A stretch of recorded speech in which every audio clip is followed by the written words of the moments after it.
Skibidi Toilet has arrived. New Skibidi Toilet object. Powerful enemies. Thrilling battles. Protect the base. Use WoW's powerful creation tools and build defense towers to your heart's content. Engage in intense battles. Various defense towers. Earn points in battle. Unlock more defense towers. Tons of strategies. Epic battles. Play now.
Good afternoon and welcome, ladies and gentlemen, as we continue our journey in the PUBG Mobile Super League for the European region, as we are on the hunt for the best teams across Europe and Turkey to see who will be representing the region at the PUBG Mobile Global Championship. My name is David Sandstrom, this is Blank, and today is day 2 of the knockout stage of PMSL EU. And so far, we've been having a lot of fun. We've been seeing Rondo for the first time. We've seen all kinds of chaos and carnage. And you know why I'm very happy today? You know why I'm smiling so much right now? Because we have 2 Rondos today. Let's go! I know you were happy, but I knew you were going to say it as well. I felt it coming. I mean, it's double Rondos, which is going to be a lot of elims today, potentially. A lot of elims. And we saw yesterday Jetgo get a ton. I think they got 9 elims on their Rondo. They got 0 placement points. You know, their early game was good. The late game, pretty bad. But they got a lot of points off it, though, right? One team that didn't get so many points was Boars, who almost ended the day with 0 points. That's all. Yeah, that they did, and they did make up for it in the. I mean, I say make up for it. I say make up for it, but they really didn't. I am on some copium right now. If I believe that 8 points was really making up for it, it really wasn't. Yeah. You're talking about an average of 2 points per game. Yes, we have 5 matches per day, but it's 4 games that every single group and every single team plays. Yeah, it's that's some copium. But no, they need like 40 plus points to make up for whatever we saw from them yesterday, because that was atrocious from the second place team. And another team that suffered was IW Next Rüya. They were also number 3 in the group stage, and then just 15 points in the first 4 matches as well for them. So yeah, off the map a little bit. It's rough. I think the case is right now is that we have a lot of good players spread across a lot of good teams now. It used to be beforehand where you would have like a few teams with very, very good rosters, like all 4 players. But we switched things around a bit. People have been moving in and out all over the place, which is cool to see. But it has also left some teams without their star players, some teams that are struggling now to make it work whilst they rearrange the roster. I mean, S2G right now are definitely in that position where since getting Sol K in, it's been a bit weird. A bit. Yeah. But yeah. It's definitely a case of Boars didn't make it up yesterday. But yeah, no, they did not. They did not. You're a kind guy. To clarify, you're a kind guy. I'm very kind. I'm trying to be nice. You know, they're already looking at getting eliminated from the competition if they don't make it as the top 16 teams or one of the top 16 teams out of the 20 that are currently competing. Yes, we finished the league stage. It was 3 groups of 8 teams per group, and it was 6 matches per day, having 2 groups play every single day. Top 20 from this 24 teams made it to the knockout stage, which is where we are right now in day 2. 5 matches every single day. 4 teams, or rather 4 groups, will be playing every single game. So one of the groups will be dipping out every game, and we'll be having those kind of swaps coming in. And then, of course, when it comes to the finals, it is going to be the 16 teams that qualify over the next day or 2. 6 matches per day for the finals. That's what we're used to for PMSL EU. And of course, the Smash rule, which will be happening over in the grand finals only, not during the knockout stages. But let's say you finished on 100 points day 2, it'll be 110 to cross that line. And then if you get yourself a chicken dinner, you will be smashing. It will be smashing, and it will be amazing because you'll win the whole tournament just off the back of that. I think for a lot of our tournaments so far, over the past year or so, we've not seen a huge amount of Smash rulings come through. A lot of it has come down to the final game. Though, there has been a lot of times where on that final game, someone has hit the Smash target and gone from like a 4th place to a 1st, which is always fun to see. But here is our match calendar for the day. We finished out yesterday, the 17th. We're here today on the 18th. You weren't keeping up with your calendar, which I know that sometimes I don't. I'm like, what day is it? But there you go. We'll be starting out Rondo onto Erangel, Miramar, Rondo, and Erangel to finish. I quite like today. I think Miramar sometimes can drag, but I think this is a nice change-up. And I think that might only because I've watched Miramar for like 100 million games at this point. I agree. Listen. Me and you went through I would say a very slow game and a very slow day yesterday. Not just in the last Miramar we had. I want to say in a couple of Erangels, specifically the one Papara SuperMassive got towards the end of the day. I think that was the one where it took us like 13 and a half, 14 minutes to get a single elimination in Erangel. Miramar also took 10 plus minutes to for us to see that first little bit of action in the game. So yeah, I can understand the struggle that is Miramar and how long it takes for us to get into the nitty-gritty things, all the fights, all the skirmishes that we want to see. It does take some time, but yeah, we only get the one. It's in the middle of the day, but we get double Erangel and double Rondo. So you know what? Yeah, I think today looks like that's my ideal schedule. You know, I like it. Double Rondo, double Erangel, and one Miramar. I'm very happy with that. It's a high octane day. Here are groups. Your Group A with Papara SuperMassive being the #1 team there to look out for. Group B, we're looking more over towards Ida, and I'd say the TheNoisyBoys a little bit there. For Group C right now, Team Falcons aren't doing terribly.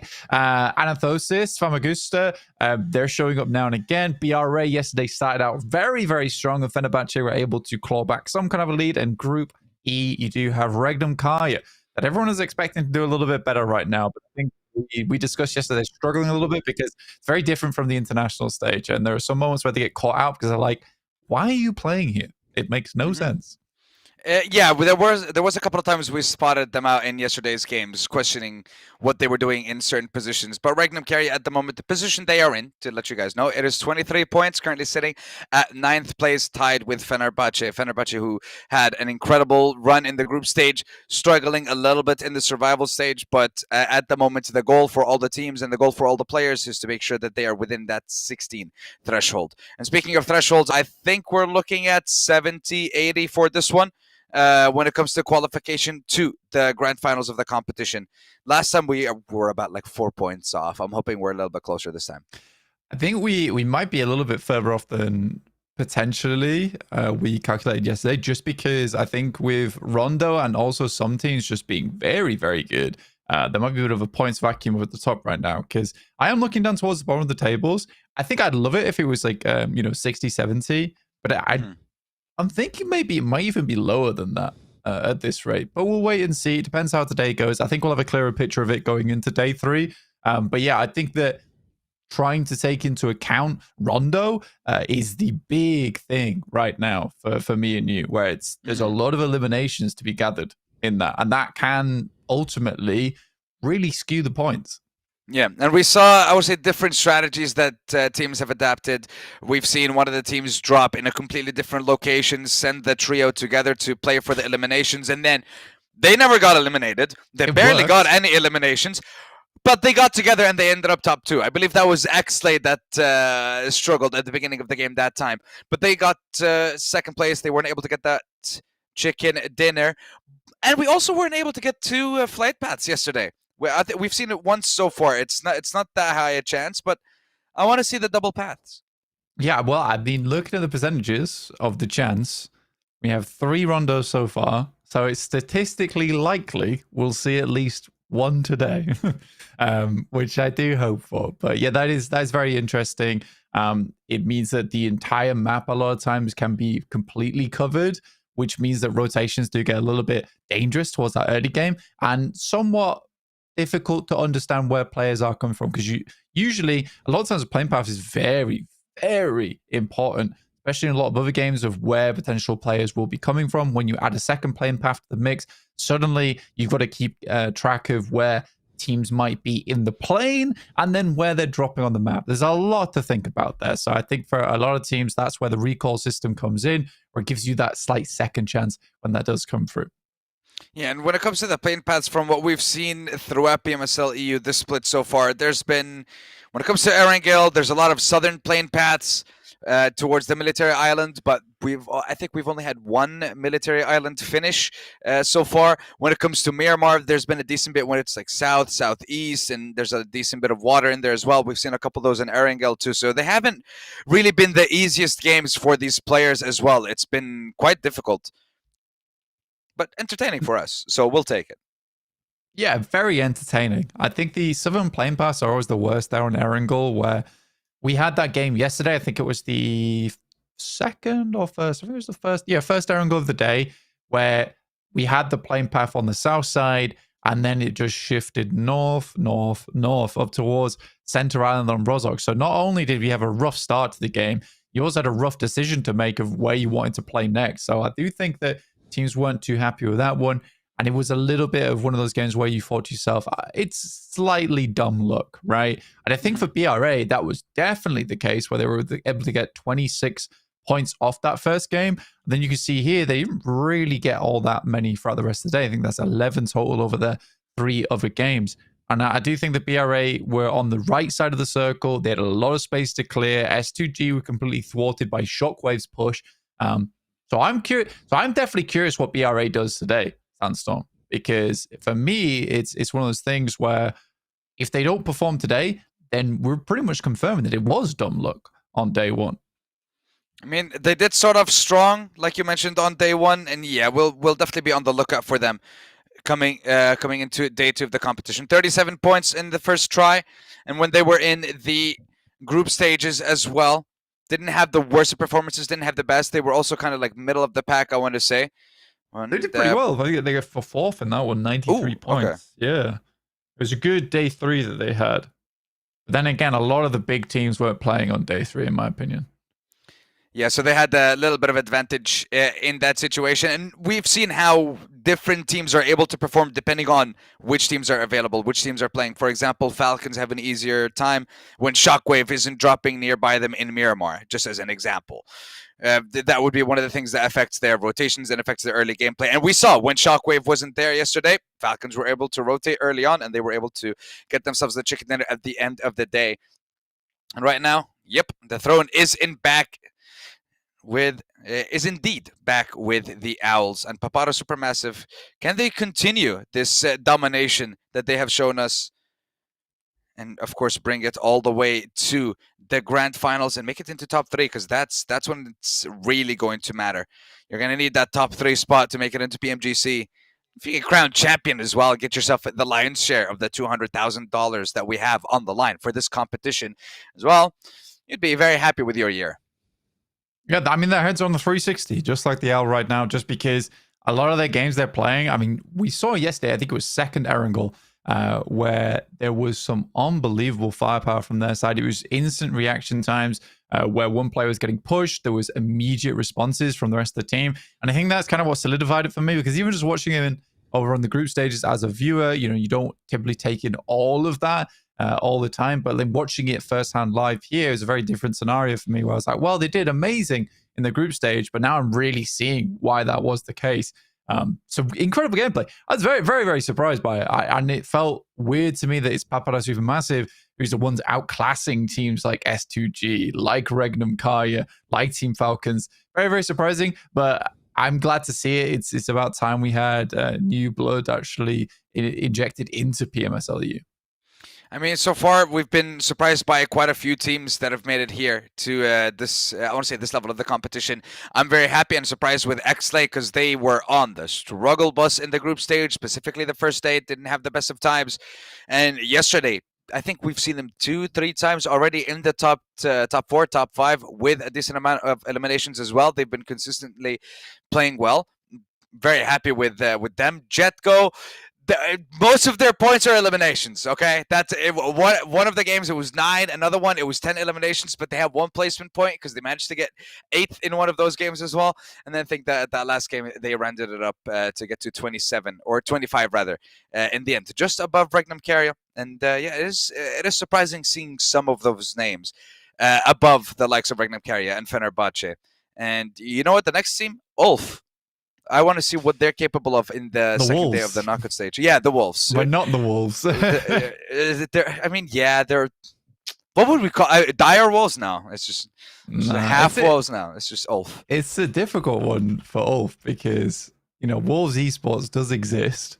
You can't call yourself Wolves Esports, but you do want to have, like, the Wolf logo. So you just take the W off and you hope no one notices. But we did notice almost immediately. Yeah. It was very obvious. So, but again, I think ULF's a great team. I actually really do like ULF. They have some of my favorite players on that squad. Overall, I hope they continue to do well. I mean, they came 5th, just 3 points behind guys over on BRA. Again, I do want to speak about that a little bit because that day 3 was really the slobber knocker of a day. I mean, Papara SuperMassive started day 1 on 36 points, but they came out on day 3 swinging with 84, which is a ridiculous score count for 6 games. But in that third day, you didn't have Regnum Carya, didn't have Fenerbahçe, then Anorthosis, Ida wasn't playing, Carya wasn't playing, Falcons weren't playing. And I think that those are all really big names. So you did have a slightly easier lobby to contend with, which is why I always prefer a group system. It's quite difficult to do with 24 teams and make it work. I'm thinking about the maths, and I'm already I'm struggling already. We're gonna need to send that assignment to John. We have an assignment for him then. So. Yeah, but I do think groups always works way better because you just do have those days where you're fortuitous. But again, that's what groups are for. You know, you get groups of death, you get groups of leisure as well.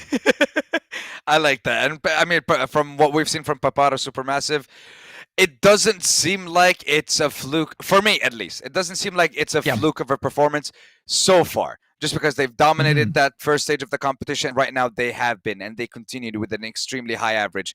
So I'm looking forward to what that first game is going to look like and what their performance is going to be. And not just them, but I also want to see a little bit more from Falcons. We mentioned how, you know, champions from the last split, potential to go back-to-back, but we haven't seen... I think maybe we've seen like glimpses of what they actually like to play and their actual level. Maybe I've seen it once or twice. I want to say that last Miramar was about it.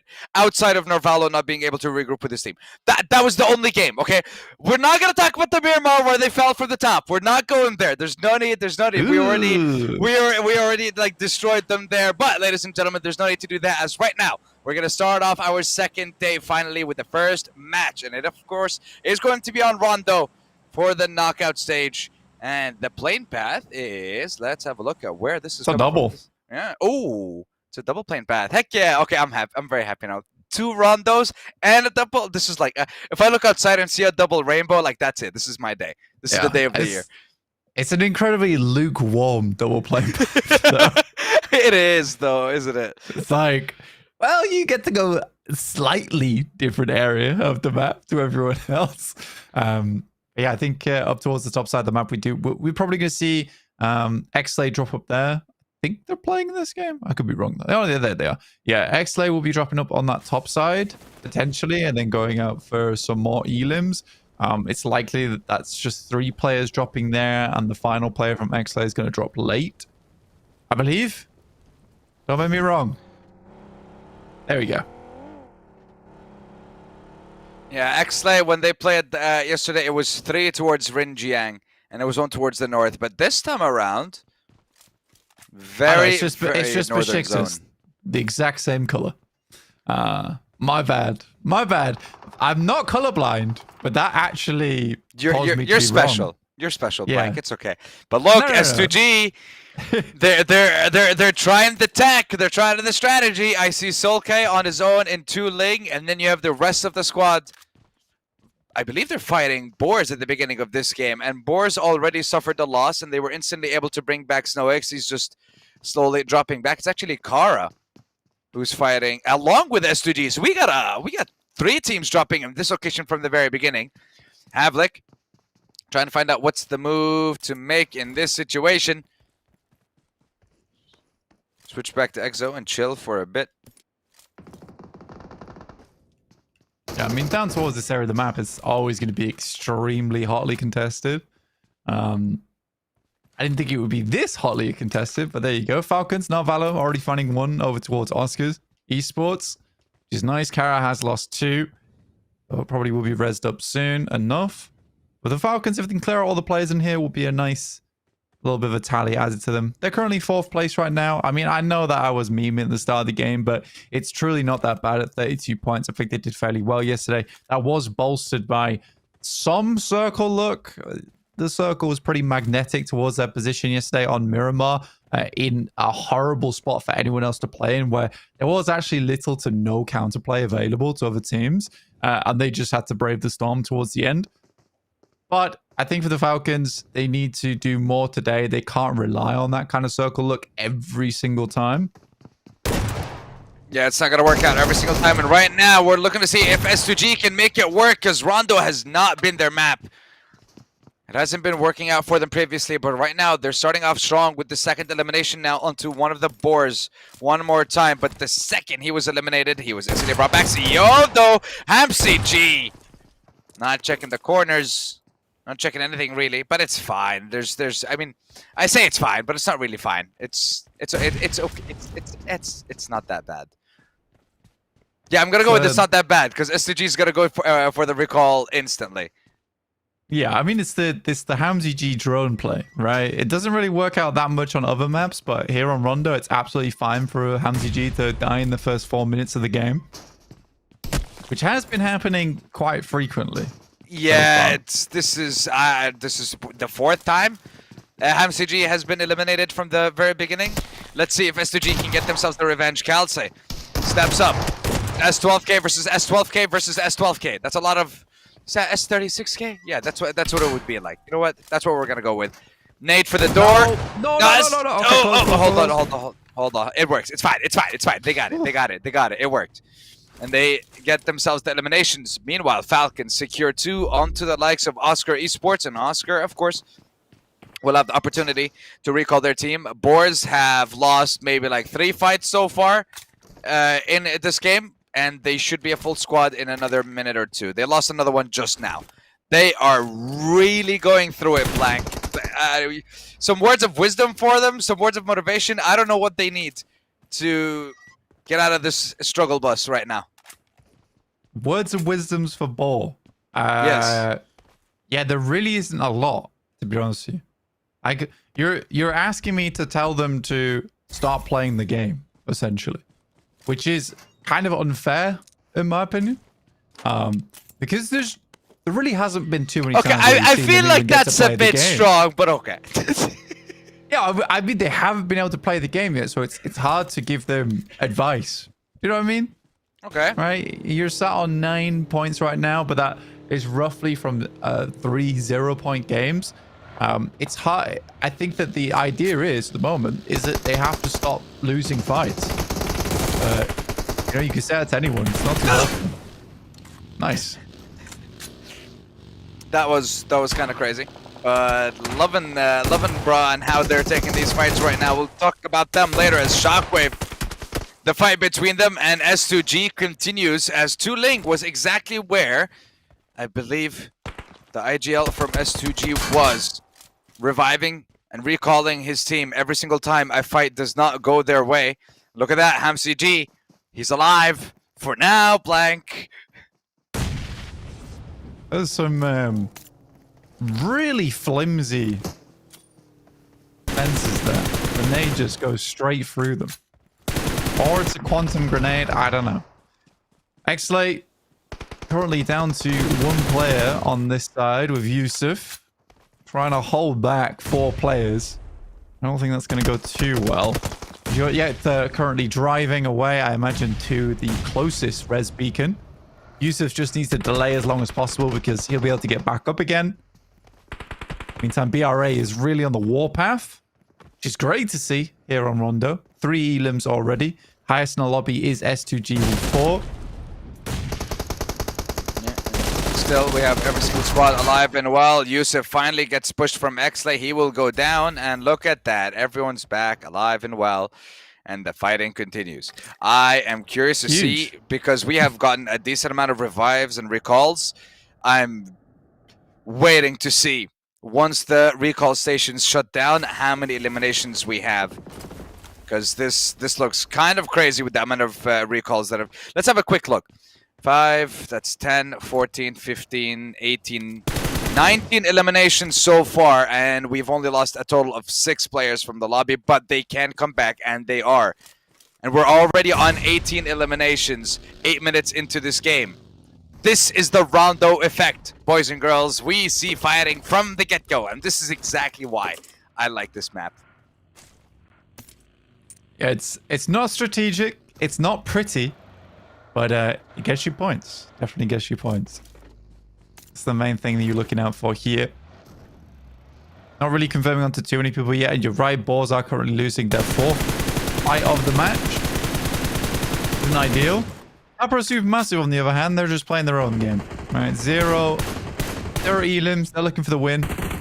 Tron finds a shot over towards Real from Asgard. Looking that Baytron was doing very well yesterday. And here is a little look in on the map.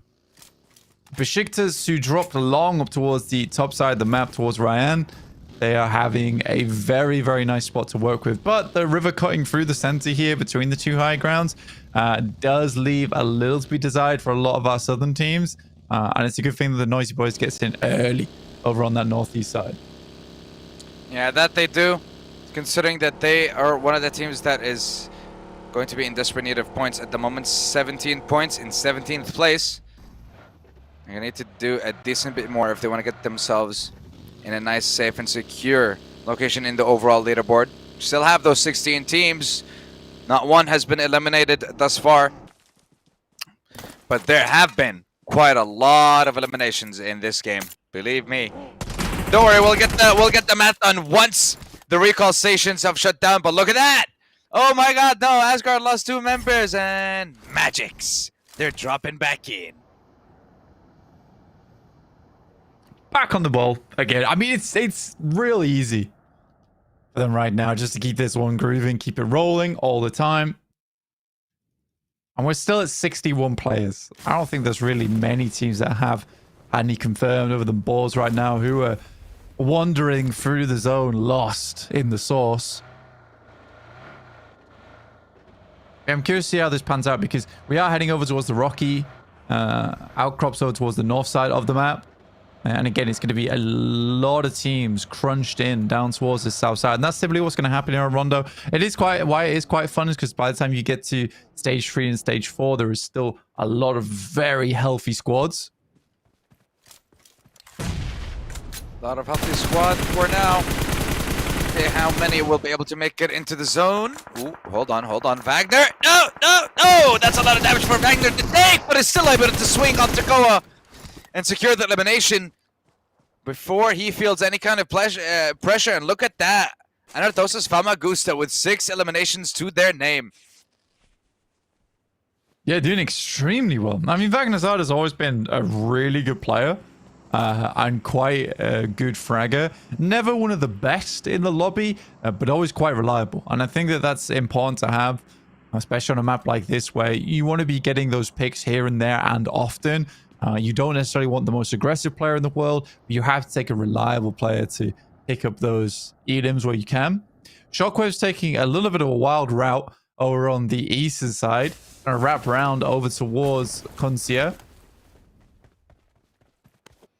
And look at that. We still have a decent amount of recall beacons in the zone. We have 1 in Stadium, 1 all the way in the north in Ryan. We have 1 towards the very eastern side, a little bit south, right behind XSlay.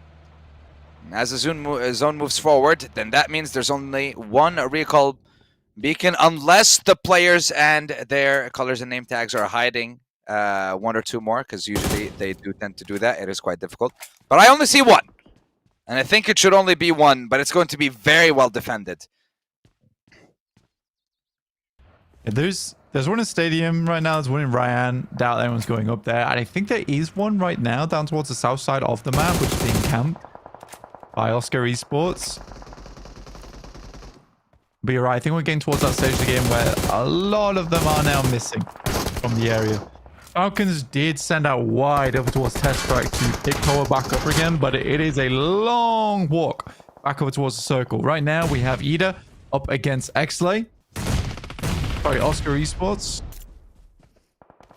Yep. XSlay trying to step up now. Noir. They have Yusuf knocked down, but Rita will follow from Ida. So it is a 2-for-2 trade. Nade! Oh, that's going to be doing quite a lot of damage, and it does. It gets the knock onto the 3rd. And it stops the revive as well. That just means there's going to be 1 player left from the side of XSlay. And remember, if the entire team is wiped out, there's not going to be anyone to use that recall beacon. So this fight is worth it. This 1v1 is for everything, and the nade will not be close enough to take down Madcap.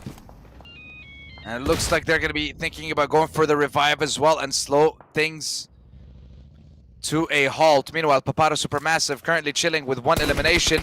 Noir decides, I don't want this fight to continue anymore. I'm dipping, and Yekta got the heck out of there too. It looks like it's Noir. That's the last person alive, and he's not going to be allowed to live either. Alongside S2G, pick them up in XSlay. I kind of wish I had never really spoke about them today. The caster curse is real.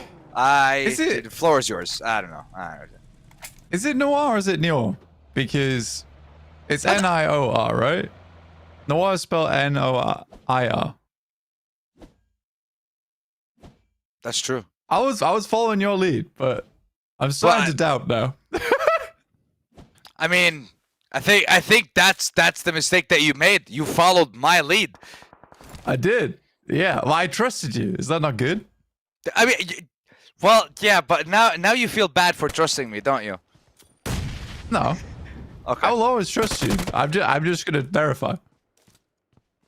You know what? I thought it was Noir, but since the I is first, then yeah, I'm not dyslexic, I think.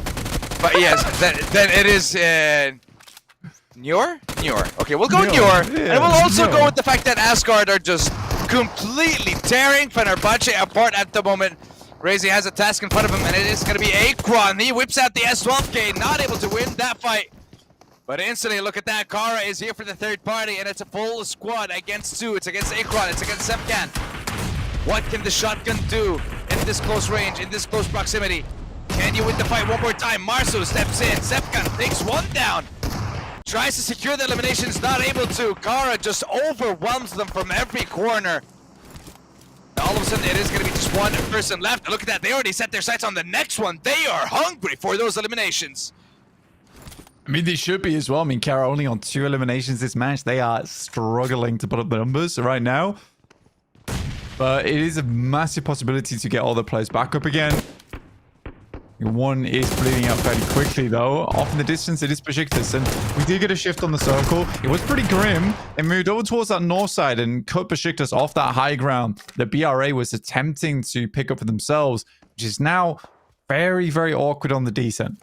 I think when you're looking over towards Papara SuperMassive, though, I can only be pleased with the way they've played this game. I mean, they've not really gotten involved in any of the antics happening around the map, but instead just been like, guys, you have your 2 eliminations. We just want the chicken dinner, and we're happy to take that, so we're going to set ourselves up nice and central this game. Nice and central. You can aim for that. Question is, can you make it without everyone hitting down your neck? Because look at that. Omre just not being allowed to breathe, set ablaze. And Ida start to feel the pressure. Meanwhile, Anorthosis Famagusta, 9 elims to their name. Holy moly. I'm looking at the overall leaderboard just for the sake of having a look at how many eliminations there are. TheNoisyBoys are the only ones without 1. It looks like IWNRX will be taken out with only 1 to their name, and they will be in 18th place with the 16 points. Meanwhile, oh my god, do my eyes deceive me, or is that Boars actually winning a fight? And it's a fight against Carya as well, CEO. It's going to be a duo. It's going to be a 2v3 as Havlik is taken out. The beacon might be there, but I'm not sure how easy it is going to be for them to use it. But Boars, finally, 5 eliminations. They're alive, they're well, and they're on the hunt for higher placements. The first one they're looking at is Shockwave in 19th. I think they're having a little bit of a better time here. It's taken a while to get to this point. Carya's unwilling to give it up easily, though, as Boars tried to flow around the building. Snorix is attempting to find an angle to work with, nade in hand, but Lewis is fairly protected in this position. Snorix could thread the nade, but he bounces it back off the fence. That's very bad. Very bad for them indeed. It looks like the fight turns around in favor of Carya as they were able to take out one of the members from Boars, and the fighting on that side will continue. But things have slowed down here between these 2. EXO secured. Boars. Not sure what they can do with Kvik as the last member, and the zone shifting to the north just means it's not going to be an easy path for him to make it into the next one. He has to take this fight. I'm not sure what Kavik could do. We just saw him off camera just crawling. That Nade's good as well. And he's as good as dead. An unfortunate end for Boars there, and it looked like they were starting to illuminate a little bit, but the light was cut short there. The fuse blown out, and Boars go back to the lobby. Falcons, you know, I am very surprised Falcons are still in this game. The amount of times I've seen them struggling through horrible areas of the map. They even went down to test track to try and get players back up again. It's about time that they start losing players. They're out in the open. Deployable cover is not really helping all that much. Redux, final player remaining. And with him being the last person, just about placement points for him, if he can even make it into the zone. Meanwhile, TheNoisyBoys, who are currently in the zone, and they're very happy with the position that they do have in the zone at the moment. And S2G might be attempting to pull up on that, but right behind them is going to be Anorthosis Famagusta. They have to finish that fight before even thinking about making a move to the TheNoisyBoys. Meanwhile, Papara SuperMassive, they've been very, very chill this whole time. 3 eliminations. We haven't seen much of them, and we won't see any more of Ida or Falcons, as they are both taken out. Falcons in 11th with 3, and Ida in 10th with 6. Rondo's always going to be this map that you get eliminated in, but you'll always have, you know, unless you win, you'll always have eliminations. Except somehow, again, the TheNoisyBoys. And I will go back and do the maths and see exactly how many eliminations we had in this game at the very end. Because this looks like it's going to be the highest one. Previously, it was 21. But right now, it's looking like we have a ridiculous amount more. And the job's not done yet. S2G lay down some cover and attempt to make a move. Yeah, it's a large amount of elims so far. I mean, there's always a possible 60 elims in the lobby. But we're already reaching, I think, around about 40 plus so far right now. Oh! Kelsey finding Mozero. It's a nice nade. Amoran. And S2G start to slowly lose their grip on this hillside. Again, it's a horrible place to play. I don't think anyone really enjoys playing this one. A lot of deployable cover been sent out, and for good reason. You need some kind of hard cover to play off the back of this. Papara SuperMassive been playing it very chilled out down this south side, though.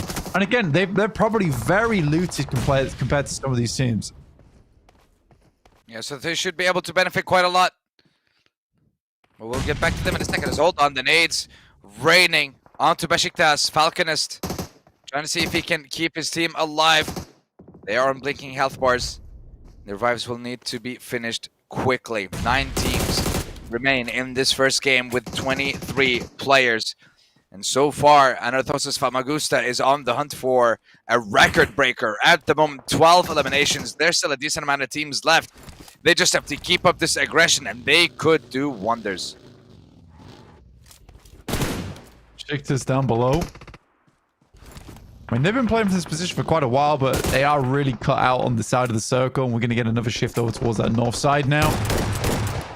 Papara SuperMassive looking to make their push, looking to sweep around the side. 14 elims for Anorthosis. It's been a very good game for them. Really profitable overall, up to 47 points total. Not to mention any placement points that come off the back of this. They have been sweeping. They have absolutely been sweeping from that southeast side. Asgard Esports looking to hold them out. You see Nico here with nade of his own. Tosses it upside. Will be slightly short, though. Meanwhile, SuperMassive now looks like they're going to have to defend not just their first place, but also their place in this game as Anorthosis Famagusta steps up. And that's the first one down already. Anorthosis, come on. I want to see a 20 elimination game in this competition, but with Wagner taking a beating and no opportunity for a revive, those chances go down as Anorthosis goes from 4 to 2. Damn. Meanwhile, SuperMassive, there's a nice little response there, a nice quick little knock. But there's no opportunity for a push. There's only so much you can do. That's like a 4-bullet burst. I think he must have hit at least 3 of the headshots there over towards default, which is super unfortunate. But it was a great push coming from Nico on the sidelines. Magnazada had absolutely no idea he was here. Anorthosis going to be very lucky if they make it through this. But Papara SuperMassive, they somewhat need to get a podium finish to make this playstyle worth it for them. They play very slow, very cautiously, but You know, they could have easily have played just as aggressive as BRA or Anorthosis. But yeah, they need second or first place. Otherwise, this playstyle just wasn't worth it to them. Yeah, they only have 5 eliminations compared to the 9 that Bra have, or the 14 that Anorthosis Famagusta has at the moment. And the thing is, TheNoisyBoys were also one of the teams that were very relaxed. They were holding on to their position. They weren't really fighting. They weren't taking advantage of the fact that they can recall their players time and time again. They just haven't been getting the points that they need, considering the fact they're in 15th. You have a full squad. Use that to your advantage. Go for an objective. Go for a play. Get some points, but that doesn't seem to be the case at the moment. And they've been in this location for the past couple of zones as well. Yeah, it's definitely tough for the TheNoisyBoys to actually make this play because, again, there is a huge amount of sightlines from that western side that can look over towards them. Anorthosis do very well. In fact, just a singular player holding on strong there, but it's a nice nade over the top from Papara SuperMassive to take down Melas. But also, similarly at the same time, the knock goes through towards the TheNoisyBoys. This is a perfect opportunity for Papara SuperMassive to start gaining ground on this high point of the map. And stay high up in the overall leaderboard as well with this playstyle. That is no fluke. This team is just that good from what we're seeing. Calm and calculated when they need to be. Meanwhile, TheNoisyBoys, not much noise being heard at the moment. And again, the zone favors them. They have positioning. Ezel from Bra. Quick knock, shot. but lovely response from Lost. And a quick one as well. The comms are so tight on the side of Papara SuperMassive. MK14 as well. That's a very nice pickup. Especially on these long-range engagements. That would be nice to have. Quantum just over the top of the hill here. But yeah, for Papara SuperMassive, they are just so quick on the response time. The comms are so clean. It's so obvious to me. But they're going to start to have to pull out the claws here. Quantum gets absolutely obliterated by Shum. No chance for a response there, but SuperMassive still with the 4-man strong team that they have up against Shockwave and the TheNoisyBoys. So you have a team from first place going up against 2 teams at the bottom of the leaderboard. The 4v4v1. At this point, Shockwave's just hoping. Shum is dreaming of being able to get second place. First is just not going to be a possibility unless somehow some magic happens in our first Rondo. Yeah, it's a tough one for Shum because he has to play on this dangerous side of the map alongside with Papara SuperMassive. He can't commit to playing in the water because that's like the first place that TMB is checking right now. It would be the most obvious place for a solo to play. But this little bit of a rock cover here actually is really good for him. And he'll be able to stay nice and silent. Hug the rock as much as possible. I mean, there's no, I mean, he just, no, he didn't make any noise, but Mozaro decides, doesn't matter if you make noise or not, I want that point, I need that point for me and my team, and they managed to secure it in the end, and now it's going to be a 4v4, it's Papara SuperMassive versus the TheNoisyBoys for our first chicken dinner, and I mean, look, Blank, you asked, is it a fluke or not? Is this team just that good or what? And right now, we will get our answer. Yeah, I mean, as for BRA, if it's fluke or not, I mean, for Papara SuperMassive, it's very obvious this is a very good team. I think they're extremely strong right now. I think from even group stages, it looked good. Obviously, they didn't play against the top squads, but to get 83 points, I mean, that still takes somewhat magical. Nade's been sent down the hill here. Last nade in hand. Maybe we wanted to wait a little bit longer. I mean, I can see what he's attempting to clear on that rock there where Shum was currently playing, but it's actually Mozaro down towards the water, which maybe is an unsuspected position, actually. A shark down below looking to gnaw upon Papara SuperMassive and the owls between.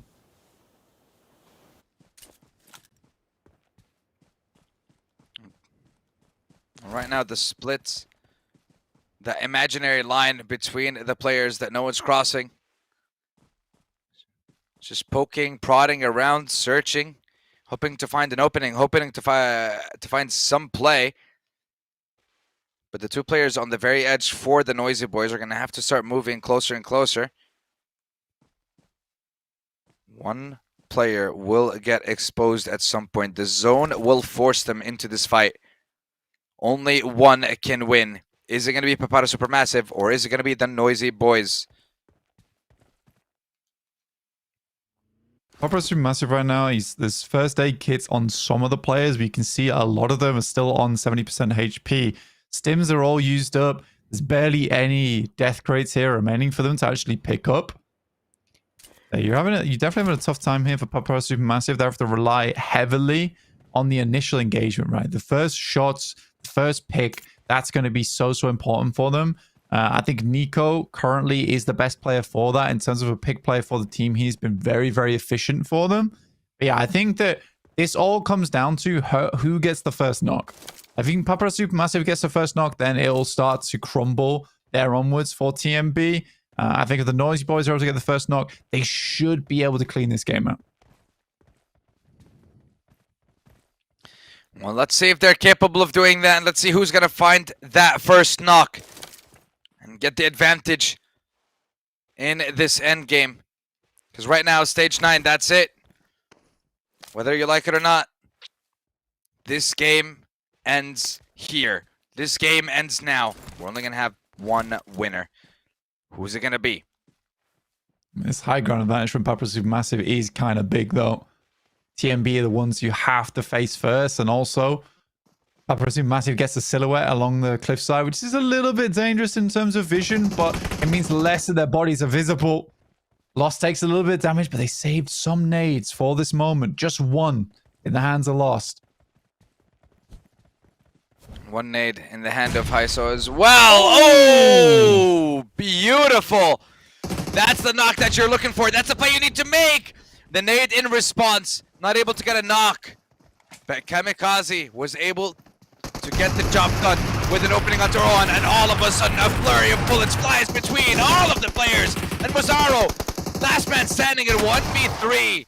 And there's no way he wins this one. That's just not possible unless he takes down one. But two is just too many for him to handle. And Papara SuperMassive, they had the lead coming into today, and they show us exactly what they are made of. Another chicken dinner at the beginning of the day. This team is on fire, and they are not relenting. They are not giving that first place away to anyone, and they're going to run away with it. That they are. I mean, it's really good. Very, very well played late game for them. I think that the main thing to look at there is even though they lost their off angle, there was, again, an immediate response from their side with that nade, which forces them back a little bit further. I think the crazy thing is, though, is that I don't know if you caught it, but towards that end game, there was 2 stun grenades thrown out simultaneously from the players on the side of Papara SuperMassive. Oh, wow. And as you're coming over that bank there, it's completely open ground. I think both players were fully blind. Like, screen fully white. They had no idea what they were doing. So it's just a case of the S12Ks coming over the top and just shredding to bits, which is why you only have that one player still in action behind the tree at the end there, because he's the only one not blinded by the stun grenades. I didn't really, you don't really see too often stun grenades like that causing such damage to a team. I think I remember way back when, maybe 3 seasons ago, Rob's over on Hartin with a stun grenade that went over the top side, able to almost wipe an entire team off the back of that. But yeah, it's not often you see plays like that, but it's so fantastic to see it like in a pro setting, in a 4v4, finding value off the back of it. Papara SuperMassive just do it better. Yeah, they are just goated at this point, and I think they're looking to reach a higher average than they even gave us on that first day of the competition. They had a ridiculous amount of eliminations. And speaking of the eliminations, I can't wait to see the match ranking because I want to know how many elims we had in total from that last game. Because that alone is going to be insane. From the first 8 minutes, we were already on 16, 17 eliminations confirmed, and a lot of people already revived as well. So it's just getting crazier and crazier. The average that was brought up before about Rondo and how many extra eliminations it might bring into the equation was 20. But I want to see that average go up a little bit more. Yeah, it's a nice ending there coming from Papara SuperMassive. For that final blow there, MVP was definitely lost. I mean, he's been significantly strong for the entirety of the knockout stage so far. 5 elims, 600 damage. Again, I think this is kind of an underrated strat, though, where Papara SuperMassive just loot normally, and because everyone is battling on the outside edges, just doing war, they can just take center so easily because no one's making that rotate until late game. So Papara SuperMassive just has the ability to pick and choose. I think it's underrated strategy right now, especially in PMSL EU, because no one else is doing it. And it's sort of a case, the similar case to edge versus center. It's like edge is typically better when a lot of teams are playing center. Center is typically better when a lot of teams are playing edge. Here, it's more of a case of center's always better because everyone's fighting elsewhere. And then you come in the very last second and destroy everyone, get all the eliminations, and get that chicken in. And this is what we're seeing right now from the likes of Papara SuperMassive and their numbers from that last one. We're not seeing 2 players with 1,000 damage plus, but hey, this is what they were able to secure, and it's 10 plus eliminations. That's 12, I believe. Yeah, that's 12 eliminations at the end of the game. And that's going to be 22 points to their tally. That's going to send them to almost 80 points, 5 games in, which, again, mathematically, and the average is just going higher and higher with this roster. It's like the more points doesn't equal more prize pool, but you know what? If it was that way, wow, that would have been insane. You know what else is insane? Yeah. Our lovely sponsor for this competition, the Infinix GT30 series. Every ranked push, every clutch moment, it's not luck, it's preparation. And that's exactly how the teams prepare, by practicing it with the Infinix GT30 for this competition. And this competition wouldn't be possible without this lovely sponsorship. So thank you, Infinix, for staying with us in this incredible journey to discover and find the best PUBG Mobile players in Europe and in Turkey. We're still on the hunt. We haven't found them yet, but we'll find them and let you know.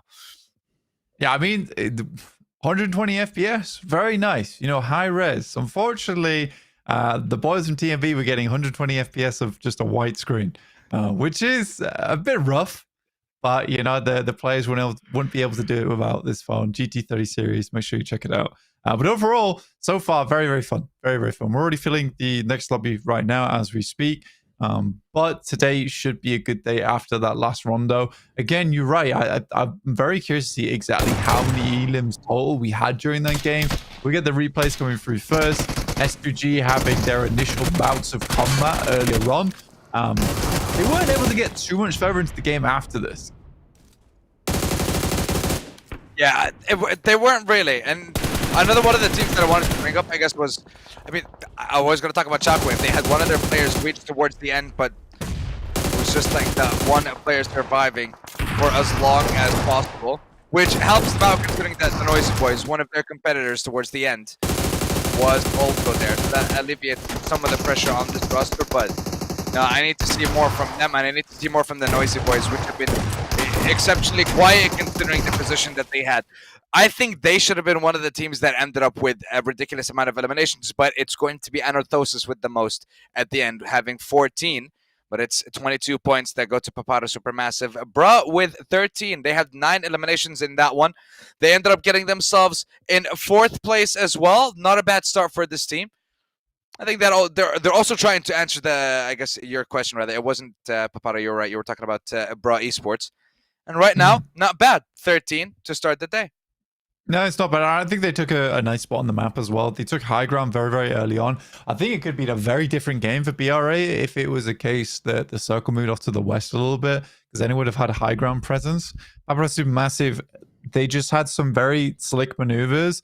And even when they looked over towards Anorthosis, there was a very clear objective they were getting at there, which was we need to take that high ground eventually.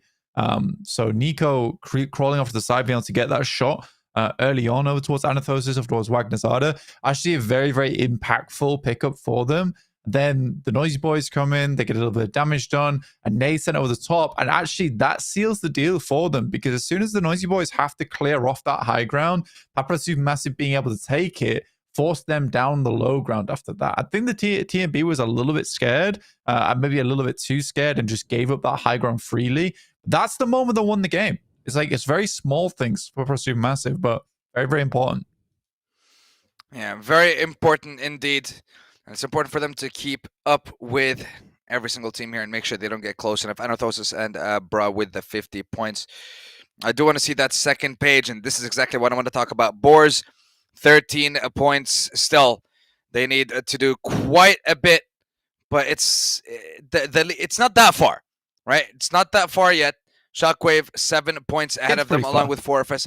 I mean, look, 7-point difference between them and... 8 between 15th. It's still, I would say we're still in the stages where one game can change everything for any team, really. Tomorrow is tomorrow. You know what? If this was the situation tomorrow, yeah, I would not be happy. But again, the tank of copium next to me still hasn't ran out, so I think Boars are all right. Now we're still on the copium. We haven't reached hopium levels yet. No, we are continuing to beat the dead boar, which is a little bit sad. But what's not sad is 3.4k damage from Lost. The only player even close to that is Neo from XSlay with 2660, which is a fair amount behind. You know, you're looking at, what's that, almost 800 damage-ish behind right now, which is a fair amount. Everyone else is on similar levels. Storm here from BRA, who has been a consistently strong player throughout the history of PUBG Mobile, 2,500 damage. Pretty decent. But yeah, Lost is clearly ahead of the pack. And he's going to stay that way for quite a while just because of that range. And you know what? I'm going to remind our lovely viewers exactly who's going to be playing in the next game and who's going to be skipping out. I believe it's still going to be the same rotation. I don't think it changes in terms of which group was playing and which group was not. But just... Nothing too fancy. No. We like to keep things simple. So yeah, from the very beginning, it was ULF, Regnum, 4FS, and Jetgo that were not participating in that first match. So going to the next one, Fenerbahçe, Oscar, and XSlay Esports will be taking a break. They will not be participating in the next game. And this is, of course, ULF, Regnum, 4FS, and Jetgo, who will now join us from now until the end of our day. And I'm very curious to see what Jetgo is going to do. They had a very high elimination 2 games yesterday and then nothing. So I want to see a little bit more consistency. I want to see a little bit more balance specifically for that roster. 4FS, they did well in the knockout stage, but they are struggling in this one. Now I'm beginning to see the cracks in the roster. And I'm curious to see if they were able to work on any of those things coming into the second day. Yeah, so it's I think... Well, that would mean that Jetgo's going to be playing 2 rondos, right, so far. Does that mean other teams only get to play 1 rondo? Am I wrong saying that? Because Jetgo did play a rondo yesterday. And there's another rondo today. Huh. So how's that working out? That's true. So, yeah. I'm going to look at this when we finish the show. Yeah. Now that you said it makes sense. I'm like, hold on. But how? So you're saying that there might? You know what? I'm not even gonna get into it. I don't want to do this. So there's 2. So is the way it works that every group plays 2 rondos? I mean, that could be. Then that should be the case. Yeah. If we have a total of 5 rondos, how? Yeah. You know what? Every group plays 4 rondos. I think every group is gonna end up playing 2 rondos. Well, no, they're okay. Hold on. Let's break it down. Every group plays 4 rondos. Okay. So if it's 4 rondos, then it's 4 rondos, 4 Erangels, and 4 Miramars, right? That should be the split. And then that's 12. That's 12 matches. Yeah. Okay. I think we're right. Okay, we're right. You know what? Let's pretend we're right. I'm gonna go along. Every group skips 1 rondo. That makes more sense. Okie dokie. And I think that the way they're set up is that yesterday we had 1 right in the middle. Now we have 2 like here, and then tomorrow we'll have 1 here and 1 here, and then tomorrow we'll have the 1 second here, and fourth. Here. Yeah. Okay. I think we get it. Honestly, we've cracked it. It took us a couple of minutes live on stream, but you know what? I'm happy that we were able to crack the case and solve it. Hey, Good job, Blank. I'm proud of you. You did it. It was all you. It was all you. Sometimes, no. Sometimes this takes like weeks for league up. So I think we did sick. League Ops takes like weeks, months planning how to do it. Yeah, I reckon. And then we come in and say, man. guys, what is this? I don't like it. This system's kind of silly. Meanwhile, League Ops at home, like, what? What? It's been like 8 weeks on that. Yeah, no, we know nothing. We're just trying to make sense of what's going on, and we've done it. And if you're wondering the reason why we're trying to make sense of it, is because it's very important that Rondo does never gets played more by any one team. Yes. Just because there's opportunity for more points, which would be unfair to other squads. Yeah. So it Because of the has to recall be, system. like we mentioned, it has to be perfectly balanced, as all things should be. And I believe Yeah. the lobbies are balanced, except our second lobby for today, which seems to have, I believe, 60 players. I'm waiting on those last. No, never mind. Never mind. No, you're The behind players- still. yeah, You're no, no, no. behind. Yeah. No, I'm way behind because the players are apparently already on the island and they are waiting Yeah. to board the plane. And this match should be starting soon. So you know what to do, boys and girls. Let us know who you're supporting. Let us know who is going to get the chicken dinner in our second match of the day, which should be underway. And here are those magical words. Here we go. Game number 2, Erangel. Knockout stage, PMSL EU. Let's get to it. There it is. I think I'm going to call for a Regnum Carya win on this one. Ooh, okay. I think I'd like a Regnum Carya win. Can you much guess- nicer playing path too. Can you guess who I'm going for? Do not pick Boars. Okay, you know what? I was going to. I was actually going to pick them. And you know what? Just because he said that, I have to. I have to stick with the Boars. I don't think they're even playing in this one, are they? No, it should be Bra, Fenerbahçe, Oscar, and XSlay that are out of it. This is just the top 16 teams out of the 20.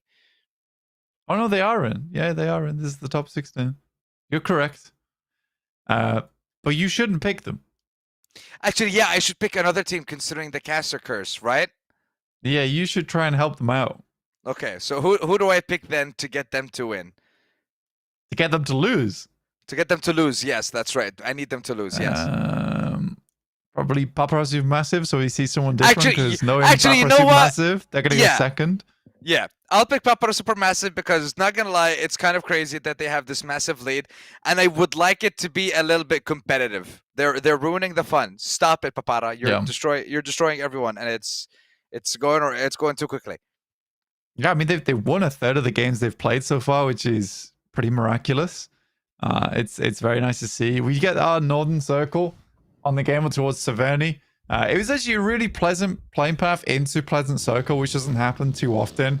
So most teams will have the ability to get up here. Some of these drop spots are going to cut a little bit short. Some of our teams that might want to head down towards Military might want to pick up Ferry Pier or Primorsk instead, so they get much quicker over towards the circle. Though knowing some of these teams, they're very dead set on not switching things up too often, and they will just go all the way down towards Military. But we'll wait for that to come through. IWNRX on our screen. Frozen, Kakali, Kine, and Swain.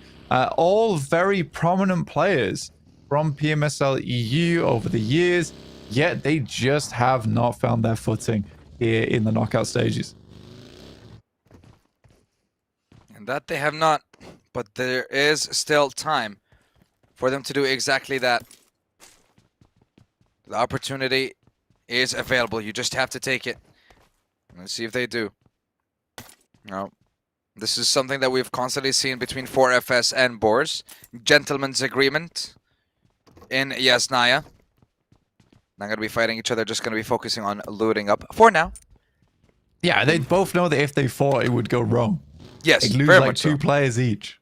And then the game's just scuffed for both of them. And you don't want to Yeah. do that. And like, we both realize we're probably not good enough right now to fight one another. So let's just not do that. Collusion? No. Colluding?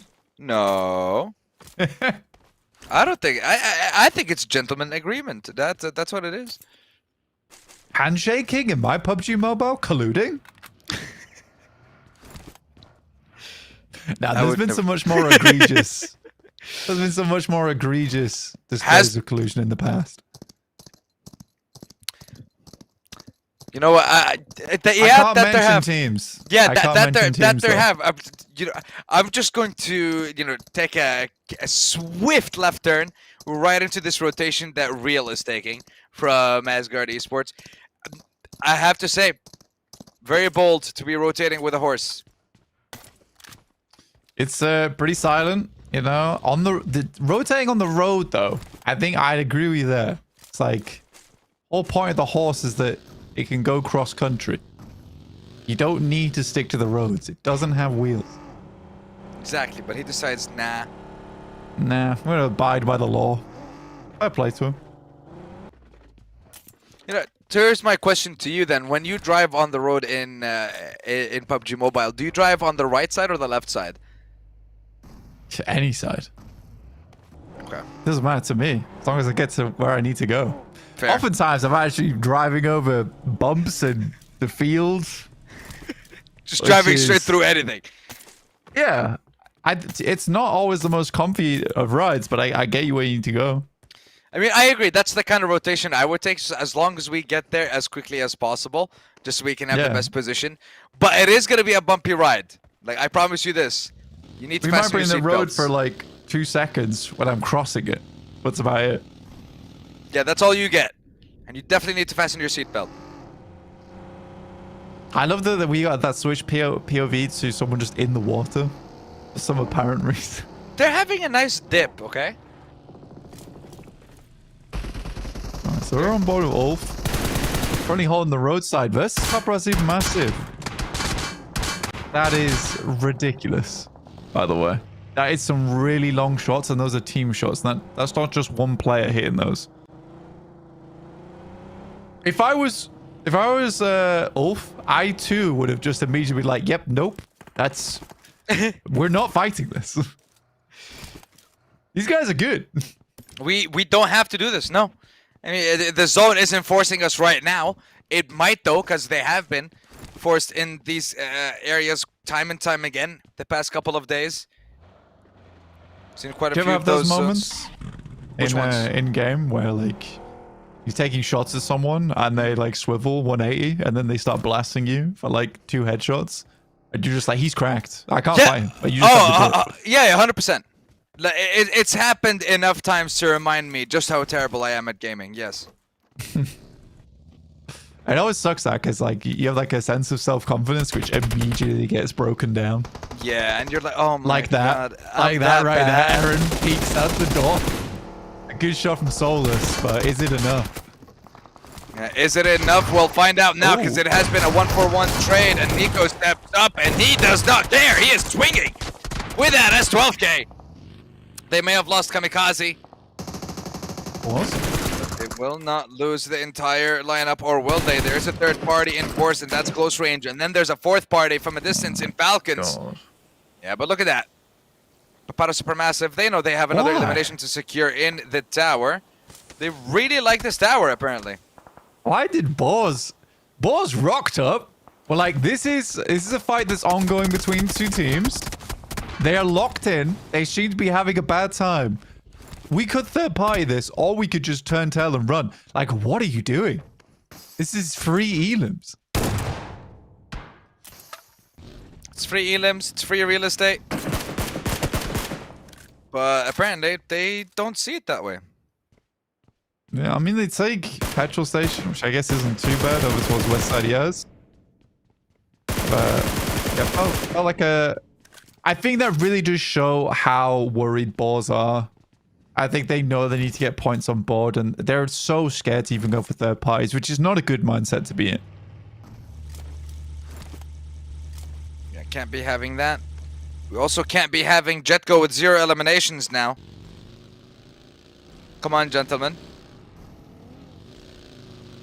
I just look at the difference. 8 minutes now, right? 8 minutes, 3 eliminations. Rondo, 8 minutes, 16 eliminations.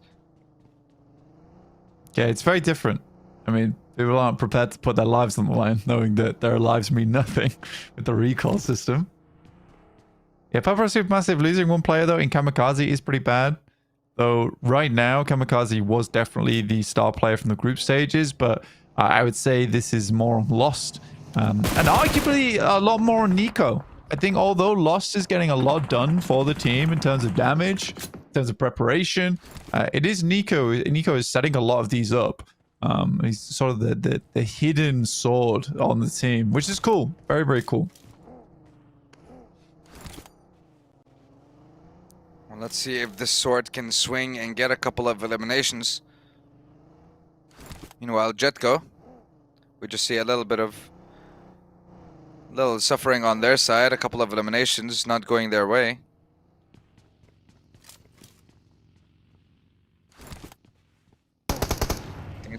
Oh, no, no, Ida, no, not the time! Not the time to be pulling these kinds of mistakes! But it's fine, because Regnum and Carya are just passing by. Ida looking over towards Asgard. Do have high ground on this. I mean, take a stock of where the map is right now. We're over towards Southside Severny. A few compounds around here are available to play. You don't really be playing over towards the eastern side, so the pizza slice outside the Asnaya fielded area with not really much happening there. Papara SuperMassive just trying to find a place to call home, and their vehicles are getting torn apart. At this point in time, it's very hard for Nico to even get out of that situation. The more damage that pours through, one of those vehicles is going to pop soon, or an A is just going to be sent over the top. Tron just has to be a really, really sick starter here for the team. Has to find 1 or 2 knocks to even get themselves out of this situation. And that it does, but it looks like Carya are just circling like a shark in the water. They smell blood. And they are on the hunt for the eliminations. They are on the hunt for those points. But they're not going to be going for that push just yet. We still do have 16 teams and 59 players after almost 11 minutes have passed. And there is a ridiculously large number of players who are still alive. Especially, I mean, the first zone, a little bit of a struggle, but not too crazy. The second one now still hasn't decided. We could see a massive shift towards the south side. And then we'd see a lot of players in a difficult situation. But it's closing in slowly but surely. In 15 seconds, we'll find out where their fate will be decided on this map.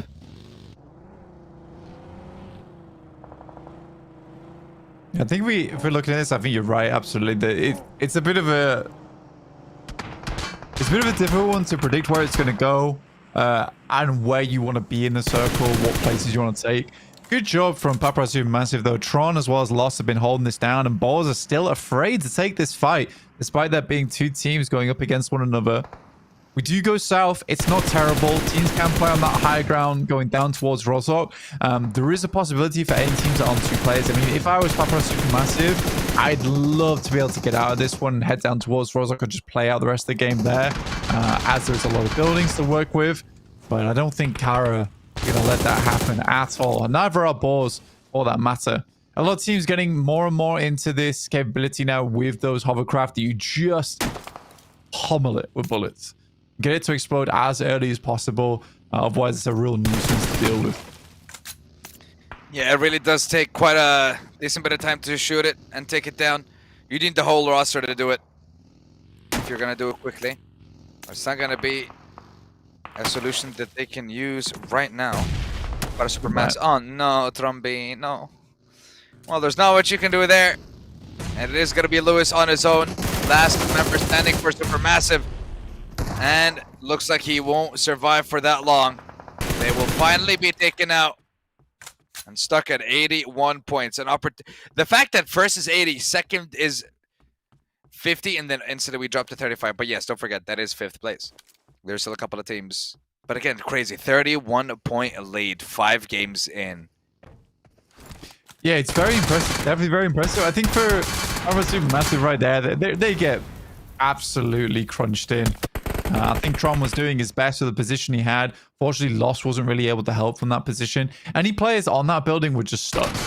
We saw it with Nico. Tron was the only one who had an angle on the outside, and it's good fortune they even have him there. But I think Papara SuperMassive can be afforded a couple of bad games here and there. And even on that bad game, they're getting 3 Edens. It's not terrible. It really, really isn't terrible.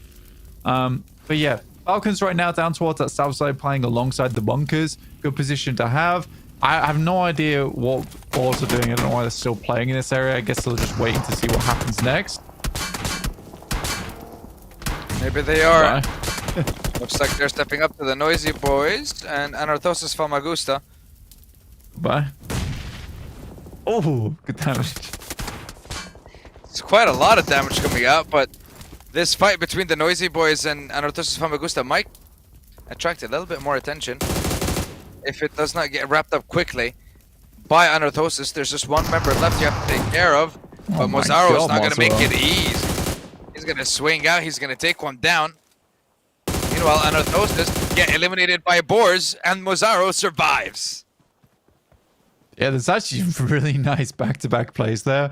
First nade was pretty beautiful. Not easy always to get it through that crack in the window, but able to do it twice in a row there is lovely. Second one almost on target. It could have been a back-to-back elim on those nades there. Looking at the circle though, we head down towards that south side. I don't think Poser needs to be playing here.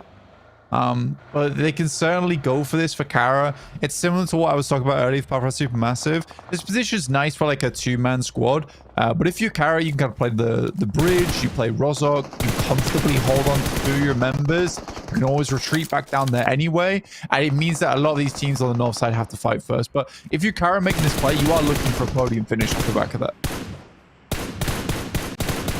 You are, and now looking towards the zone and where it positioned itself. I did mention the possibility of it going south, and it has again, and Carya is going to be very happy with that if the zone favors them in Rozok. But at the moment, Falcons, good position, Jetgo and IWNRX. But right now our sights are on Beşiktaş and XSlay Esports, as Zeptimus is trying to find a way in for himself and his squad. Meanwhile, Jetgo just looking at them on the elimination feed, not having a great time. They have two of their members knocked, one player left alive. Not sure if there is a possibility for them to get those revives. Yeah, it is going to be just one right after the other picked off by multiple teams, whether it's Falcons, whether it's IWNRX, who were opening up, but were not able to secure the elimination onto them. Beşiktaş, we did mention they were trying to find a way in. It looks like they have by completely ignoring Ida and driving all the way around them and a lot of other squads. But looks like they went right into the embracing arms of freedom. Can he take him down? No, the DPS is ready. 4FS. 4FS. A lot of damage coming that way. It's becoming absolutely crazy with the amount of teams that are jumping into this. And 4FS, yeah, elimination secured. And by Falcons, actually, on that one. Falcons had a good spot for a while. Like I said, playing around bunkers is a good position to have. 4FS looking over towards Jetgo. There's a nade in. Not quite on target. Jetgo with freedom currently playing just on a little bit to the left-hand side there over towards the hay bales. But yeah, I think that, you know, if all things come to fruition, Falcons should win this game. It's a great position to be in this early on. I'm just worried because I've seen plenty of times in the past where Falcons are unable to hold on to a position like this, where it's not entirely a compound, but it is a cover to work with. But they do need to be very, very efficient with the way they play this. Yeah, that they do. Meanwhile, we'll see a fight between S2G and Asgard. Well, two members of S2G, as Kelsey is just on the ground waiting for an opportunity for someone to revive him once this fight is done. Meanwhile, Asgard pull up. Koa might be third partying. Well, there's someone third partying in this because it wasn't HamCG that opened up and got that knock. Somehow it was him on Akron. What in the world is going on right now? Sefkan, last member from ASG. Holding, but for how long? Regnum Carya, first game of the day, and they're out just like that. S2G lose out on another one of their members. HamCG not able to wrap up this fight quickly enough. Icy will not be there to help him, but finally he wraps up that fight. It took a little too long, but he finally got the job done. Yeah, great smokes for the entirety of that as well, just denying sidelines and pushing them out to the edge of the blue, which really made things uncomfortable. Circle moves over towards that northeast side. When Regnum Carya came in, I thought there was a good opportunity for them to get something done in a big way there. Unfortunately, they get collapsed on by two separate teams almost immediately, which was a little bit unfortunate considering from Ida, they've been hovering around that north side for a while, not really making too much noise, but Regnum Carya was just coming into the circle with what information they had. But yeah, they get pincered. Not a great place to be in. And they get run down as well, which makes matters even worse.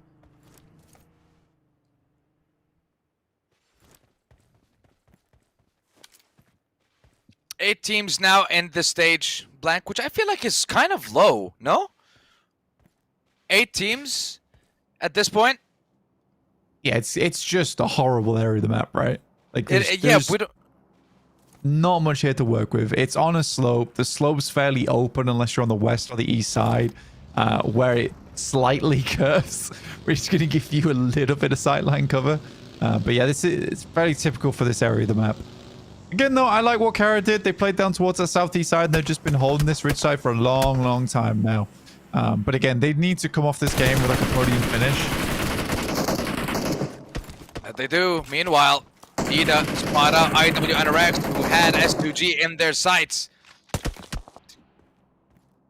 Crazy triangle of fire there between the 3 teams. But hey, they made it out.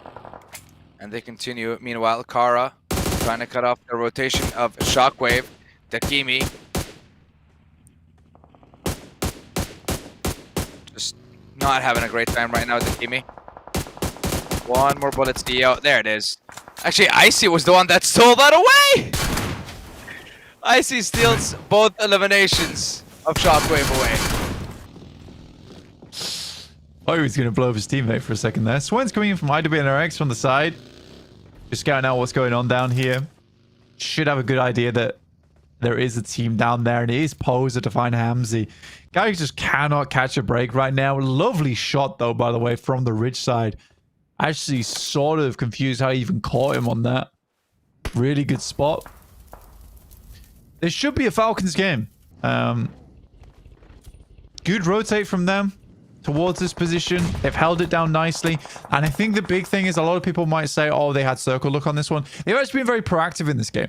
Right? They keep rotating around, spotting things out. They had something to say over towards the engagement between them and Regnum Carya, making sure they couldn't push in, limit the amount of teams assaulting that location. I think it's been a fabulous game from the Falcons. I mean, listen, you... Oh, hold on. Well, it was quick, it was easy, and it didn't take that long, but S2G is out. Regarding the Falcons and them having a game, I agree the position is theirs. They have been playing pretty well so far.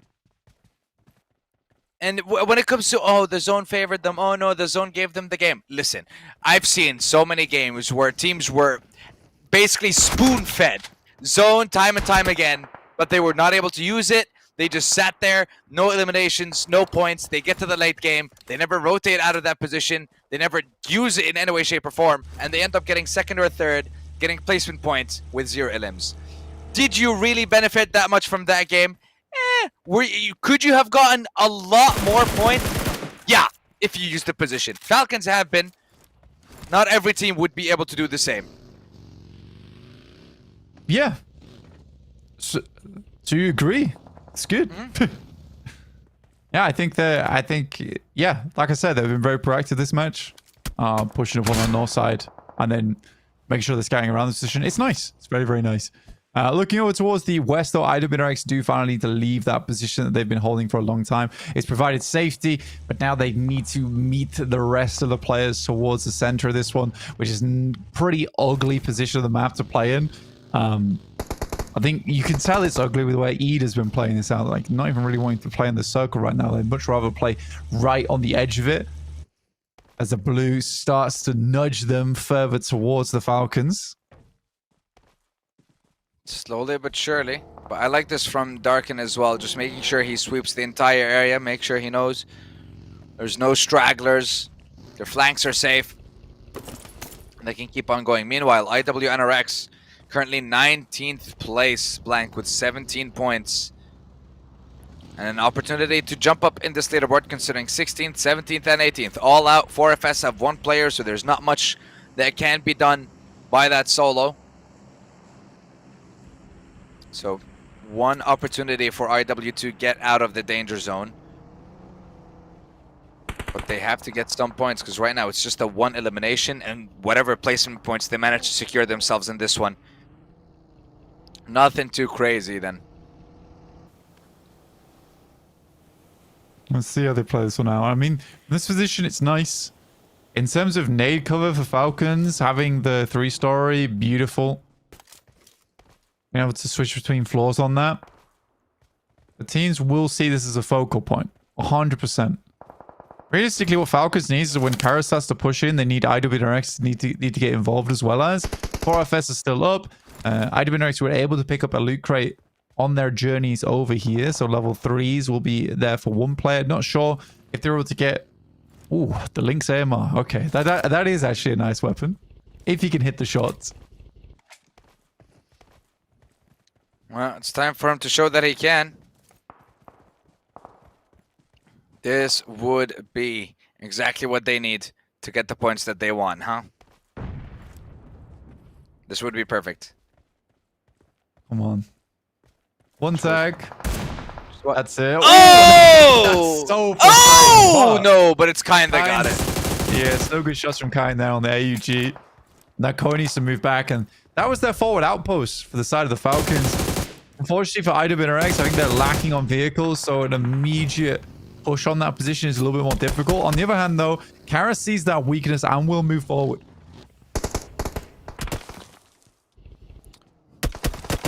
Can they move forward in time before the revive is finished and see if they can wipe out Falcons?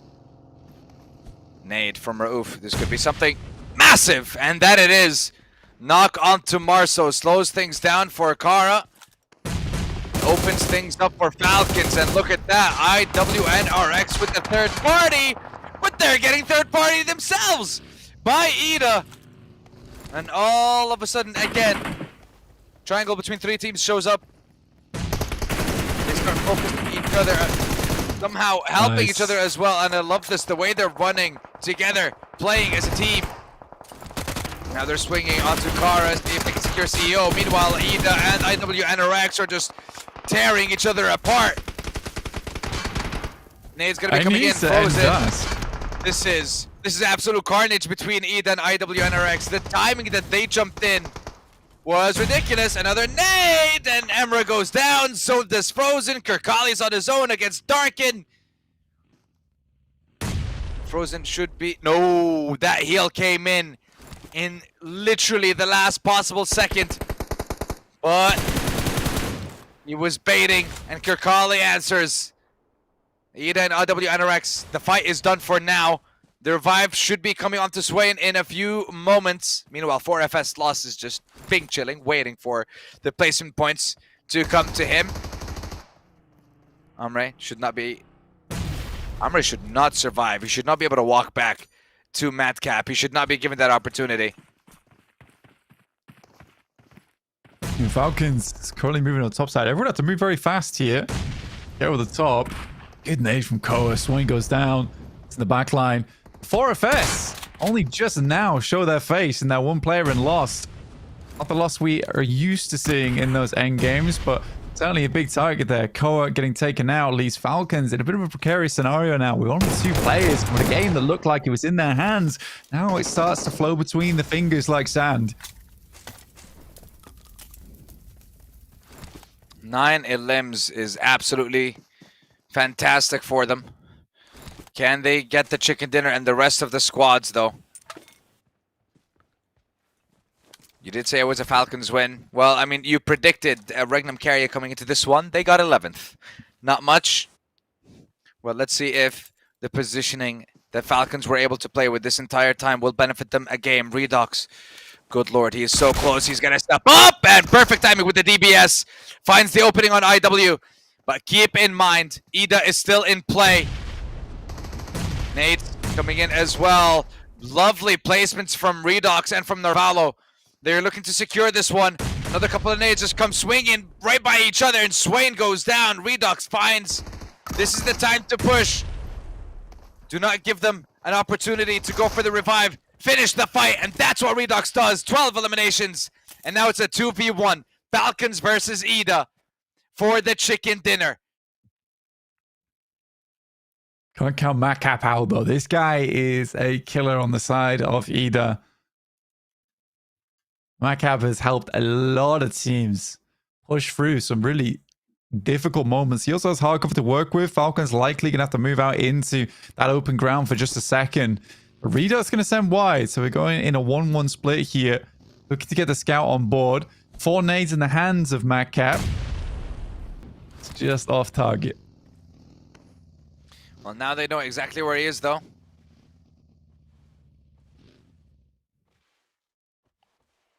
Redux arming up a nade. See if he can hit it. Ooh, very close. That's bad news. Yeah, they don't get any tag on it, which is a little bit unfortunate. Again, no tag, so the information gain is just not there. They roughly know his location. A nade came from this area. I think as soon as you see the buggy, you'd understand his locale. And I think that realistically, Redux should have waited for Narvalo to get to this spot. I agree. I think he should have waited. But look, the fact that he's not taking the 1v1. Oh, Nice. well, never mind. Don't need to risk it anymore. Narvalo with a perfectly placed nade. After a couple of attempts, managed to secure it, and that is going to be a Falcons winner chicken dinner. We were waiting for them, and they showed up. It's taken us some time. They had 31 points yesterday, but now with this one, that's going to jump them up to like 4th, maybe top 5 so far. But they still have a road to go. They still have to make sure that they are in top 16. IWNRX, they had a few elims towards the end as well. I want to see how many points they managed to secure at the final tally, and see how much they jumped as well in the overall leaderboard. And when you're looking at Falcons, I think that was actually a really good game from them. Again, there was a little bit of that carelessness, let's put it that way, as they push through on that south side, letting 4FS creep up on them like that. I think that maybe you expect another team there. Then again, you have that sense where Carya goes down, you think that's the entire squad wipe done, but then again, why is IWNRX not pushed up towards that position anyway? So yeah, it's a tough one. I think that everyone realized very quickly later on that they had to gain ground on that open space, which is why it was a massive go signal for everyone and all that action popped off so quickly. But the fact the Falcons still make it happen, just Narvalo and Redux, 2 players that had sort of lost their luster a little bit as players, it's really nice to see. And I think that is promising. It's promising for the team. Yeah, I mean, look, there's been quite a few promising performances from some rosters. You know what? That's it. I think the copium right now. What are Boars doing? That's what I want to see. Yeah, there's been a lot of copium for a lot of these teams, and yeah, I'm wondering what Boars are going to do too. Yeah. I mean, look, I want to say there's still time for a few teams, but Boars have got to step it up. We talk about how many mistakes a team is allowed to make and how many games you can have where you end up with 0 points specifically. We give the limit at 2. Again, that limit can range depending on the level of qualification. If you're talking about 20 out of 24, 16 out of 20, you can make a couple more mistakes, but ideally you don't want to, because that's still going to affect the way that you're going to perform in the grand finals as well and going forward. So you always want to put your best foot forward, and you can't really give excuses for any of those bad performances. So you have to work on whatever mistakes you're making and fix things before it gets to a dangerous level. You just spotted him. I mean, Madcap sort of walks into it. He does have to move up. Really well cooked on it as well. MVP was Koa. Unsurprising for the amount of work he'd been doing last PMSL as well for EU. 500 damage, 3 elims, did go down a little bit later on, purely because the team didn't clear the building. But overall, fantastic stuff from the Falcons that game. Really, really enjoyed it. Ida as well starting to step up a lot more. I think that you were wanting IWNRX to get a little bit more done. Well, they certainly do that game. Yeah, they're definitely going to help them up a little bit, but let's have a look at the rest of the little statistics that we have. Most damage, most scored. So Falcons were on fire that last game, 709, 4 eliminations. Not the highest numbers that we've seen so far. So there's still some work to be done all around. This game has been, I want to say, like, slow. It hasn't been a very high elimination game. It hasn't been that intense. It hasn't been that crazy. And the numbers can show us exactly that. Most distance, 330. We saw 427 yesterday, which we still don't know how. And here we got the stats from that last game completely. Decent amount of eliminations for Falcons. Like we said, 13. Decent number of damage as well. And look at that, Redox and Norvalo, 38 and 41 damage taken. They were able to survive until the very end of the game and barely took any damage. Okay, crazy from the duo. Very Yeah, nice. I mean, they didn't really have to. I mean, they had that free story for such a long time. And again, I think the reason that game is not high octane is just because of the circle itself. I mean, it's a tough circle to play for a lot of teams, and there really isn't a lot of opportunity to start sweeping on the sides. You saw so many squads there towards the end, all playing edge. No one wanted to play center because center sucked. So you just have to play on that edge of the map a lot of times, and then try and work it from there. By the time we got to zone 8, that's when teams started to think about actually hitting the center of the circle. Yeah, because looking at what's happened in that last game, we were 18 minutes in and we had 8 squads. 19 minutes into the game, which is crazy. I love the range that we're getting. That's what I love. Just the difference between Rondo and Erangel from the beginning of the day. So we had so many players, so many teams in the first one, and then second game it was just because of the positioning of the zone. Of course, it was an absolute slaughter on so many teams. There were so many areas that were just not in fighting whatsoever. There's no cover. There's not much for you to work with or do anything with. So yeah, so it's expected for it to go that way. But you know what? This is what we get to see with PUBG Mobile. This is the level of craziness that we'll have to see in the competition. It's been 2 really tough games, actually. I think there's some of the toughest circles I've seen so far in PMSL EU is just those 2 last games. I think that's a horrible spot to play over on Rondo, and it's a horrible spot to play over on Erangel as well. And I think that the only team that really benefited out of those 2 maps was the Falcons from that free story. They were able to pick it up. It's funny to me as well because I think that compound itself is actually pretty cursed in terms of PUBG Mobile. Most of the times, if you play it, it gets pulled out of the circle fairly early. But I'm glad they were able to play it for as long as they did, and people actually get to see the power of that building. Because I think if you watch esports, you look at that and you're like, oh, it's not a great spot, but it is. It's actually an insanely good spot. Yeah, if you know how to work it, if you know how to deal with it, it can do wonders for you. And right now, I wonder how many players we are waiting on before we get ourselves started with the third game. And don't forget, ladies and gentlemen, third match of the day for today means it is going to be Miramar, and the only Miramar that we will have for our second day of the knockout stage. Every single group is going to be participating except, drum roll please, it is Group C, which somehow we're continuing the trend slowly but surely. Group C is Wildcats, Next Rüya. They're not going to be playing. Anorthosis Famagusta, Team Falcons, and Beşiktaş. They will be out. And Fenerbahçe, Oscar, and XSlay Esports will be jumping back in with us into this next game as well. What do you think that? Falcons get a chicken dinner. No opportunity to build on that momentum, and they take a break. Yeah, I think that actually works quite well for a team like Team Falcons. I don't think they're super high octane teams anyway. So what they want to go for is essentially just really consistent games, be able to pull it off towards those last final zones. I think that's where they start to shine a lot more, is when they really tactically think about 4 or 5 teams around them and how they're going to deal with them as we saw during this match. But yeah, I think for them now taking a break is really nice because they get the morale up, and they get to consolidate a little bit. They get to jump back into the games rather than being like, okay, now we have to recreate that again. I think for teams like Papara SuperMassive, they're absolutely able to build the momentum. And they've been able to do that across the past 2 days and across the past 6 games that we've played so far. Falcons, 23 points at the end of that one. IWNRX, 10 points. And those 10 points are going to be huge considering that they were in 19th. And there was a difference of like 7 between them and 4 or 5 teams ahead of them. So this should give them a little bit of respite.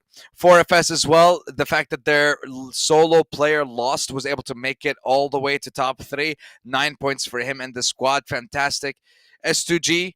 6 points, 8 for Carya, 4 for Jetgo, and then the rest. Regnum, Carya, not the best, supermassive, worst game we've seen from them so far, but it's fine. I mean, you're sitting at 81 points, and at this point, you're definitely over the threshold of qualifying, and we'll see you in the finals. And I want to see the same performance from Papara SuperMassive in the grand finals of PMSL EU.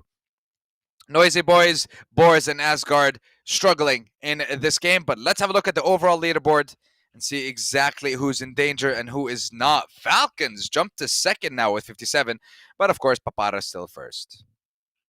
Yeah, Papara at 81. It's still a phenomenal lead from them. But Team Falcons jumping up to second. I don't know how they keep doing it, but well played to them. They're able to hang on. It's nice. It is nice. Anorthosis Famagusta, definitely surprising team for me right now at 53. I'm glad that BRA is able to continue that streak at 50. But yeah, great stuff. Great stuff. And the second page of the leaderboard paints some not so great stuff. When you look at Fenerbahçe 25, 2 points ahead of Asgard, who's 2 points ahead of Shockwave and ULF, and then you have Boars in last place with 15, but they will still be playing this game. They'll be taking a break next game for the likes of Boars, S2G, Ida, and TheNoisyBoys. But right now, Boars, ULF, Shockwave, Asgard, everyone's eyes are going to be on you. We want to see you perform a little bit better. That's if you want to make it into the next stage. But it's not going to be an easy one, though. These lobbies have been very, very difficult. Yeah, the lobby is pretty tough. It's definitely pretty tough. And I think that you're looking at ULF right now. I'm kind of worried for them. And it's weird because ULF is comprised of some very, very good players. Here's our MVP ranking, lost obviously at the top with 23 elims and 6 assists, because this guy doesn't get assists, he only gets elims. He does not help the team. Darkin just a little bit below there on either side, but yeah, very, very good stuff. So yeah, he is once again just almost a third of the team's points, just with the eliminations that he's secured. They have a total of 81. He has 23 in elims only. God knows how many points he was able to secure for the team placements-wise, just by, I'm not saying surviving as the last player, but staying alive until the very end of the game as well. That man has been on fire, and he's staring that MVP medal in the face. He wants it. Yeah, I think it'd be very unlikely if Lost doesn't pick up the MVP for this tournament, honestly. With the way he's been playing, it's been very surprising to see like a new name like this come out from nowhere. I think last PMSL EU, Koa was the MVP, but that was somewhat expected because I think throughout all of his other teams, he was always like the star player on there. I've seen Lost play before, but just never to this level. It's incredible how much of a level up they've had. But yeah, I think for Papara SuperMassive, they're always in the back of people's minds, but they were never at the forefront, right? They were never towards that frontal lobe. This time around, though, it has been some great development from them. Now, I think we can sort of ignore Papara SuperMassive a little bit until we get towards day 3 and they've qualified and how well they've done and how much they'll be taking home, likely $4,000. But I think it's some of those teams underneath that we really want to zone in on. To me, I think, but I'm counting out Boss. I don't want to talk about them anymore. I think right now they are big sucking. They are. I think ULF definitely can make it up there. S2G's in a worrying position, though. They've been in the same worrying position in the previous stage as well, and didn't really change, if I'm being honest. Weren't really able to salvage any one of their days. They weren't really able to salvage their performances either. It's just they need to put in a lot more work if they want to perform to the same levels that the organization has previously. But for now, not seeing it. Previous stage, they literally qualified by a difference of like 2 or 3 points from the team that was in 19th and 20th as well. So they were on the edge. And right now, they're very close to that edge once again. And it's not really like a huge lead between them and the teams that are in the bottom of the leaderboard as well. So, and realistically still, one good game for any one of those teams and a bad game for you, you're going to be swapping positions, and that's not where you want to be. You want to hold on, make sure you stay in that top 16, never feel the fear of being in the danger zone. I think that is the difficulty for some of these squads where I look at them and I'm like, well, I don't think you even have the capability to have a good game. So this is tough. I mean, even for Boars, right? It's very, very obvious. I said I won't talk about them anymore, but I have to in this instance. But even for them, like that last match is very telling to me where you look at them come down for that third party and they just ignore it. They back off. And I think because they're playing scared and they're never going to earn points like that. And some other teams are certainly playing very similarly where they're refusing to go for those big team fights because they're worried, because they're scared of their position. And that's going to really cause some big upsets. Anyway, we have Miramar after we've done quite a bit of yapping, but we're getting into it very, very shortly. And I'm excited to watch another map on the desert. And here we go, and would you look at that? We are once again focused on the southern side of the map, but it is our third match of the day. Miramar, sunny as always. Just crossing the halfway point with this game here. 3 out of our 5 matches of every single day, and here we get to have a look at the full leaderboard just before we see the teams drop to their favorite locations in this sunny desert. But what awaits is the zone. Southern playing path, though, again, we're getting a lot of these over the course of PMSL EU. We like to be on the south side. I think that over towards the north, it's going to be a little bit difficult towards La Cobreria, Ruins, not easy. But we're jumping straight into it. Papara SuperMassive out very, very early, moving over towards Minas Generalis. But it is Papara Esports that's currently contested between, I think that is Asgard as well as the TheNoisyBoys, if I'm not mistaken on the logo. TheNoisyBoys are just east of Truck Stop. All right, so who is getting battered by Asgard right now? S2, no, it's not S2G. No. It's not IWNRX, bruh. Oh, wait, which color is that? Well, we're jumping into it. It's Fenerbahçe! It is Fenerbahçe. Not good. Fenerbahçe are in not a good position at the moment. 16th with 25, 4 points behind S2G. 3 points behind, or 1 point rather, above Asgard. So it's a fight of the bottom teams at the moment, 16th and 17th. Meanwhile, ULF and Carya as well. You can see ULF with that point, stepping up now to 18th place. Everyone's looking to improve their positioning, their placements. Regnum Carya on our screens. Obviously didn't do too well last game. And already losing Silas is a really big blow to them.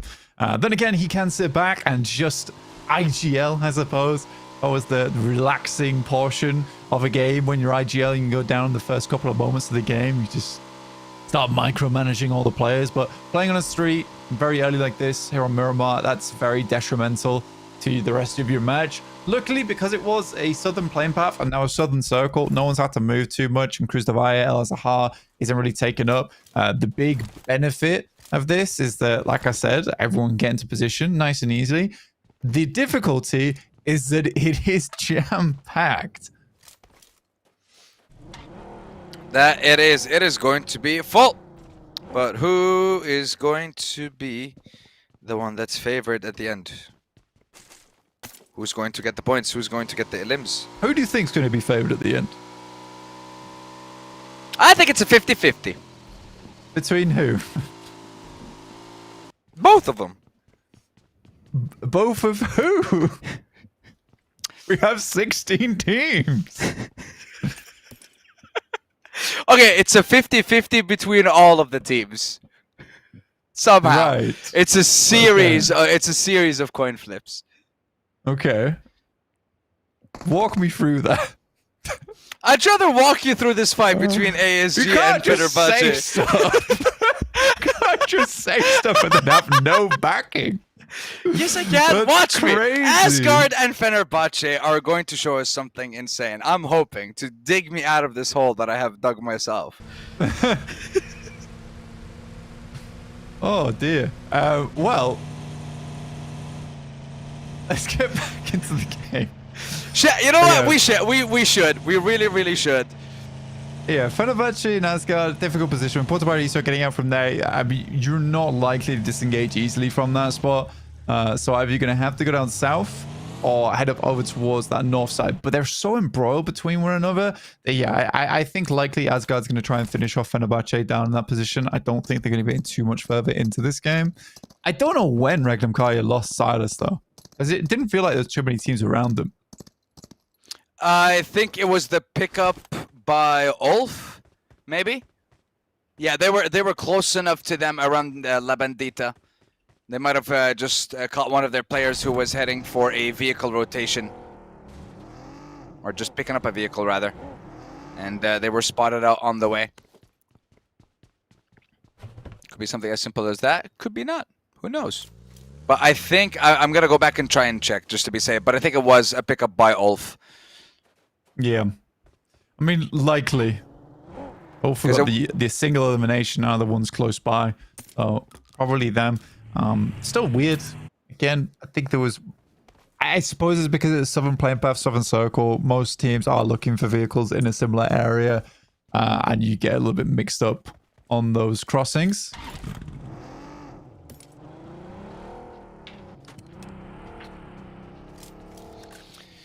El Pozo currently just populated by the likes of Shockwave. This is one of those games, of course, with Falcons not being there. El Pozo is going to be for Shockwave in its entirety. So they shouldn't be really feeling any kind of stress in that situation. But I want to know how they're going to move. Because right now, we do have a decent amount of teams that have centralized themselves in our first zone. We got Regnum, we got Bra, 4FS, Oscar, and ULF. And I believe Papara SuperMassive as well. All of them have kind of migrated towards Los Leones. All around it. No one's playing in the center of the city. Everyone's on the outskirts from all directions.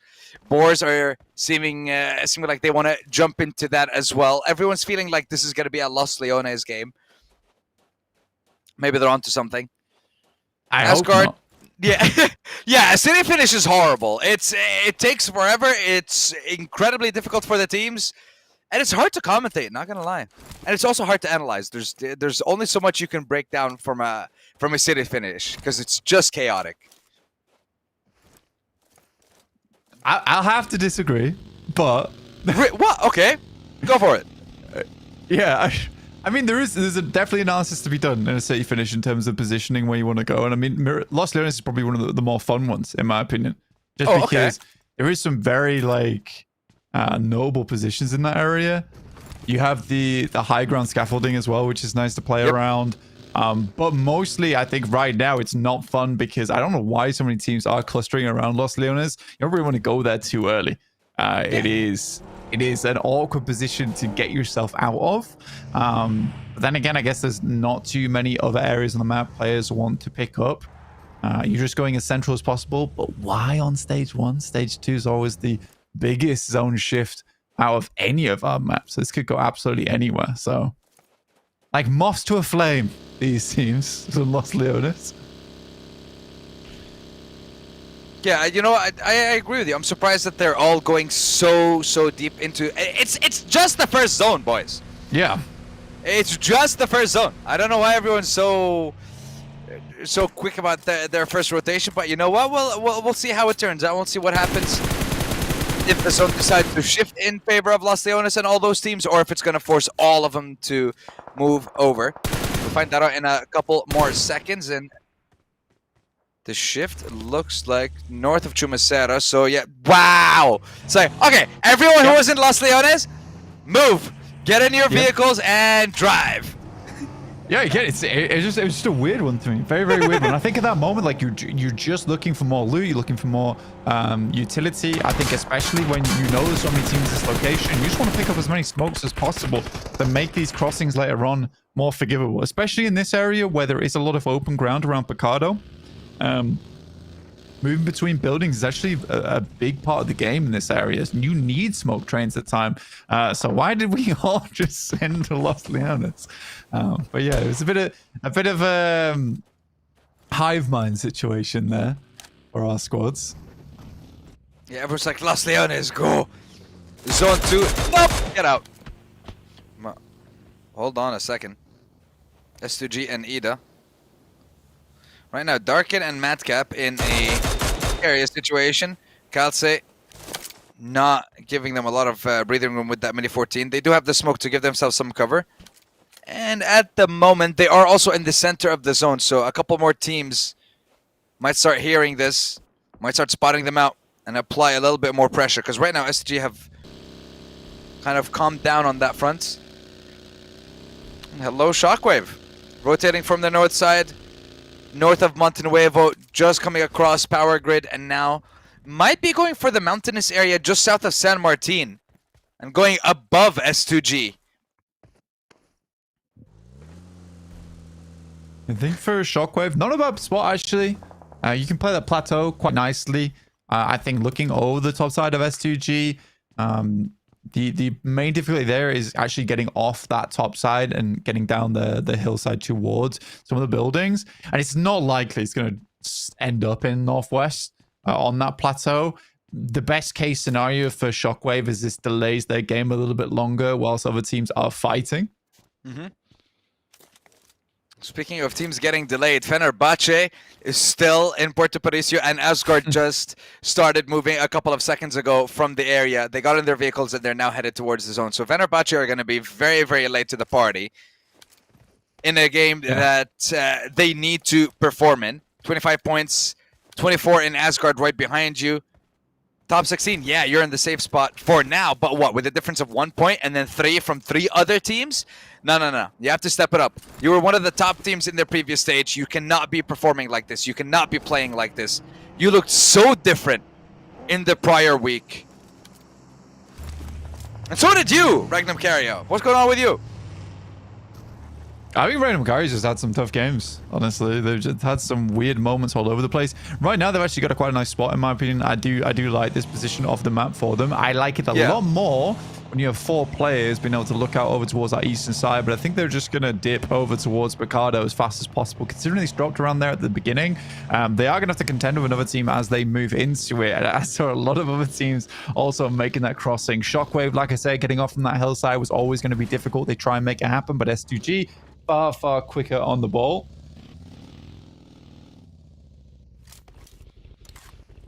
S2G trying to eliminate the potential threat that Shockwave could pose. Meanwhile, Regnum Carya trying to hold this position that they just jumped into, but it looks like there's a lot of competitors. We got Braun, we have Ida as well, we got Jetgo, we got Supermassive a little bit further on. We still have 16 teams, 13 minutes into this game. This is Miramar. This is how it works. It takes some time, but the second it heats up, ooh, it's going to be spicy. This game's going to be a bit of a weird one just because there are these buildings involved around Picardo. A lot of times it's going to be whoever got there first, basically. Is going to really benefit on this game. And those buildings, once occupied, it's very hard to push teams out from there. So if you were late, like some of these teams were on the outer edge, they've remained there. The only teams that are able to get towards Picardo and make a mad dash for it were the ones that were just about 400, 500 meters out. And you saw all of them make that move early. Now they're betting on the circle moving over towards Picardo, and you've got to make that gamble. You have to make that gamble, because if so, then you are guaranteed a top 5 off the back of it. Teams on the outer edge, though, they're hoping this moves further off towards the east, further down towards the south, give them more opportunity to stay in this game. But yeah, it's a difficult one. And it's going to be a little bit slow here on out. It is absolutely going to be a little bit slow here on out, other than the southeast traffic jam. I'm looking towards that south right now, and I see 2 different decisions that have been made by Asgard and by Fenerbahçe. Fenerbahçe going for the eastern entrance into the zone, where they will be meted by 4FS and ULF. Meanwhile, Asgard decided to go for the southern western entrance. They have Boars and XSlay, along with maybe Oscar, that they'll run into. Might see a little bit of fighting between them if they run into each other. But at the moment, it doesn't seem like it. And Asgard and Fenerbahçe are both going to enter. Fenerbahçe is the one that lost one of their members early on. They do not have their full strength. So it is going to be a little bit harder for them. And S2G, you mentioned, they were one of the first teams to arrive in this location. And they've been here for a while. They did not allow Shockwave to take a threatening position against them. And they're able to hold their ground. You have to hold this spot. You have to hold this spot anyway. If you're S2G, no one else is really looking over towards this ridge side right now. We are going to get the shift on the circle now, and it does favor towards Picardo. So a lot of our teams on the outside edge are left out to dry now. It's very awkward. You even have this dip over towards the eastern side, which is a bit weird to work with for some teams. But yeah, I think anyone who was able to get over towards Picardo nice and early are really quite happy with the result they've been able to grab off the back of this.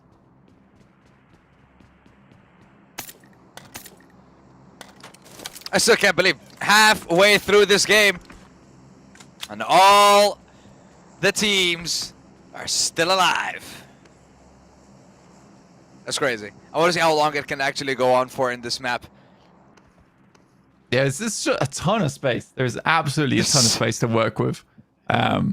We don't really. And this is one of the maps and one of the circles where, come stage 5, stage 6, it is disgusting to play because you have no choice but to get involved with other players. See, well, Oscar decides to get involved. Pluto's just letting it fly towards Boars here. Havlik is ready. Meanwhile, there is already a close range fight. Snowix was eliminated. There was no opportunity for him to get a revive. Meanwhile, only a little bit of damage. I believe coming from the direction of XSlay, so there is a potential for a third party, and that takes 16 minutes is when we see our first team get eliminated. Whoa, from Havlik though. Havlik and Kvik are able to peek, take down 2 more members. Oscar, I think they're down to that last one now. No, they still have a duo left. Pluto a little bit off in the distance, and Poli closer to the danger. He's gonna take this fight with Kvik. He is able to dance around a little bit more. Havlik not gonna give him an opportunity to heal. It's a 1v1. You do not lose this. Pluto with the backup, and Boars bite the dust. In 15th, they go with 2 eliminations. Nothing to write home about for them, and another fight unfolds. You thought we were gonna have all these teams alive? This entire lobby? Hell no! All hell breaks loose in this lobby now. And Carya looking for their share. Marso was a little bit over aggressive. Gets knocked down for his troubles. Lewis in a position to be very, very threatening to this TNB roster. Not able to pull the trigger quick enough. TNB, they get in a limb, they get another knock, and they get out, but this nade might not stop them. It actually does though, gets one onto Oron. The revive should be able to finish. This could be a continued push. TNB decide to abandon the revive. They're abandoning the fight that they were winning? Why? TNB Now it trying to work this one out. I mean, Carya, you know, the top side, CEO's doing some good work right now, and TNB, despite having all the advantage here, all the sidelines, Carya's holding on. And I think Carya's been very resilient today. Yeah, but I want to say TNB have been very reactive rather than they had the advantage, and now you can't heal outside the blue. Kenzo is gonna go down. NoisyBoys done and dusted. They had such a massive advantage. It was a 4v2 and they decide to dip. Yes, I understand that the zone was going to shift, but it still hasn't, and you had the time. Such a poor call, I feel like, from TNB. Yeah, trying to clear our space. It doesn't work out though. I mean, most of the space is already taken, especially on this next circle as well, over towards Picardo. A lot of these teams on the outer edge know that they're done for. If it's not for some of these quick pushes, these quick takes, it's just GG. Like, how do you make this work? I think the way that any team could make this happen is to assault Regnum Carya, but how do you even know this is a 3-man squad? You just don't. Asgard, though, despite starting to put Pariso, just flowed in the side of Picardo on that west side. Only one player taking a knock and a flush, but honestly, all things considered, that's a very high-value play. Yeah, they made the better decision between them and S2 or not S2G rather Fenerbahçe. Fenerbahçe was the one that was stuck with them in Puerto Parisio in the earlier stages of the game. Each team had a different thought process, and looks like Asgard are the one that benefit the most from it. Lovely rotation, and they should be able to stay in Picardo until the end of the game if the zone keeps shifting there. The teams who are playing edge in XSlay, 4FS, ULF, and I think maybe even S2G, they might run into some troubles, and 4FS will be running into ULF. Now it's going to be one of them going down. This is not looking good for 4FS. No, I mean, it still could go in the favor of 4FS, but for me, this is definitely a moment where I'm like, I need ULF to have some kind of impact here, not just go down, because they have incredible players on side, and it is just crumbling, falling apart. Yes, it's a difficult part of the lobby to play from, but these are veterans, all veterans from PUBG Mobile playing together, all same language. How are they doing this badly? If I start that conversation, I fear it may not end, so I'd rather not. You're looking at the good cop in this conversation. You're the one, you're the bad cop. You're the one who tells them how bad they are, and I just give them copium. I'm okay with that. Someone's got to lay down the law a little bit here. All right. Well, that's your job, Blank. You're on it. I can't do it. I don't have the heart. I feel bad. Can't feel bad. Criticism where criticism due is needed at times. Why some of these teams won't improve. And I mean, I'm not always the best to give criticism. I do make mistakes sometimes, but it's just unfortunate. It makes me sad as well seeing ULF perform like this, because I do think this is a team with, in fact, international capability. Mm-hmm. I agree. And you know what? I don't really have criticism for Carya. I just have some praise. You said it, they were able to hold on in that fight versus the TheNoisyBoys, and now the way that they played the fight around ULF, another pulling the trigger, continuing the fight, applying the pressure onto that last member of ULF as well. But the thing is, how are they going to make it into the next zone? Because it is quite open, and there's 1, 2, good lord, 6, 7 teams already in Picado, or at least in this current zone. So it's going to be a difficult one. Regnum Carya just full send it right into the city, and they all make it alive? Okay, very well timed rotation from them. Yeah, very, very nice. Again, I think there's a lot of spots on the map that are open for this kind of play. And it's weird because I think teams are so frightened to make these pushes that they just have not. So there's a lot more areas on this map in Picado that are free. Everyone's just had it in their head for so long that Picado is filled with teams that no one's made these pushes, which is incredible. It doesn't always happen often. Here's Papara SuperMassive, 4 absolute titans of players. Will get taken down from Ketch up on high, and Ketch is on a tear right now. ULF is on 7 E-lives, and I think a lot of that is on Ketch. And he exposed his position, wasn't able to secure the elimination. He did get the knock. There's a bit of pressure on Carya at the moment. There's a lot of pressure onto XSlay. And the fight between them and Jetgo, and Asgard does from the distance. Yep, they're going to be picking up a couple more elims. Meanwhile, Ketch, hold on, is taking down members of Carya. I think he took down one, he knocked the other. And meanwhile, XSlay in the open, out for the count at the hands of Jetgo.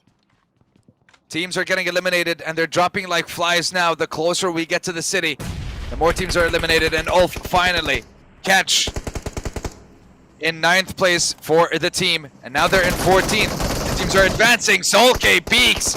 And this is a problem with the city finish. The second you peek to take a pick on someone, someone's taking a pick of you. It's going to slow down a little bit. Most of the teams on the outside edge are getting pruned. Getting absolutely pruned. Most of it's going to come down to these teams inside of Picado, where things are going to really slow down. Always a very, very fun finish in Picado. Currently, S2G playing a little bit further down. They have slight control over towards apartments, which is nice to have.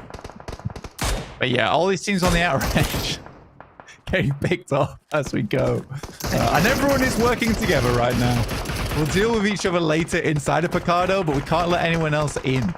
Yeah, the enemy of my enemy of my enemy of my enemy of my enemy of the other enemy is my friend. They're all my friends until they're my enemies. That's what I'm seeing from all these guys. 6 teams in the city, 1 team trying to enter. Not today. I mean, I'm still very surprised that Asgard were able to make that wrap on the west side, because I think Shockwave actually tried to make that play earlier, but did it too early. By that point, a lot of teams were watching for that western rotate, but Asgard really takes their time with it. By the time they go for the play, S2G is watching, but way too late. They only get 1 pick. And I think Asgard's very happy just to get 3 players in here. I think Asgard would have been pleased to get 2 players in here, to be perfectly honest. But that is a nasty shift on the circle. Even though it goes dead central, it does pull away from a lot of teams who made that western rotate early on, like Asgard, who now have to make a bit of a mad scramble off to the eastern side. In the meantime, though, you do have BRA who are playing in a building that watches the road crossing, which is going to be a big portion of the game for these teams if it should move further towards the east, towards Papara SuperMassive of all teams. I feel like when it comes to Asgard, they're just asking you rather, hey Blank, you want to see us do that crazy stuff again? I'd love to see what they do next. I want to know what the rotation is going to be. But you know what? Another team that did something not, I would say, not as drastic, but very similar to Asgard was Regnum Carya, because they're the ones who are in the center of the zone. They're the ones who also have 3 players alive and well. And they're looking to make something happen in this game. And Asgard, with the 3 players they have, if they can make it into the next zone, if they can just cross this street, well, S2G says, no. One of them can't cross, and that's Akron. He's down. Real makes it. Okay, Real doesn't make it. So I'm assuming that last player is also not going to make it. And he's gone. Yeah. Yeah. So they can't cross the street. It's a tough play. I mean, I respect the attempt. All right, I respect the attempt. I mean, they did it early as well. I think a lot of teams would have waited to make that push, and I'm glad that Asgard actually tried to go for it. This is also what I meant by earlier, where when we were talking about Los Leones, a finish like this in Picardo, you absolutely need smokes to make that happen. If you haven't taken the time to grab those and be able to smoke train your way across, this is where smokes util becomes extremely important. Which is why I was so surprised we had so many teams just flooding Los Leones early, instead of just like rotating through a lot of the buildings that are in this area, picking up as much utility as possible, or this inevitable endgame. Yeah, the end game is almost here. We're in the 8th zone, and I think, yeah, it just shifted a little bit more central. And then everyone's going to have to start moving, and everyone's going to have to start making that mad scramble to the finish line to grab themselves that chicken dinner. And Supermassive, the fact they have 4 players still alive, they are going to be on the edge of the zone, and they are still going to be extending that lead, not allowing anyone to get closer. They're looking at breaking the 100-point mark in this game, and this would be in their 7th one for Papara It's possible. It's possible as well from that position they're playing. I mean, they're going to be in a little bit of trouble soon, because you can see here they're right on the edge of the circle. They might need to start peeking around this little bridge. Is the only thing that's keeping them covered off right now. But they have to wait. They absolutely have to wait, because it's teams that are starting to get crunched into this western side. They're going to start fighting one another. At which point, I do think that Papara SuperMassive's only option is to make a long wrap down towards BRA's compound, crash on the outside wall, and give themselves some cover that way. But there's going to be a lot of guns pointed that way at that point. The question is, can the gun that I or Ida are going to point towards S2G, are those bullets going to hit? Are they going to deal damage? Because it's an advantageous fight in favor of S2G in a 4v3 situation. But there is third parties, and there's nades, and there's fights breaking out all over. But here we go. Carya versus Bra. Lewis versus Kiskew. He's going to take one down, and now he's going to swing on to the next one. He secures the elimination. Quantum. Is he going to let his teammate go down without a fight, without a trade? Lewis switching over, going for the revive. No, going for the heal, rather. Quantum still not going for the push. He sees his finish. He's doing a bit of damage in this 1v1 between the 2 players. But trust me, there are fights breaking out all over. Quantum. This 2v1. The fact that Lewis brought the first one. Nade. Bye-bye. Quantum secures it. Carya's out. And now we have our top 5. Down into zone 9. It's all going to get really hectic now. But Papara SuperMassive don't really have to move too much. Actually, they've just stuck out on that eastern side, and no one's really looking their way. Papara SuperMassive absolutely could come off the back of this game with a chicken dinner. They open up with a first knock over towards Regnum Carya. Now the door is wide open for them. But they're not the ones that are actually walking through that door. It looks like it might be Ida. With Amre now. Prepping. Papara SuperMassive also taking a fight with Jetgo. They're fighting whatever team they see, whatever player they set their sights on. This is exactly why a steady finish is absolutely bonkers towards the end. So many different angles to watch out for. Ida, Rita takes down Freedom. Jetgo Symphony goes down to Papara SuperMassive. They steal that one away. Merciless will be trading, and now Merciless, he just has a couple of cars for cover. Ida under Papara SuperMassive. Jetgo out in the open. Regnum between everyone. 30 minutes have passed, and we still have 4 squads. But they're not going to last that much longer. This game ends here and now. Jetgo will take 4th. Not able to get more at the end. Amre, if he can take out the duo of Regnum Carya. Wolf steps right onto that roof and secures it. He takes that fight, and now Loxy should be able to secure the elimination onto Rita. No, it's actually Z-Wolf from the roof.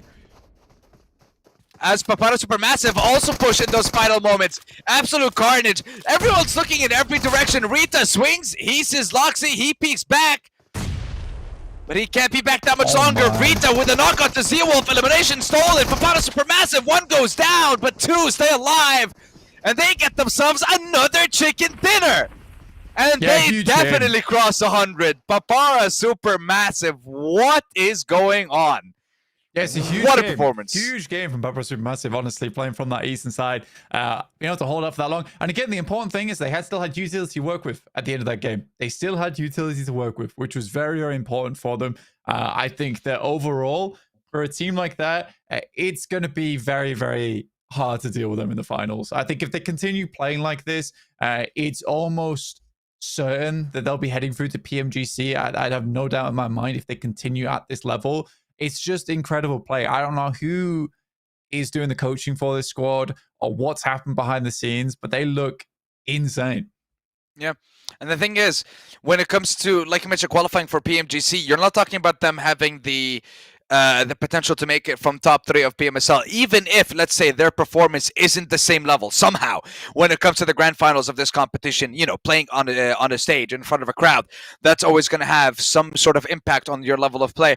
But also the amount of points that they are gathering, the amount of chicken dinners that they are securing, that's all going for the points that they've secured when it comes to the Turkey region. And we know that there's going to be one representative from Turkey, from Eastern Europe, from Western Europe, points-wise. And so far, they're making a fantastic case with the amount of points they're getting in this split.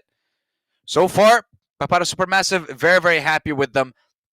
Looking forward to see what they can do in the final game, I believe. They have one more. Yeah, their next game is going to be their final one, and then they're off. They're done. They don't need to be here for the 5th game of the day.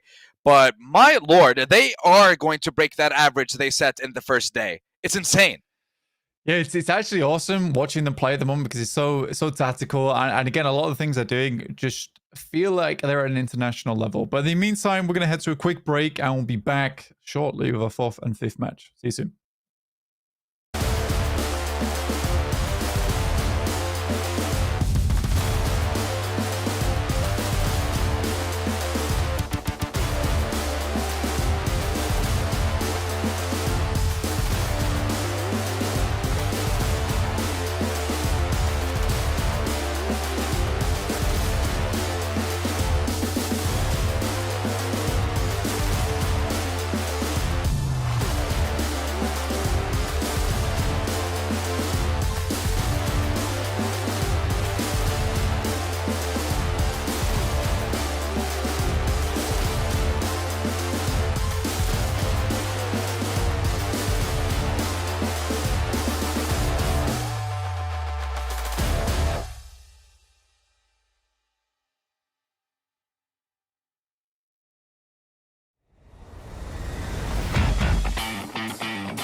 Skibidi Toilet has arrived.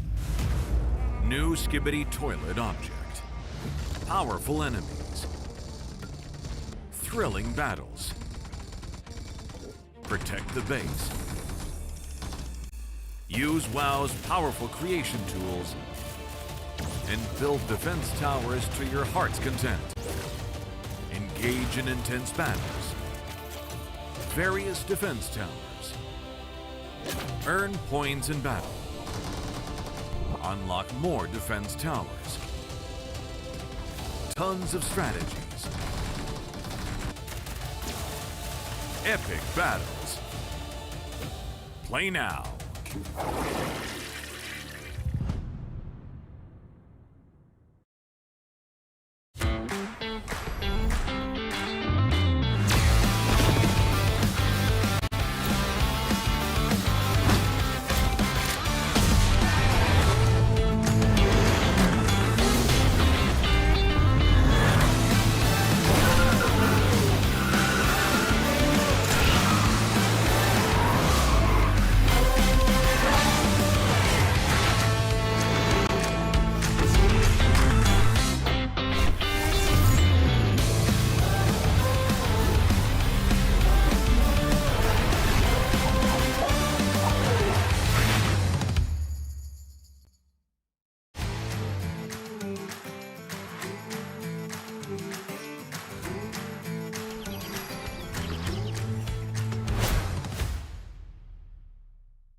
Welcome back, you young Rizzlers. Are you ready to destroy the Skibidi Toilet? Because yes, it is available in PUBG Mobile and you can take it down yourself.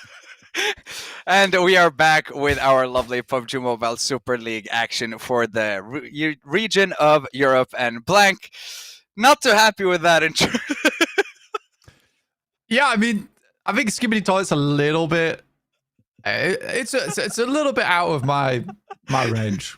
Put it that way. Listen, it's out of both of our ranges. It's insane, but you know, the fact that it's in PUBG Mobile is absolutely ridiculous. But you know what? You guys can destroy it if you want to, just like these teams and these players are destroying each other to reach the PUBG Mobile Super League Grand Finals for Europe. 24 teams started off with us. 4 have been eliminated from the group stage, and we will eliminate 4 more once we are done with the knockout stage, which is where we are right now. We've officially just crossed the halfway point for all the teams as we are now heading into our 4th game of the day. It is going to be back on Rondo, I believe. Yeah, it is going to be back on Rondo. So back to a ridiculous amount of eliminations from the beginning we go. Yeah, and I really hope that teams start taking a leaf out of Papara SuperMassive's book, though, and start thinking more about the end game as opposed to these early elims. Because the early elims are great, but are they going to keep you on top? Probably no. I think Papara SuperMassive, that's how they're staying on top here. I think it's fine to take those early fights and early engagements, knowing that you can win them. But should you go out of your way all the time if they're on the outside of the circle? I don't think so. Ketch absolutely deserved the MVP from that match with 6 elims, 800 damage. He salvaged that game. Salvaged that game for ULF because I think they had 7 elims total. 6 of those being from him. That's an incredible result. And Ketch, he fell off a little bit. I think there was one season, I think it was 2023 spring, where he was clearly the MVP. And then since then, he's kind of had this downwards trend, always been a pretty reliable player, pretty good player, but never towards that MVP caliber. But yeah, this game, he really showed that he's still got it in him. Still got it in him. Yeah, that he does, with him surviving until the very last stages. But hold on. Oh my God. Blank. We have a higher number for grenade scores, and it's 3. We've seen 2s, we've seen 1s, but this is the first time we've seen 3s, and it is in the name of Ida and Darkin. He also had the most damage at the end of that last game, and 365 distance score as well. He's been doing quite a lot. Yeah, he's taking 3 of the accolades, which is pretty cool. I mean, Darkin being more than half of this statistics page, which is cool to see. But again, Darkin has always been a very strong player. I think he was eclipsed by Eren back when they were playing on Ida together. But it's nice to see him now kind of spreading his wings a little bit more and getting more recognition that he definitely deserved. And he's been showing us exactly why he deserves it. And this roster deserves so much praise for what they've been able to put forward. Their consistency has been something inspirational in this stage of the competition. Just dominating stage 1, continuing that domination in stage 2. And I'm hoping to continue to see that when it comes to the grand finals and, of course, stage 3, the final one of the competition. Now, I was doing some quick maths for the previous rondo that we had. And what I have been able to find is that when we got to 4 teams left and 12 players left alive, at that point in time in that previous rondo, we have had a total of 77 eliminations. 77. Wow. 77 when we still had 12 players left alive. So I'm figuring out the math on, I guess, the team that won game number 1 and how many eliminations they were able to secure at the end. I believe that was Papara SuperMassive's. So it was 2 players left alive at the end game for the winning team. So you're adding 10 to that. So it's just 87 elims that game. Very nice. Yep. So 87 eliminations with 2 players left alive. That, I think, was the most I've seen so far in a single rondo. In terms of how many recalls were initiated and how many eliminations that we've seen, this is the highest one. And I want to see more. I want to see more craziness because I think the teams are just getting used to being on this map and getting used to trying out this strategy. Yeah, that's 27 additional eliminations that could have been thrown into the mix, which is quite a lot, honestly. And it definitely sways things. It's almost, if you look at it like that, you know, it's almost half an extra game's worth of elims, which can change quite a bit. The only thing is, though, is that when we actually looked at the scoreboards, if you look down, it was like 3 elims, 4 elims, 3 elims, 4 elims, 5 elims, 3 elims for like almost every team. So did it really change too much? I don't think so. The only team it really changed something for was Anorthosis Famagusta, because they were able to get 14 elims by the time they got towards that end game, and that definitely injected a lot more points towards them. But the rest, it sort of evens out, right? It was almost like that game never existed.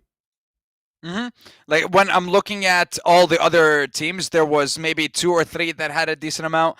Carya had 7, Abra had 9, and I think Oscar might have had 8 eliminations.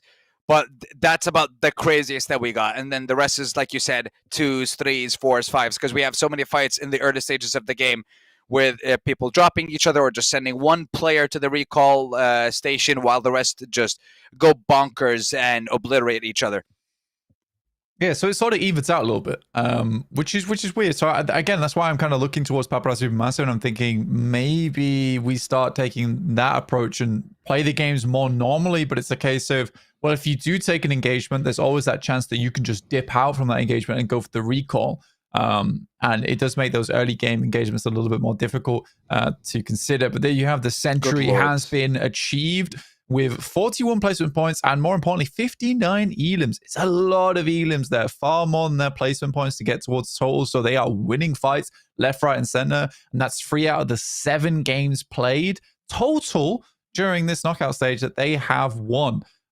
Team Falcons with 2 at 57. We are almost 50 points behind this team, which is incredible. It's crazy. That's what it is. It's crazy seeing this much of a lead in this short amount of time. But this kind of opens up a conversation that we didn't have an opportunity to talk about in the previous stage. Previous stage, we didn't really have a very top-heavy leaderboard, which meant that the leaderboard was very even all the way across. But this time around, with it being extremely top-heavy, 100 points for our first place, I think that's going to mean that we have a very, very close-knit lower part of the leaderboard. And that's what we're seeing here. 26 for IW Next Rüya and Asgard. 27 for Beşiktaş. Fenerbahçe are just 1 point behind that elimination station from the competition. And then Shockwave and Boars 21 and 17. So yeah, it's going to be very, very close, and I like that. That's one thing I want to see towards the bottom. I want to see the competition get incredibly difficult and see how those teams deal with it. See how teams adapt to being in such a position. Yeah, because we are getting to that point now where I was saying it earlier today, where the points vacuum is so big right now for Papara SuperMassive that 60 to 70 point margin is just not going to be there anymore. It's just not going to be there purely because so many of the points have been wished away at the top of the leaderboard by Papara SuperMassive. So you are coming in a situation where it could be like 30, 40 points by the end of it if teams at the bottom of the leaderboard keep playing the way they do and the teams at the top of the leaderboard continue their dominance. And we are slowly getting more to that era where actually you might be completely right, Sandstorm, that it could actually just be one game. It could be even the final game that determines not only one team getting into the grand finals, but it could be even 3 teams getting in those final moments. And I would hate to be the team that's in the group that's skipping out on that last game. So because we're keeping the same orientation in terms of groups and who plays what game, the teams that are going to miss out on the last game are going to be Asgard, Carya, Shockwave, and Papara SuperMassive. Papara, nothing to worry about for them. The other teams, we will be on the lookout for them to see exactly what happens and how it works out. Yeah, I think honestly, like you say, Papara SuperMassive, they don't really care that they're missing out the final game. I also don't think they really care about anyone catching up to them because I don't think they will. I think for teams like Asgard, I think they can still make it, but you are right. For them, it's going to be a little bit more difficult. Luckily, we don't have any of the serious offenders in that group, I don't think. So at least it is going to be a case where they'll still be able to have that final game to make that jump. Yeah. And right now, we are about to jump into our 4th game, into our 2nd rondo of the day. Here we go. Is it going to be a 1 plane path or 2? Make your decision, Rondo, but it looks like it is going to be just the one. You know what? We got one today. We got a double plane path. It wasn't the spiciest, but we got it either way. I'm very happy. And now this plane path, not too bad, I want to say. No, it's a very kind plane path. Again, it's going to launch people out nice and early. I think that it does favor some players over others. Players that tend to drop out early, like Beşiktaş here on Rondo, do have a slightly nicer time of it, dropping over towards Minhu. And teams dropping down towards Renjiang as well as Hushang. That's going to be slightly more difficult just because they are late out of the plane, late to loot up. If you're Beşiktaş, if you're ULF, you're looting early, which means you can get fighting early. Anorthosis, we know they love to get fighting in that early game. So them dropping out towards the beginning of this plane path and being able to head over towards this western side, they can get looted up and get gunning over towards some of these other squads. That is a Oh. nasty shift on the circle for a lot of our teams because they did send west. We're heading over towards Jordana City, and there's a little water involved here. That there is, and that's the most amount of water you're ever going to get in a game of PUBG Mobile on Rondo. Don't think it's going to get any crazier than this. But what's crazy is looking at the hot drop situation. So we got Oscar and XSlay in Rinjiang. We have Regnum, Carya, and Falcons also next to each other. And now we see IWNRX. I think there was just one vehicle next to them. They might have secured a quick elim. And they have a recall beacon under their control as well. They're not going to need to use it for now. Might have to use it later on because they are a little bit far away from the zone.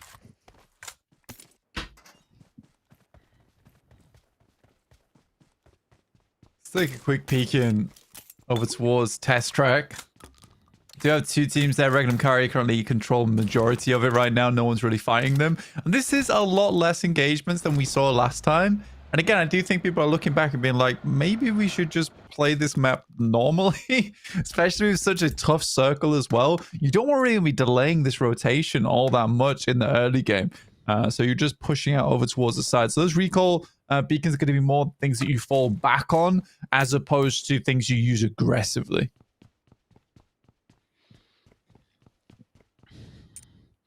Well, we won't be seeing any aggression. It seems this time around on our screens, especially on Fenerbahçe's side. We did see them fight off against Asgard in the previous one. And I love the different story that we got for both of them, depending on the rotation they made. One went east, one went west, and one was able to make a godlike rotation in Asgard. But they weren't able to escape in the final moments. City finish too crazy. Yeah, I think they could have lived a little bit longer if it went over towards the west. And I think if we did go towards the west, then Papara SuperMassive just wouldn't have won that game. But they made a gamble, much like the rest of the teams, and their gamble paid off. But they did play it fantastically up until that point. Koa has gone down, but Narvala gets a little bit of retribution over towards Shockwave, not before he is gunned down almost immediately. There is recall beacons up and available, though, so Falcons should be able to get their final player back up and kicking. I think they already rezzed Koa, so it was a little bit too fast, in my opinion. They could have waited a slightly longer, but Redox straight back into the fray with Shockwave.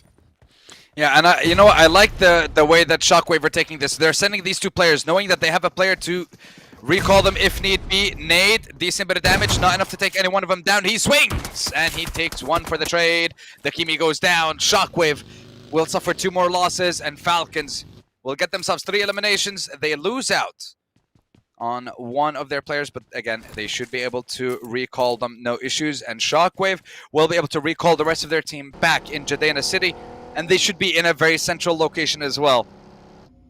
So they would be very happy with that one. It was just a risk. If we can get any eliminations on Falcons, perfect. They had the recall ready and waiting for them. But I feel like this one might be a little bit slower in terms of how many eliminations we're going to get and how many times the recall stations are going to get used. I don't think it's going to be the same level as the one we saw previously.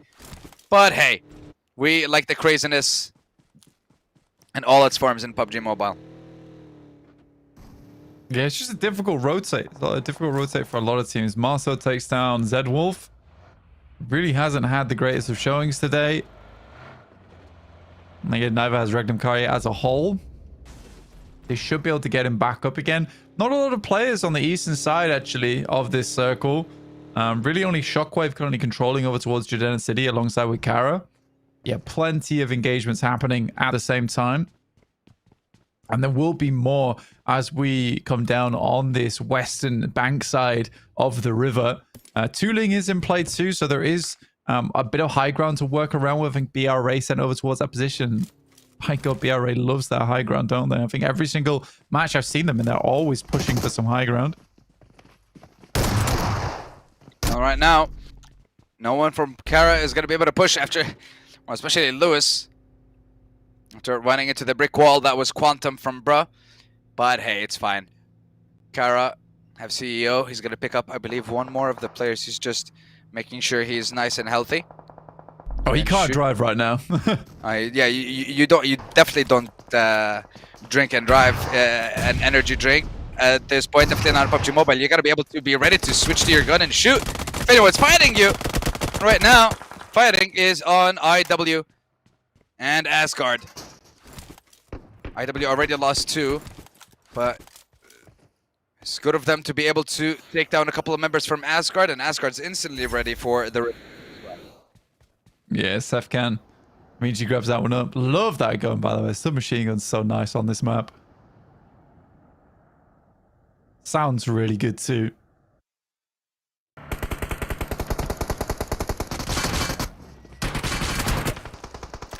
What? I'm not sure what this crash was, but it looks like it didn't really favor either team that much. It was a trade, 1-for-1, 1 knock for 1 elimination though. And now we switch it over to the nade wars. Some around the doors won't give in that easily, and neither will these players. Spike, your team needs an opening. Can you find it? And Kyan is just waiting. Hold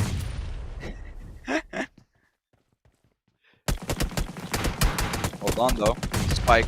Oh, you're telling me the second Spike peeks, he just gets obliterated? And it wasn't even by Asgard as well. Or Anorthosis rather. Kyan secured. Point goes over to Anorthosis, and I'm not sure what their decision is going to be, but it looks like it is going to be stay here and continue this fight.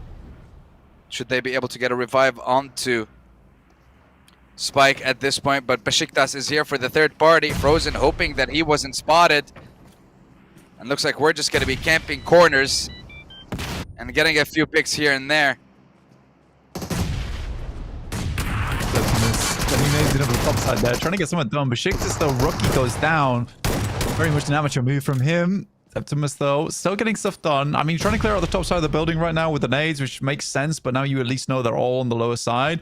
Spike moves in on this three-way engagement between them, Beşiktaş and IWNRX, who are currently lonesome inside the building with Kakali, but this could be really problematic. Luckily, all the vehicles are on the outside, so no tires have been popped, so there is quick getaways. I think this is turning into a full car park at the moment. Turns around. Falcon is able to find Spike as he attempts to go for the jump shot and spray. But easy enough. But we'll pick up 2 Edens from that, from the down player too. So Beşiktaş actually finding quite a bit of value. Circle did move over towards hard north from Judena City, which makes this all the more uncomfortable for so many of our teams, Sandstorm.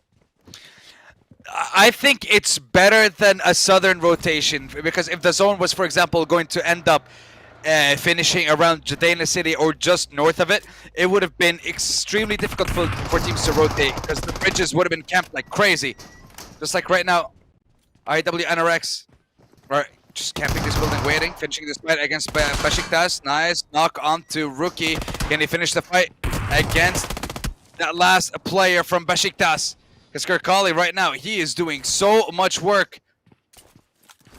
He's making sure his position is not easily known. Oh my god, if he can... No. There's no way you go for the recall. You're gonna have to go for the fight. Falconist is ready, and he does not whiff. He does not miss. Now IWNRX go out with no chance of recalls or revives. Now going back to our topic at hand, the zone shifting to the north. Thinking back at it now, it would have been difficult either way, because right now, yeah, the only way to get into the zone is with a full-on northern rotation or crossing through swimming, which I don't think is going to be the best call to make. But we'll see what decisions they'll have to make. You got to wrap around 2 Ling as well, which is a bit of an awkward one. I think for any team on that south side, you're right. If you've already committed down towards the south side, which is why the shift was so rough up towards the north, because a lot of teams are already committed to the southern bridges. Papara SuperMassive, they take it a little bit slower, but still they have a long rotate ahead of them. If they can pull it off, though, it will work out very, very well. I think they hear the vehicles coming in from the southwest side, so they do post up for a little bit, see if they can catch any of these players from Anorthosis Famagusta off guard. Yeah, because they did get a full recall done, and they're back at full strength. This time around, we're not having teams have that one player and survive long enough to get the recall. We're not getting a ridiculous amount of eliminations, but we are getting a ridiculous zone. Blank, what is this? That is a hard shift down towards the south side. A lot of water still involved. Teams who are crossing on Jordana Bridge early will be fairly happy with that one. You do not want to be on the western side anymore, though. And I think for Papara SuperMassive, this becomes a difficult decision to make right now for them, because it's not likely they're going to make the full wrap on the north side. They know there's teams ahead of them, so they have to head south. Now, the smart move for them would actually to be leave the vehicle behind and go for the swim. And once you just take the beachhead on the north east side of them, they should know the bridge is being camped, it's being guarded, and they likely either going to post up here and hold teams out coming in from the northwest and just take this clump of a zone for themselves, or go for the swim. I think waiting out the circle until it just about closes is probably the better idea for them. It's like, if they do decide to swim and they leave their cars behind, it's going to be a bit difficult for them to have any cover. But it's that or die on the bridge. But look at the rotation. Well, looks like they might be looking at testing the waters right now before making this rotation. Because you had Carya cross the bridge and now Bruh as well. And you're going to have two teams on the western side. It is going to be Papara SuperMassive and Anorthosis Famagusta. Both teams have opted to stay there and not rotate just yet. Yeah, they have to delay. They have no choice other than to delay here. There's no other reasonable location to hold for BRA other than on the other side of this bridge. Carya right now currently up against ULF. And this is a good opportunity for ULF to show us what they're made of. BRA also taking shots over towards Carya. Not just show us what they're made of, but show us that they belong in top 16. Because right now, their fight with Carya has come to a standstill. And we are trading revived. Here comes Marcel to try and even things out, but there is a couple of players from Bruh applying a little bit of pressure from a distance. Nothing too crazy at the moment. And once again, we return to this seemingly 1v4 because two other players from ULF are not even close. This is very, very deadly. Not sure how ULF are going to be able to survive it.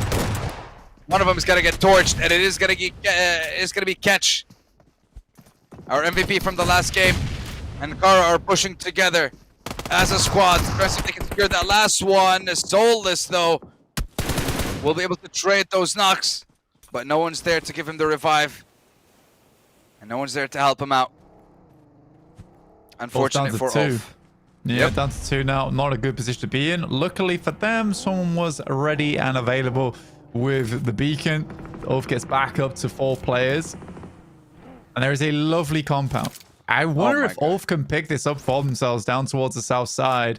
Again, this is the point where Papara SuperMassive, they could attempt the bridge. I think for BRA, it'll still be there. It's going to be rough, or they just send it directly into the water. Because the cliff face on the eastern side does provide cover. But I think for Papara SuperMassive, they need to get rid of Anorthosis first, which they are currently doing. It is going back and forth, though, with Papara SuperMassive taking 1 knock in return. But it is a full-on flush for Anorthosis. Yeah, that would be the first step before they think about crossing. They have to secure the rear first. But Anorthosis are not going to make it that easy. They are down to a duo, though. Papara SuperMassive still have their full strength. Wagner pulling up with that MG3. We know how quickly that can tear through any armor you may have on. But Papara SuperMassive, they're pushing this numbers advantage that they have. They should still have 1 player that is going for the revive. As Bruh are all fighting Oscar. MG3, Wagner, we know he can rip. Why did you push on your own? And Anorthosis finally get the attention of Falcons across the way.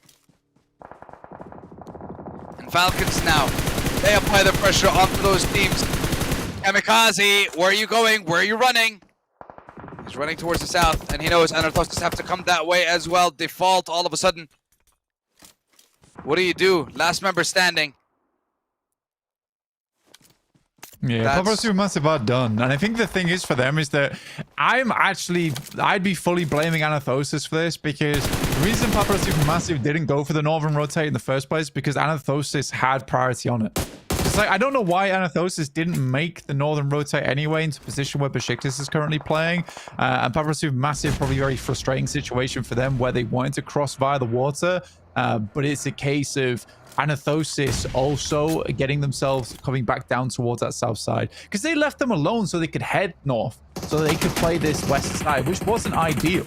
But yeah, it could have been the best of both worlds for both Anorthosis and Papara SuperMassive, but Anorthosis certainly make it difficult. But there's a bunch of action happening around the map right now. It is mostly on the outside edges, though. It's somewhat irrelevant to what's happening in the center, where ULF somehow, some way, despite all the eliminations that they took, have managed to find the best compound in the circle. Best compound in the circle.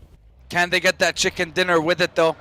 And I love the fact that they were more than ready with that recall beacon in the last possible moment as well. So they are still going to be full strength. Now the final teams on that western side, Anorthosis Famagusta, will finally be picked up. 10 teams, 29 players. Bra with a full squad, Ezel with 6 eliminations, and now Bra are looking for more. Took a while to answer our question, but Bra are proving they deserve to be here. Proving that they are one of the strongest teams. Finally. Ooh, the zone shifts again. And it is going to be favoring ULF massively. The teams on the southern side. Not sure how many of them are going to survive. Bra, Oscar will not be allowed in. Fenerbahçe should third party. Shockwave, Dakimi do not make a sound. Then you have Carya and Beşiktaş on the northern side, and Regnum holding the coastline. Nade of the top from BRA. Storm trying to get some damage done over towards Oscar, but struggling to make it happen right now. And I think that he's now out of nades as well, so getting this crunch over towards Oscar is a little bit more difficult. They have one knock, and I think with BRA, they're just worried about other sidelines coming through and take them down as they make this push, because they do have to head towards this high ground that is open that Oscar is currently avoiding. Yeah, this is definitely a case of a fight for second place between a lot of these squads. Even second place would be massive here for some of these teams. Namely Shockwave in 19th. It is one player, but if you can build something between you and that last place and get closer to Asgard, since they are out, so is 4FS and IWNRX, every point you get here matters. And every team that gets eliminated, that's a placement point for you. It should help out. Let's see what ULF will be able to do, because now Farah and the teams from the north are going to start making their move. Scarface lights up the door as a warning. Loxy lights up Oran, and he takes him down. Carya going for that full rotation. Carya has a duo. Oscar moving in with a full squad. 3 of them in a car. 2 of them will also be going down. Finally, we saw ULF light them up, but hey, you got some knocks. Is this the time to push and clean it up before they revive? I think it is. Is this the time to eliminate Oscar? I think it could be. But we still have a lot of deployable cover that's currently being used. Some hesitation on the side of ULF. Not fully pulling the trigger on this fight. And Carya should be able to revive here, and things once again slow down between these two. Carya right now, it's not bad the position they're playing, but ULF is holding on. Oh, I think that was a nade from Aaron that actually knocks himself there, which is pretty bad for them, considering he was the forward man for the team. More Molotov's been sent in. BRA up to 12 eliminations. That Oscar hits the deck and will not be coming back from that one. Bit of a tumble from them. Fenerbahçe using the deployable cover and actually using it very well there on that open sideline. I think it's the best place for it. We saw Oscar dropping deployable cover earlier, but I actually think they were trying to catch BRA with it. Well, right now, Regnum Carya are trying to catch Beşiktaş, and Rookie, I believe, is the last member, but he's not going to go down without a fight. 1v3, takes down 1. Silas pulls up. Og not working in his favor. And Rookie is actually able to secure the elimination onto Wild. I bet Regnum Carya are very much not happy with this one. No! Rookie is winning the 1v3! Regnum, what are you doing? Yeah, I don't know why Silas just naded himself. That was a little odd. I will ignore it because I think he was just done with it all. Yeah, it felt like it. Felt like it. I can understand it in his position. Well, trying to understand this position. Nakimi in a 1v1 with Kisyu. He's able to do a decent bit of damage, but if only he had any kind of backup. Not able to. Regnum Carya lose the 3v1. Beşiktaş have 15 eliminations! Yeah, I mean, one player left. I mean, they've been doing very well for themselves. They played on that north side, and they've just been sweeping the entire time. Also, they had that lovely fight between them and Regnum Carya, so we're able to pick up a huge amount from that. But a 15 elim game is definitely good. BRA looking like the ones to close this one out. The circle moves south. I think it's in ULF's hands. But they need to finish the fight between them and Carya. I feel like for any moment that you focus on teams outside, you're not really helping yourself. Your threat is at your doorstep. It's not any further than that. The teams at the south will take care of each other. You have to stand your ground and take down those members. Otherwise, you're inviting other teams to come into the fray. And then you lose control of this game. And you lose the chance to take this dub. Yeah, the question is whether this stays on the compound now, because we did shift further down south. And it just keeps pulling south as well. I think BRA's got a great lineup. It feels like they've been through a lot of fights here, quite healthy too. Been able to siphon a lot of loot off other teams, but we'll see what ULF can do from that position. I think both teams are very hesitant to leave, with Carya and ULF both in that location between one another. We'll be curious to see what Rookie does. He is getting lit up right now by BRA and will go down, yeah. Unfortunate for him, but hey, 15 eliminations. Very happy with that. Lovely nade from Carya. Is this going to mean that they're going to go for the full push? Because ULF are playing a 2-2 split, but you can't just simply cross that. Cover is provided. Bra and Fenerbahçe are going to be coming in from the southern side, and Fenerbahçe will lose Lux. They'll have Raze and Simple Domak. And they're on 16 eliminations, and they're in a very good position to go for a heck of a lot more. The highest we've seen this split so far of PMSL for Europe has been 18 eliminations in a single match. And Bra are on the hunt to break it. Shot from Scarface. Very typical of him as well. At that long range. Keeping BRA down. See where the circle goes though, because it's just about to pop right now. North. Needs to go slightly south for BRA. If it goes north, I think BRA still has a chance, but it's very difficult for them to work with it. South. Yeah? Not too bad. Yeah. Not too bad. It's workable. It's definitely workable because it's towards the riverside as well. And ULF can stay in their compound still. Ish. In one of the buildings, maybe. We've got to stop losing shots, though, from BRA because they are pummeling through the ammo. As I say, that's a good shot over towards Marso. Not able to quite finish it, though. Damn. Razy on the other side of things. Oh, he's being...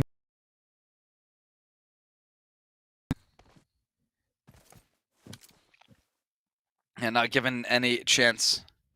And he's just forced to wait here. Until, well...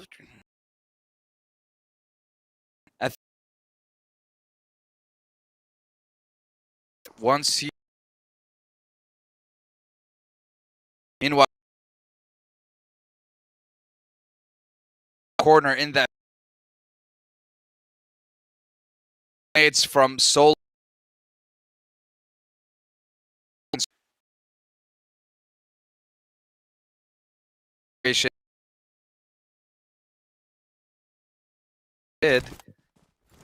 That means 17. Yep, 17 eliminations. Eliminations. Be a huge game from BRA. It really would be a huge game. It's been extremely passive from both Carya and ULF because they are both been in the scenario where they're locked in engagement with one another. Marcel keeps trying to take these shots, but Quantum is just so much more accurate with this AUG. Only about 3 more magazines left, though, which is unideal.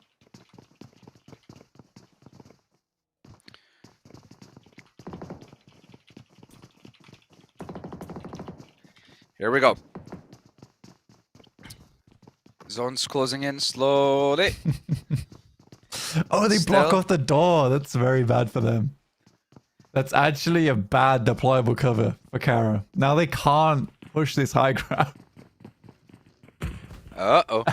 I think they've sealed their own fates with that deployable cover. Not even joking. Well, they might have just shot themselves in the foot here. But let's see if they can shoot their way out of this precarious situation they have put themselves in. Scarface says no. Beaks gets a knock. Marso, CEO, both down. That means that's it. Ulf, you have to finish this fight. Do not give an opportunity for a third party. You have to go for those pushes, but one of their players goes down, and Bra is starting to apply that pressure. And Nate from Poser knocks Aaron, slows, catch. This fight is not going to go in favor of any one of the teams inside that compound. You were right, Blank. This is Bra's game. They can end it here, Quantum. Okay, Lewis. He has that S12K. He is the last member standing.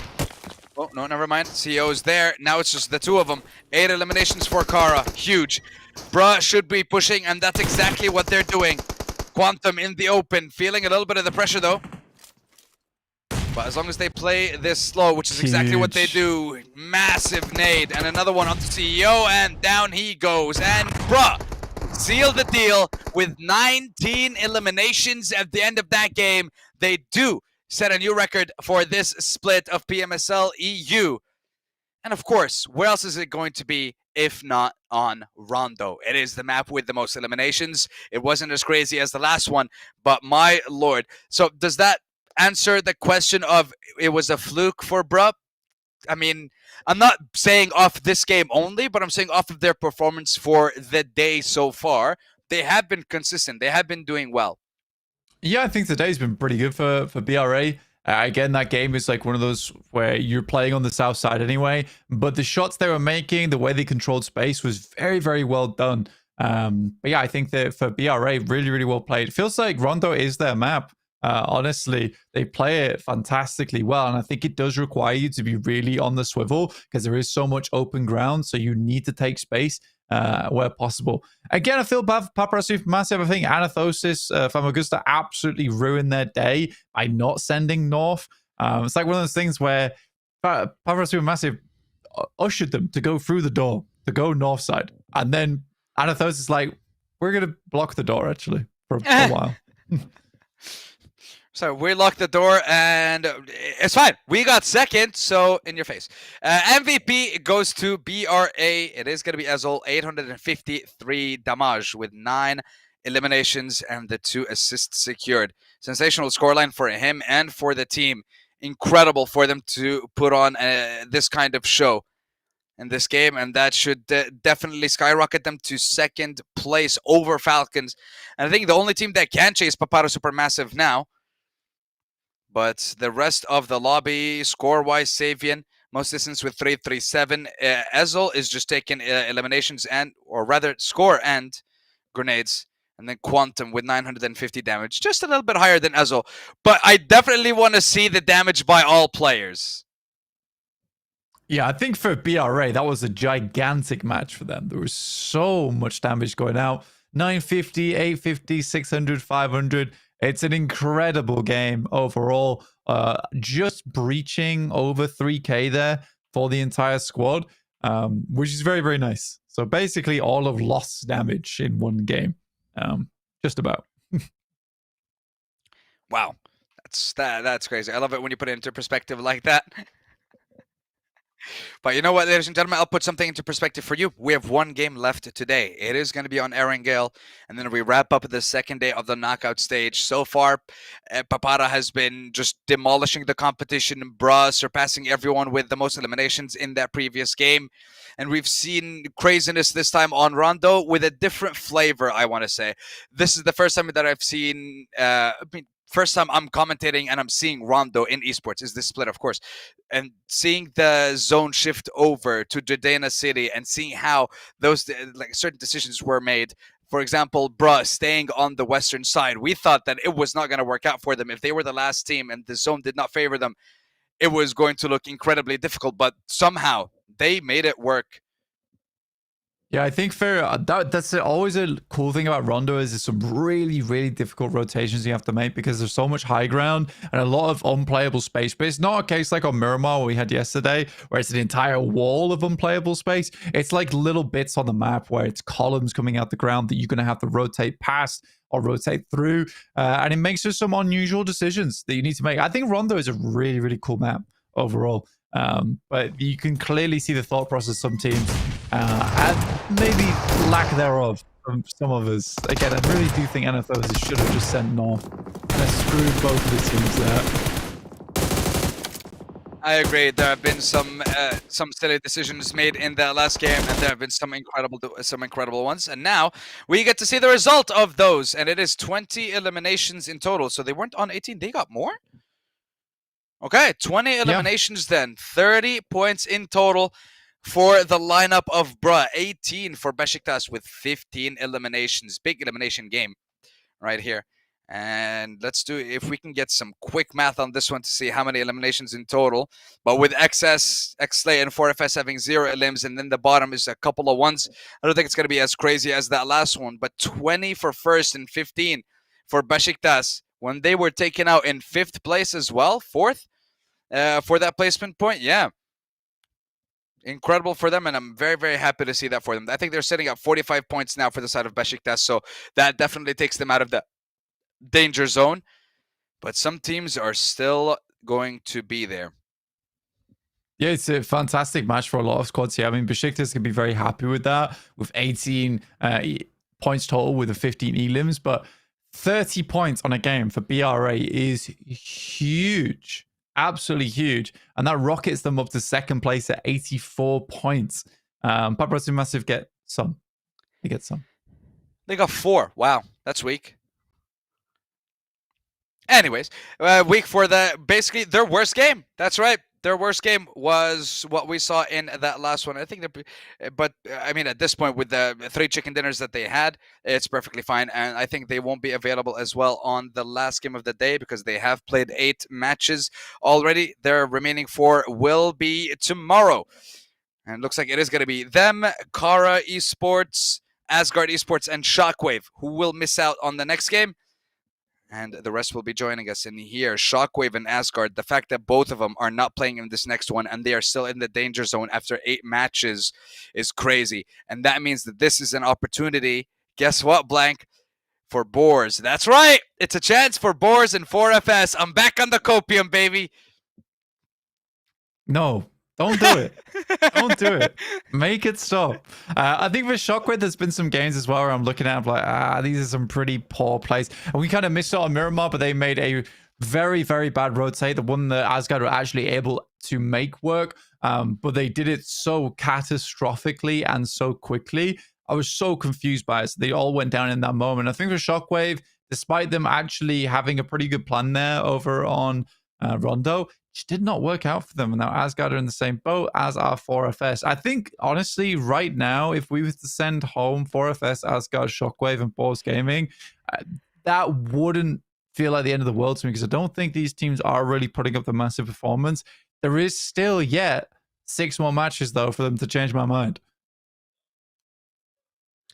Well, let's see if they manage to change your mind and mine, because I agree with you 100%.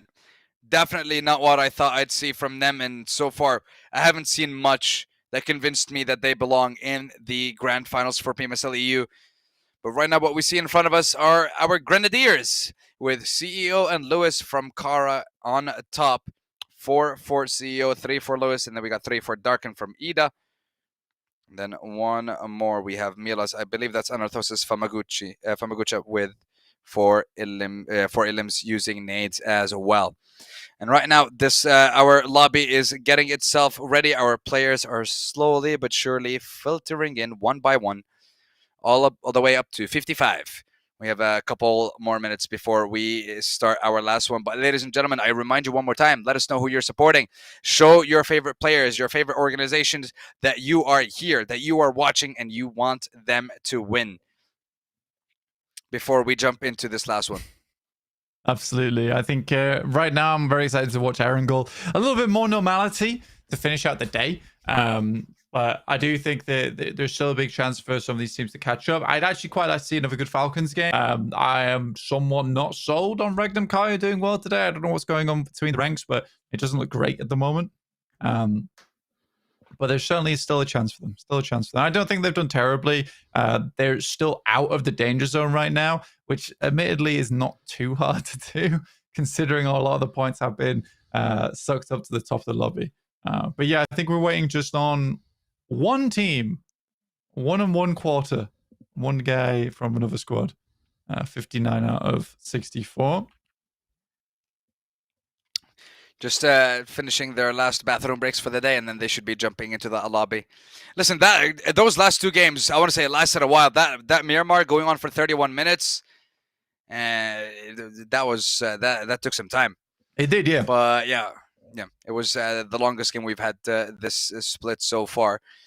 But and I want to say, definitely the longest. And for me, just the fact that we had so many teams surviving, and because of the series finish that we had on the likes of Picado, it did take some time to whittle our players down to the final and evident champion who got themselves that chicken dinner. But now we're looking for one more champion. It was a cool game, though. Yeah, I mean, I think for here, we're either looking for one of the I think this last match is basically, as we get into the final day, we're now looking for matches that are going to solidify you going into the grand finals. I think that if one of the middle impacts can get a chicken dinner here, maybe like 15 to 18 points, that's it. You're sorted. You're done. You're basically done at that point. As long as you can be consistent on like 4 to 6 points per game, even getting a couple of rough games with 0 points, I think you'd still be fine with a chicken dinner after this, just the way that points have been accumulated at the top of the lobby. But yeah, we're starting to get to the point where you are stamping your ticket. All right. Well, how many tickets are you going to be writing for those players then, huh? 20. Quite a few? 20. Okay, that's a lot of how much is each one worth? Dang. I'm gonna write 20 tickets, and then 4 of them will say rejected. Okay. Yeah. And then, that's true, because we only get 16 teams in the finals, blank. Yeah. We can't afford to bring everyone on board. And I think, speaking of everyone, we are now just waiting for that quarter to join us, and then hopefully we will dive right into this final game of the day. You know what? Take this time real quick. Get yourself something to drink, ladies and gentlemen. Hydrate. It's very important. Stay hydrated. Stay healthy. It is indeed. And, of course, yeah. I was going to say, it's just... It's my sponsored drinking break of the day. I get my one. water. You get what? You get one. I mean, look, my bottle is supposed to say. I mean, it says get started at 8 a.m. Right? It's one of those that motivates you to drink the water and stuff. Yeah, I'm not even up at 8 a.m. So I don't know what this bottle's trying to do. Yeah, I think I have the same bottle. So yeah, downstairs somewhere though. But it's like refill time or something at the bottom. You did it. Refill. Yeah. Yeah. I think mine's like black. And you went for the bluey one? Yeah, the blue one. Yeah, I went for the blue one. I didn't want to always go for the... I mean, honestly, I always... If I'm going to buy something usable like that, I'd always go for black just because it doesn't get as dirty as quickly. I like the color, so... Yeah. And honestly, the colors just... It's just better, honestly. And you know what's better? A full lobby of players. Now I'm just waiting for those 3 lovely magical words, and then we'll jump into the game, and then we'll see what happens. We'll see what that last Erangel has in store for us, and which one of these teams representing Europe and Turkey will get themselves that chicken dinner. Because honestly, so far, yes, it's PMSL EU, but Turkey has been on fire. Their representatives have been demolishing everyone. It's crazy. Yeah, I mean, Turkey's been doing really well. I think that overall they're a great region. I do enjoy watching a lot of the players, but there's been some other regions as well that have also been stepping up in a big way, which is cool to see. Not always just Turkey doing the lion's share of the work here in PMSL EU. But I think that I've been quite pleased to see it. Quite pleased to see it indeed. Though we're going into the final game very, very shortly. I think we're about 20 seconds away from going in. And then we get to find out who our final winner of the day is. And then we all get to go home. That we do, because, and you know what, ladies and gentlemen, I love the fact that there's so many PUBG, well, I want to say there was so many PUBG Mobile tournaments that were happening over the past couple of weeks. We had PMSL CSA that wrapped up with, I believe, VP, that was the champions of that one. PMSL MENA wrapped up today as well. I believe Gen G were the champions of that one at the end. And by the way, they were the only team to actually cross the Smash threshold. No team came close. The threshold was 169, and they ended the tournament with 180. So I'm just saying that to kind of, and I think for VP, 4 teams in PMSL CSA crossed the threshold, and I think 3 of them were like 144, yeah. And it was VP with 160 at the end, that one. So I'm just looking at like the average in terms of how many teams make it past the threshold and what kind of threshold we have in other regions. But right now, our focus is European region, and here we go. Final of the day of the and it is going to be a southern northern path from the Carolina all the way to Albert and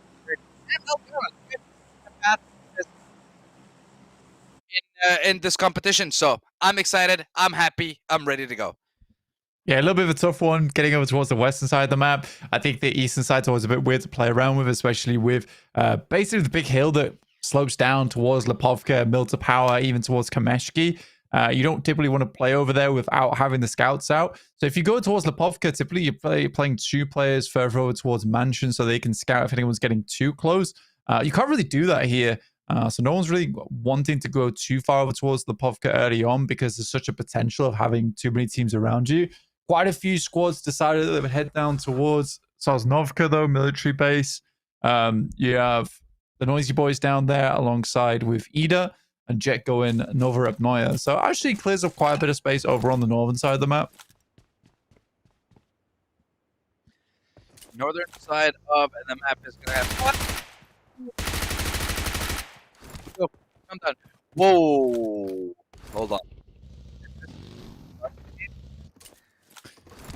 Maybe it's a hard playing path into a pretty difficult circle to get to, though. I think a lot of teams are going to have to get a move on. You know, even the sweeping over towards the western side of the coast and moving up past Hospital, North George, picking up shooting range. Severny's going to be a hotly contested spot, and for Beşiktaş, that's quite nice and good news for them, considering they just came off quite a decent game that put them back in the running again in 7th place at 45 points. Yeah, very, very important match here for Beşiktaş. I mean, they did a lot of work in the previous one. Currently 7th with 45 points. I'd say just do maybe a little bit more just to keep yourself safe, because, again, top-heavy leaderboard, meaning look how close the rest of the leaderboard is. 30 points for 17th, and then the difference between 17th and 10th is 9 points. 11 between 9th and 17th. It's very, very close.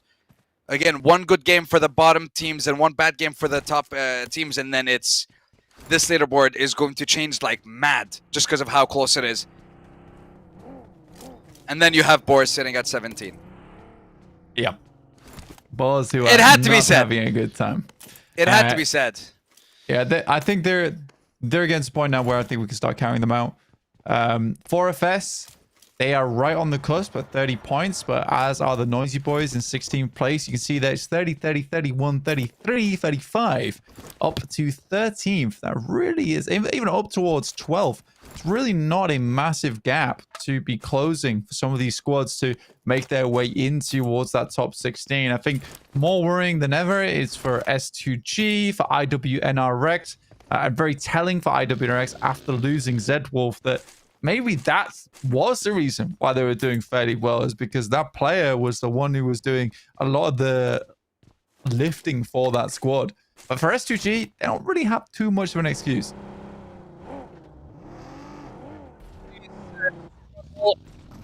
boggles the mind. The fact that they're still sitting in 13th with 35 points. 5 points away from the danger zone? Nothing. Absolutely nothing. They have got to make it up. They have to do it here. They cannot leave it all on tomorrow's games. It's going to be way too much pressure. And I'm not sure with the performance that they have been showing us that they can handle that sort of pressure. I fear they might just crumble and might not even make it into the grand finals, which would be disastrous for them. I think for S2G, they really do want to get in towards those grand finals, prove to the rest of the lobby that they can still kick it with the best. Yeah, it is going to be hard for them. Definitely going to be hard for them. I think right now you had group stages to figure out the common issues. Now you've had knockout stages. Grand finals, they're going to have to kick everything up about 7 gears to make it work. Currently down towards Primorsk and Quarry, taking a lot of the space in that area of the map. Regnum Carya heading over towards Box Compound right now. That's not a bad position to play early on in the game, I don't think, at all. Especially if they've already looted up and they're good to go.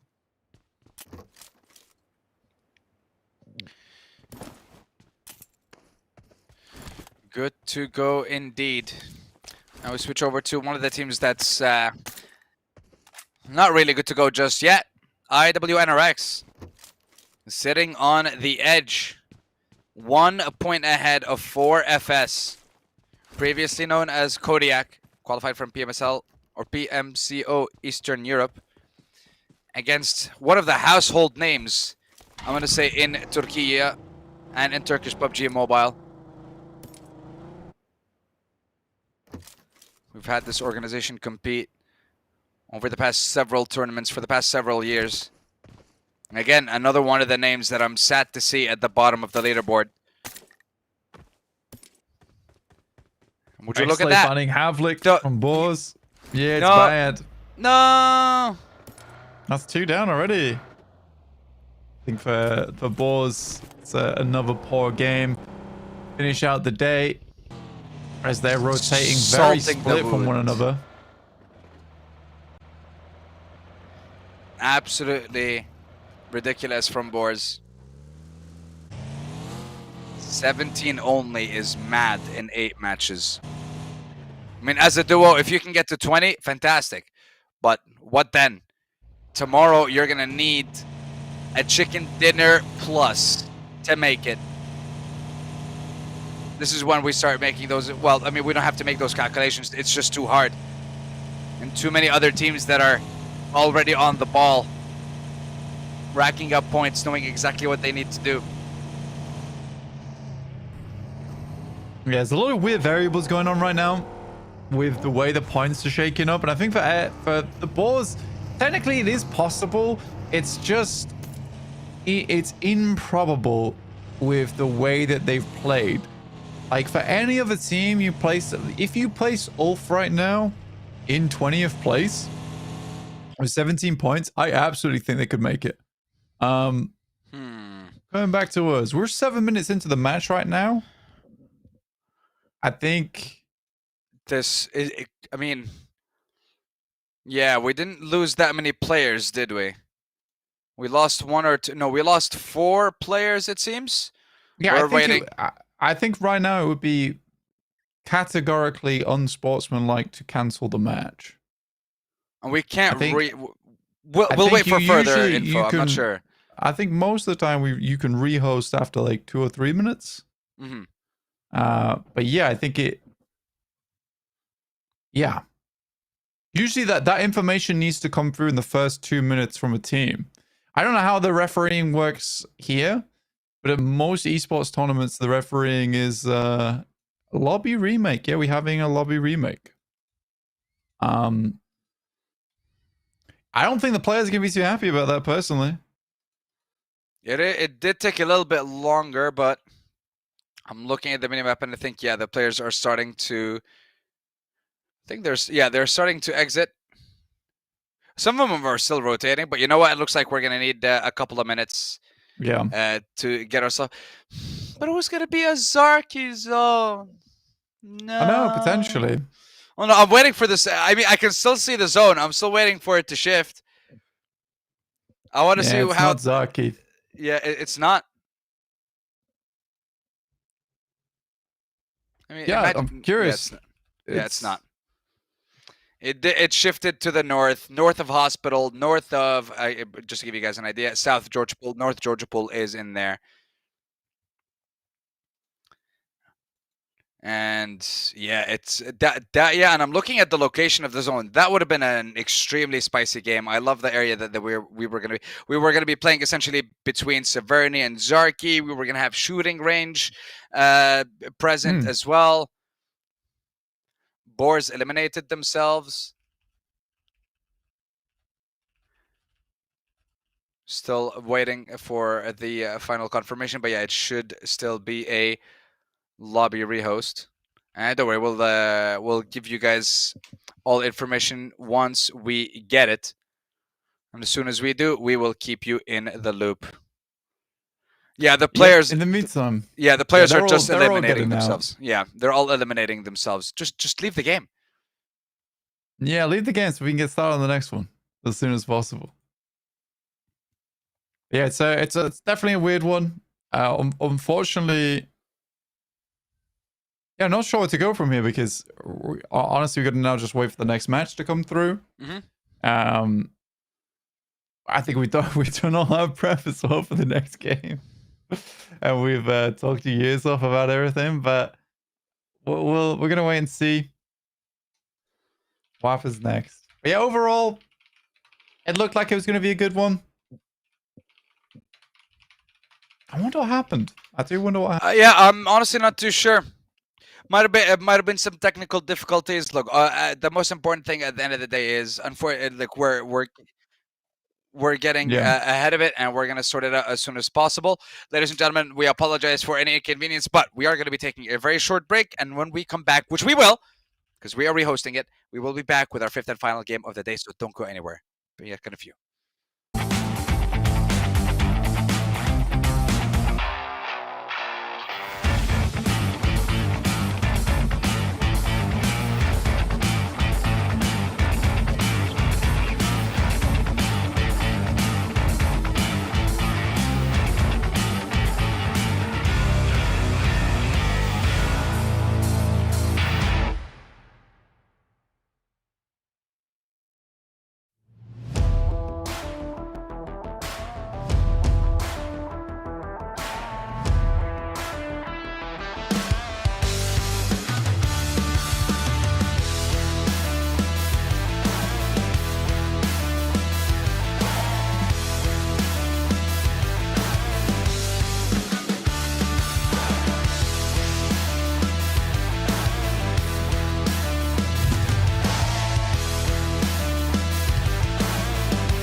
back, ladies and gentlemen, boys and girls, and here we are once again. It's not day 3. No.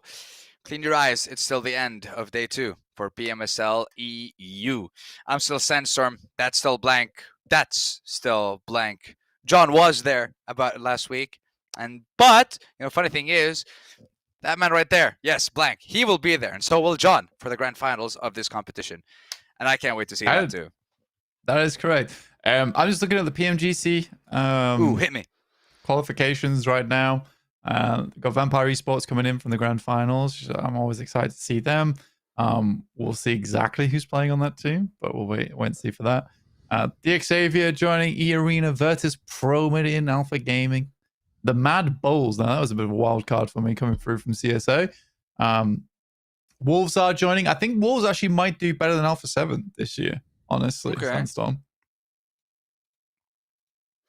All right. Well, hold on. I think I have an update on something that we didn't have an update on a couple days ago as well. Mm-hmm. Since we are talking PMGC, I believe I finally have the Eastern and Western Europe points and Turkey points in terms of like which teams are going to qualify from those regions. Okay. So at the moment, from Eastern Europe, again, it's from this unnamed website and very much trusted. Boars are first and K1 are after them. But K1 aren't playing in the fall split, and Boars are the only other ones that are in position to do so. The only other team that can take it away from them is either 4FS or the TheNoisyBoys, because they are still here. So if 4FS and the TheNoisyBoys make it to the grand finals of this PMSL, and then they get more points than Boars, they could take it away from them, and they could make it to Eastern Europe. So those are the teams fighting on that front. When it comes to Western Europe, again, it doesn't seem that clear to me, because Western Europe, it's showing me Falcons, Anorthosis Famagusta, Rougha Esports, Team Ego, Shockwave, and Far Voice. I'm not seeing a lot of the other like Western European teams. And then we go to Turkey, and Turkey has 12, 13, 14, 19 teams who are fighting for PMGC points, and at the moment ULF is actually first. ULF is first in Turkey points. Ida second. Surprisingly. Yeah, Regnum third. Next Rüya is fourth. S2G is fifth, tied with Carya. Papara SuperMassive is there with 100. I mean, I could go through all the points, but at the moment, the relevant ones, because we're talking just the first team only from each region will be qualified directly to PMGC group stage, not the gauntlet. So at the moment, as it stands, it's looking like ULF from Turkey. We haven't even added the points from this split, so it's too early to tell. Western Europe, it looks like Falcons only, but I feel like there's definitely some information missing from that one. And Eastern Europe, it looks like Boars, but again, need more info before you guys can actually take my word for it, because it's not 100% confirmed. So but yeah, that's what I got, because we haven't had that lovely piece of information before. And I believe, like, when it comes to PMGC points, the points are only gathered, like, are they gathered from PMSL group stage, knockout, and grand finals, or is it just the grand finals?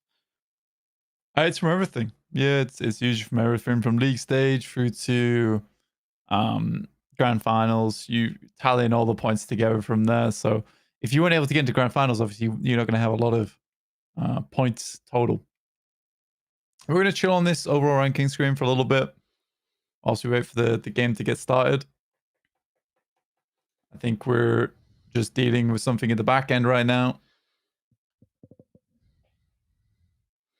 It's fine. I believe our boys are taking care of it as quickly as possible. But you know who's...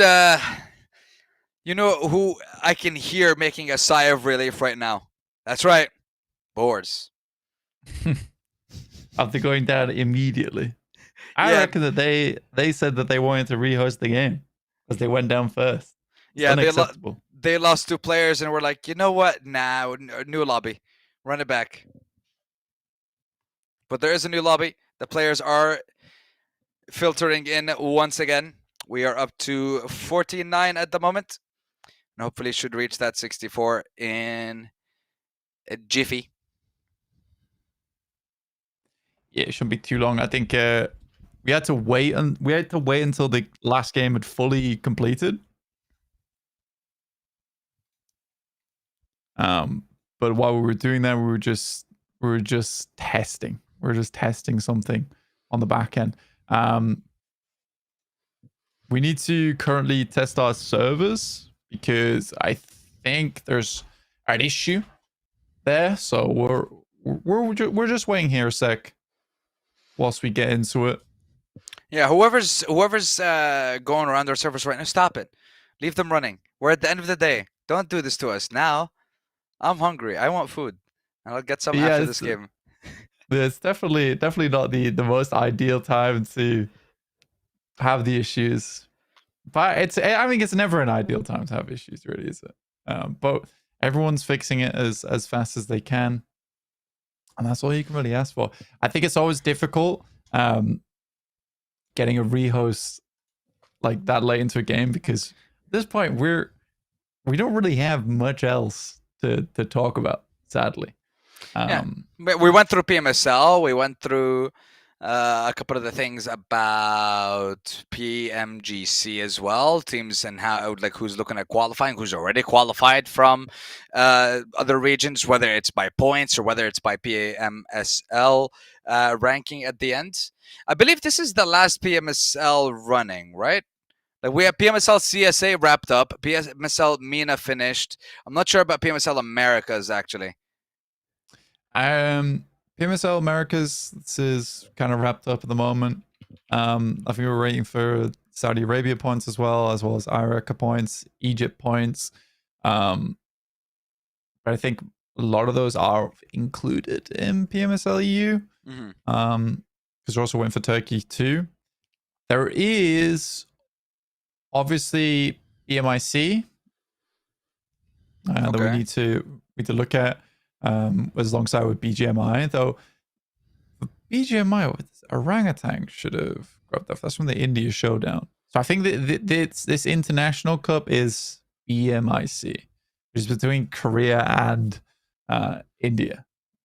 Korea, Japan, and India, which should be a fun one. I'm excited to watch that when it comes out. I mean, our previous champions in the global championship last year, coming out of Korea, that was a massive surprise. Like seeing them win at the end, because I mean, look, we've had a, I would say, like a PEL champion. We haven't had an EU champion. No, we do. Sorry, S2G. Hello. We've had S2G as a champion before. Just looking at the, we haven't had a MENA champion. That's for sure. Like globally yet. No. There's been a Turkish one. There hasn't been a European one. Been a Korean one. PEL. There's also Indonesian in Bigatron. Way back when. Yeah, way back when. But yeah, mainly MENA. MENA's the one who is struggling. Because we've had CSA as well with Ziol and the boys. IHC. As well as IHC. But other than that, yeah, I think it's MENA who's kind of lagging behind a little bit. Oh, yeah, so you're just jumping on the, Europe and Turkey. Yeah, same region. No. You can't do that. What do you mean? Where is Turkey located? I don't know. Is it located in Europe? Yes, it is. Chance? Yeah. Yeah. Fine. That one's called geography, by the way. Yeah, okay, fine. You got me. Yeah, Turkish/European champion. I'll give it to you. But yeah. Turkey is EU. Of course I am. They're European. No. I'm trying to say, like, it's like Turkey's Turkey and then there's EU and there's like both of them together for PMSL Europe. I wasn't saying that it's not in Europe. I'm just saying like Turkey's Turkey and then there's, and because it's fine. Yeah. You're doing well. You're doing good. I'm impressed. Definitely impressed. This is what happens. This is what happens when we are left to our own devices without any graphics. I blame this on you. On me. Yeah, somehow. Listen, you're in I'm control. not controlling the graphics. I'm not controlling the graphics, man. I'm not doing the production at the same time. I don't know if you knew this. Oh, I thought you were. No, it's not all me. We're just two guys having a good time here at PMSL Europe and Turkey, apparently. I mean, listen, I think it's only fair that since I had an opportunity to have like a podcast episode with John, that I also have a podcast episode with you. Yeah. I mean, if you're the one destroying the servers, then I won't be happy. Yeah, I mean, to be fair, I do seem to be the common denominator, so I think it may be my fault. That's all good. It's all good. I mean, we had this a little bit last season as well, so I don't think it's all on you. Oh, whew. Now I feel better. Thank you. All right. The prediction for the last game. What you got? Hit me. Who do you think is going to win the last one? I don't know. I still want Regnum Carya to win. I couldn't tell you like right now, like actual good prediction. I can tell you who I want to win, which is Regnum Carya. Okay. Because honestly, this a ridiculous lineup. It's Silas, Wild, Loxy, and now Zedwolf. I don't know how they haven't just been dominating this server so far. It doesn't make any sense to me. I mean, wait, what was that roster when it was? I mean, it just reminds me of the same roster that we saw on. It wasn't 4 Miracle Vibes. I believe it was like after 4 Miracle Vibes when it was like I think it was Top Doc Action. Stalwart. Yeah. Yes. Yeah. I mean, when Doc joined them as well, we're like, oh, that's a superstar roster. They're just going to run through everyone. They should win everything. Maybe too much star power on the roster. Too many star personalities clashing that caused them to not perform. They almost made it though. Like they almost won PMGC. I think if it wasn't for the fact that IHC was just obliterate people in loads of team fights. Like they got so many elimination points, it was unbelievable. I think that we're gonna go for a quick break until we get the game sorted. So we will catch you guys very shortly. See you soon. Bye bye.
Guess who's back?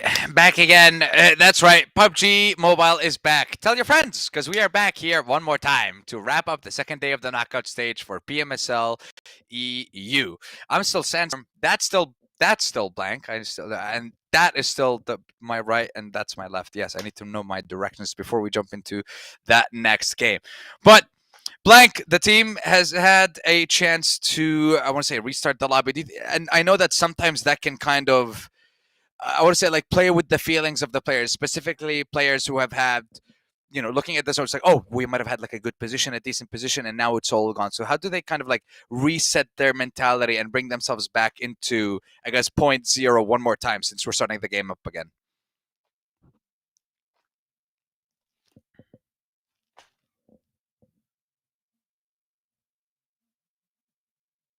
You have a desk in the bathroom?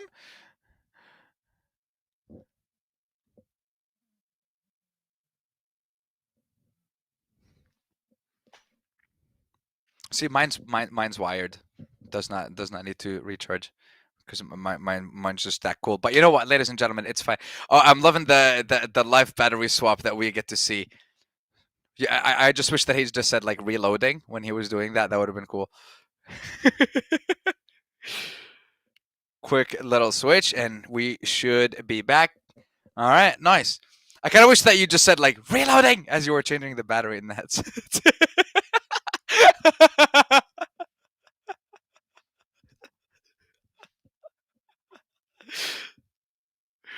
uh,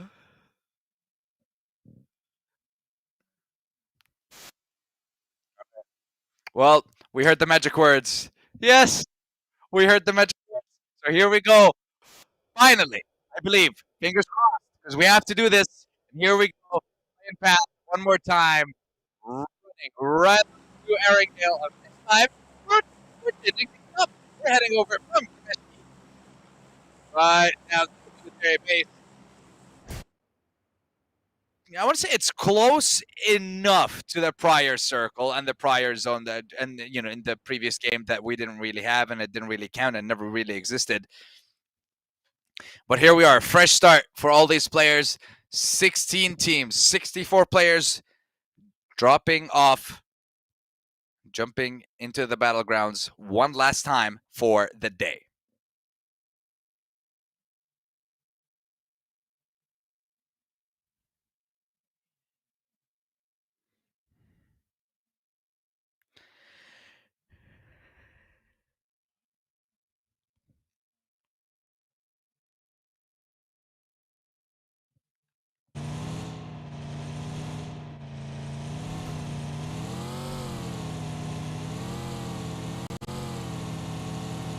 Oh!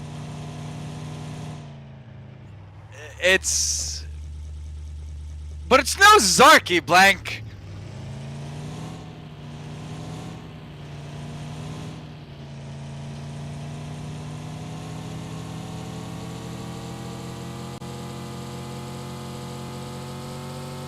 Yep. Yep. And you know what? Seeing how that last game that didn't really happen ended, I'm going to base the result of that game on my well, I'm going to base my prediction on that, rather. The teams that made it into the top 3 were, I believe, Anorthosis Famagusta. There was also Team ULF, and I believe Beşiktaş. Those were the I think those were, I'm pretty sure about the 2. I'm not sure about the 3rd. So I'm gonna say those. I'm gonna say, you know what, ULF and Anorthosis, they're getting top 2.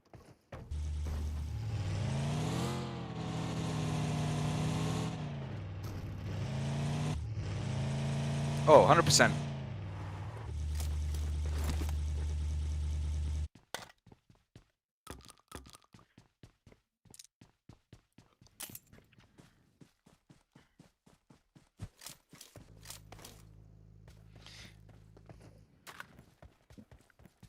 Yeah, they have really not been making any noise. And I'm looking towards the minimap again this time around. Very similar drops to what we've seen earlier. And when it comes to Boars, they're still in Yasnaya with 4FS, Beşiktaş and Severny, Regnum, Carya, and ULF in Rosehawk and School, respectively. Pochinki is still going to have Falcons, similar drop. S2G might be making a move from Gatka heading towards Hospital and School. I'm curious to see if any teams are going to take over the George Pool Mountain and just take control of it and see if they can get some points that way. Meanwhile, we still have 3 teams on the military island. Jetgo on Novo, TNB on the military or in the military base, and then there's, I believe, Ida, who are scattered across the western side of the military base. They should be able to cross right into the embracing arms of IW and RX, who are currently chilling across the eastern bridge of the military island at the moment. Fenerbahçe on Lipovka, Anorthosis spread in a very weird way for Anorthosis. There's one like east of Yasnaya, one south, and one west. I'm thinking one of them is a duo, but I'm not sure which one of them. Yeah, they're taking a lot of space here. Like a ton of space, in fact, over towards Yasnaya. Kind of curious to see what happens with that. I mean, honestly, a lot of teams are coming in from that eastern side of the map, and we got a very western circle on this one, so it's going to be huge amount of teams all clumped up on the western side around the field. Any team that started moving earlier towards that west side has a big advantage there, and ULF is getting shut down. 2 players, Solus and Scarface, likely to not be picked back up again. This is going to be a really, really hard pull, but Spike will find both. And unfortunately for you, ULF is not going to be doing too well here, Sandstorm. Yeah, that they're not losing out on Solus and Scarface in the very early stages. Anorthosis very happy with the pickup. Falcons Narvalo. And he instantly gets it. Calce is there with the response. And Narvalo knows he just needs to heal. Meanwhile, S2G, let me guess. No, it's not HamCG that is eliminated first this time around. It might be Solkay. Looks like it is. Solkay ran into the entire roster of Falcons. No opportunity for a revive. Redox finishes the job, and Falcons continue to play together. Boars will not have their rotation cut off this time. They got a lifeline, I think. And if this game, they do not cross 30, that's the limit I'm giving them. If they do not cross the 30-point mark in this game, they're not going to make it. Unless it's a mad run tomorrow. But outside of that, yeah. Once this game is done, we'll know if we'll remove them from our calculations or not. Because they haven't shown us anything. It's definitely a tough one. Definitely a tough one indeed. Falcons currently holding out. Not a bad position they're taking as well. Slightly split though, and I think that is going to come back to hurt them later on. Spike running on fumes, literally. He pushes this vehicle into Gatka. Can't really go too much further on that thing either, because it is just going to explode if he keeps trying to take that with him. Luckily, his teammates got some vehicles, so they might need to share a little bit going forward, but so central is that position anyway that it shouldn't matter too much over towards Gatka. I think they're hoping that is going to keep them safe for at least a couple more zones. Yeah, the focus should always be try and get to that very last zone, and then eliminate the other squads and get yourself the chicken dinner. Sounds easy, right, Blank? It does, but it is not. It really isn't. But what seems to be easy is apparently S2G and how easy it was for them to claim George Pool Mountain in their name. And I gotta be holding on to that for quite a while. Curious to see where the zone is gonna end up playing. Curious to see how this fight is gonna play out between Oscar and Falcons. And it's gonna start off where the opening salvo is in favor of Falcons as they knock down one player from Oscar. That being Harden, and now Narvalo just running in the open. No one from Oscar is actually able to pick him up. Now he knows exactly where he is. The jump shot from Oscar, the response is there, and Narvalo goes a little bit too far with no backup. And Poli instantly switches over to Raouf, takes him down, and then all of a sudden we're down to Redox, and it might be the last person standing from the roster of Falcons. No, it's actually Koa who's able to assist, and Redox is there to help with the carry. The revive on Rauf will finish. Oscar goes down. 5 eliminations to Falcons. And Oscar's journey for the day is done. And at 43, I know you're 8th place. But the difference is not that big. Yeah, it's a pretty messy fight there from Falcons, actually. I think this can be sort of excusable with the fact that Valor, I think they trusted him to get that knock on the sidelines, but as soon as he goes down, he exposes Ralph's position in a big way. I think the better way to play it is for Ralph to play much more passively whilst they picked up that final player and then look to take down Paul from Oscar. We get a really hard shift on the west here. I think that honestly, this is about as a difficult shift on the circle. It's as far out of land side it can go. It probably could have kept a little bit more water in, but I think most teams are thankful it's not. But it's still a long way to go for a fair few of our squads.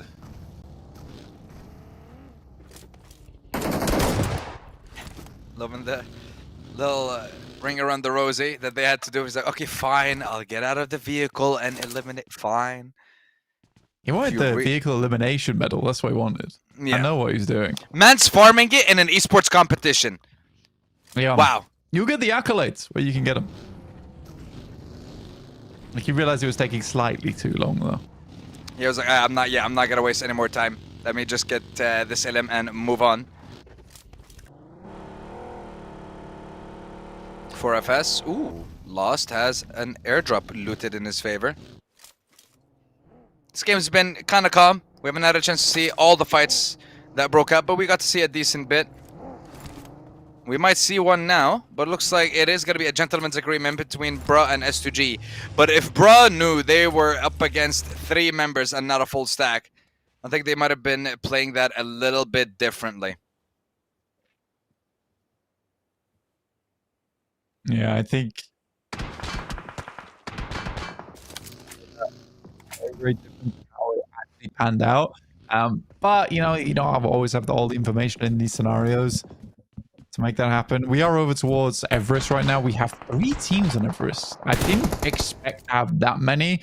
Regnum Carya currently playing a 2-2 split right now with 2 players there you saw on your screen on their own warehouses, and 2 players playing just up on the hillsides around the trees looking over towards S2G, just in case it heads that way.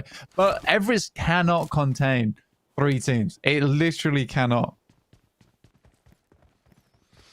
It's not big enough for all these teams. So at some point in time, a fight will break out. I think Bruh will gain control of this. Just because the S2G, with them having 1 man down, just less area they're able to cover. Less protection they're able to provide. But Regnum Carya with the 2-2 split. 2 on the mountain. And 2 in South George. I think close enough to the hospital. An interesting split for that roster. We'll get to see it now. And ooh, the zone shifts and the center is going to be the mountain. It becomes very difficult. I think Regnum Carya immediately has to make that rotate off, which they do straight away. Zed Wolf as well as Silas moving their way over towards Wild and Loxy. But yeah, it's going to be a question of how well can they efficiently remove S2G from this high ground. Because as soon as you start fighting S2G and you start winning that fight, you know the BRA is going to start to get involved. Even so, Regnum Carya is even struggling to get up that mountainside to actually assist their teammates. Carya is getting popped. Feed off in the distance and the hovercraft in. Do they even make it here, Sandstorm? That's the question. I mean, there's a lot of teams currently focusing on them, but somehow, some way, Regnum Carya managed to cross, but into the embracing arms of Galstan. He's ready to pick that one up. A lot of damage onto Seawolf. I don't think the revive is going to be there. Just one more bullet to do the job, and he does. Not allowing it to be stolen away. Take it away. They claim that point. And every point's going to be important for this roster. They're currently in 12th with 36. And now Ida take down Anorthosis Famagusta. And I told you Anorthosis was going to get to the end, right? You see how that caster curse works? It's crazy. I did see that. Yeah. I think Kelsey was very, very good there for the team. I think without Kelsey, that could have been much more difficult. They had to create a little bit of space for themselves on that south side. Otherwise, like I said, BRA was just going to overwhelm them. Actually using the explosive bow. I mean, And he's fairly on target too, which is the funny thing. Yeah, we stick there. We stick there. I want to see an explosive arrow knock. Come on, Legolas. What do your elf eyes see? Not a single hit. And now he's wielding the M4 like a bow and arrow. That's not how that works. Oh dear, that's a funny bug. He's gonna start pulling back on the magazine, sending M4s down the hill. Okay, oh, that's the way you were going. I was like, wait, hold on. Is he just throwing empty magazines or like full magazines at them? No, it's like he's holding the magazine and throwing M4s. Wow. It would hurt. Oh, 100%. From that height? Are you crazy? That would get the Illim. That's a crazy shot from Icy, actually. Oh, they've lost Solke. Solke has been a little bit ineffective. Yeah, it was on S2G. It was cut off by during their rotation. Falcons picked them up, and ever since then they rotated to here, and they've been holding this ground. It's a weird bug. It's a very weird bug. I love the way that the magazine just magnetically went into the bottom of the M4 there as well. It's magic. I mean, I could just put it into perspective. Yeah, that might be the weirdest thing that we've seen today, but I don't think it is. To me, the weirdest thing is seeing Skibidi Toilet in PUBG Mobile. Yeah, definitely odd. I think Regnum Carya is getting obliterated. EF Calci has been playing blinder on this high ground so far. Really nice stuff. Yep, not so allowing. Move over towards the northwest. It's a little bit more difficult now. Do you really want to commit to Everest, or do you want to head towards some of these compounds on the northwest, which can't necessarily hold everyone? Well, the thing is now with the mountain being towards the south, and then you have the rest of South George Pool in the zone, it is going to be difficult. If it shifts away from the mountain, bruh, Regnum Carya, S2G, and I think even some of the NoisyBoys, because the NoisyBoys are pushing towards Loxy, they're going to be running into quite a lot of problems if the zone does not favor them. Absolutely. I mean, Beşiktaş has been playing a pretty slow game on the northwest side. XSlay still need to make a decision. I think that they haven't realized the circle has moved here, or what. They don't want to leave this compound so badly. They're very comfy, okay? They're chilling in there. But they can only chill for so long, and then they'll have to move. I agree, but they shouldn't be waiting until the last possible second. Meanwhile, towards the northeast rather, I'm looking at Fenerbahçe, Simple Domak, and Lux, and I like Ray's where he is now, just checking out, making sure no one's going to come from behind the team. But Falcons and their position, I feel like, is extremely dangerous. I don't know what they can do in the middle there. I feel like they might be exposed to a lot of teams. They do have cover at the moment, but I'm curious as to what kind of cover. Is it vehicles, trees, rocks? How are they able to survive? Actually, I think they're in a shack outside of George Pool. That's what they're held up in. Yeah, it's not ideal.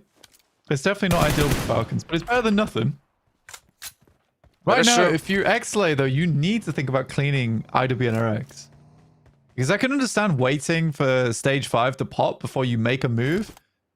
Purely because this is not an easy circle to decide on where to play. It could be northwest, it could be southeast, but it's not a case of, oh, we'll just make a rotate down. It's that decision in that moment is going to change how you play out the rest of the game. Because if this is a southeast shift on the circle and XSlay don't take Everest, then yeah, they're doomed. They're going out fairly early here. It does seem that way. And the more they wait, the higher the chances of them being eliminated will be. Because those teams are not going to give them any opportunity to step up to the mountain. S2G and Bruh will not give them any quarter. And right now, it seems that we have IWNRX who are stepping up, and it is them and XSlay. Frozen versus Yekta. He stepped up. Oh, he manages to get Yor rather by mistake. And now it's a 1v1 for the last one. Oh, Yekta! That is huge, but can S2G third party, can those nades do some damage? Oh my god! That is a nade and a half. But he only gets one. He only gets the elimination onto Yekta. The 3 elims will go the way of IW and RX. But what a well-placed nade. Yeah. Yeah, you cleaned a lot out of that from that side of the map. I mean, very important for S2G, especially with this circle as well. This is cruel, and it's likely going to end the game way faster than we expected it to do, because it moves down to that southeast side. Like I said, it's very hard to make a proper decision on this game. A little bit more luck than anything. S2G getting doing? kind of torn apart right now by BRA. I mean, they're driving 2 cars right next to each other. You're making it exceptionally easy to spray. Even I could hit those bullets, and I'm terrible at the game. But yeah, they were exposed, and Fenerbahçe lose 2 members really quickly. That's the third right there. They're gonna have 1 player left. And it's gonna be a lot. He's bringing the hovercraft. Oh my god, hovercraft on the mountain. This is gonna be... Oh, and he sees it for... Hey, what's up, baby? You good? You having a great time? My team's about to pull up. Are you gonna look at me, or are you gonna look at them? Oh, he comes out at the right time. Person is not able to finish the job. It took a lot longer than it should have. If only the rest of S2G were there, but unfortunately they are not, and so the game gets taken right from between their hands. Yeah, it's a smart move. It's a smart move in the hovercraft. Place it behind him, and he no longer knows which side to look at. Yeah. Hovercrafts are very, very nice at this stage of the game. You see everyone rotating down to this position. It has just been a long, long queue of players trying to pick up this spot of the map. And all the while, BRA has been like, yep, we're holding the northeast side. We made the right choice. Yeah, no one's fighting them, but right now, the nades coming out from Jetgo are dealing quite a decent bit of damage onto 4FS. The first one will finally go down. This is going to give them the opportunity to maybe push in, apply a little bit more pressure, but it's all about the nades. They want to try and secure so much damage before they leave the top of this mountain, because the second they do, S2G may come down and take them out. But my lord, those nades, they are not hitting the targets they want them to. Because after all this time, Miramar will get revived. And Jetgo will get no points, no elims, but Ezel will take down Havlik. Boars, all this time they got 3 elims, but they have 2 players left to go. Jetgo still holding strong here.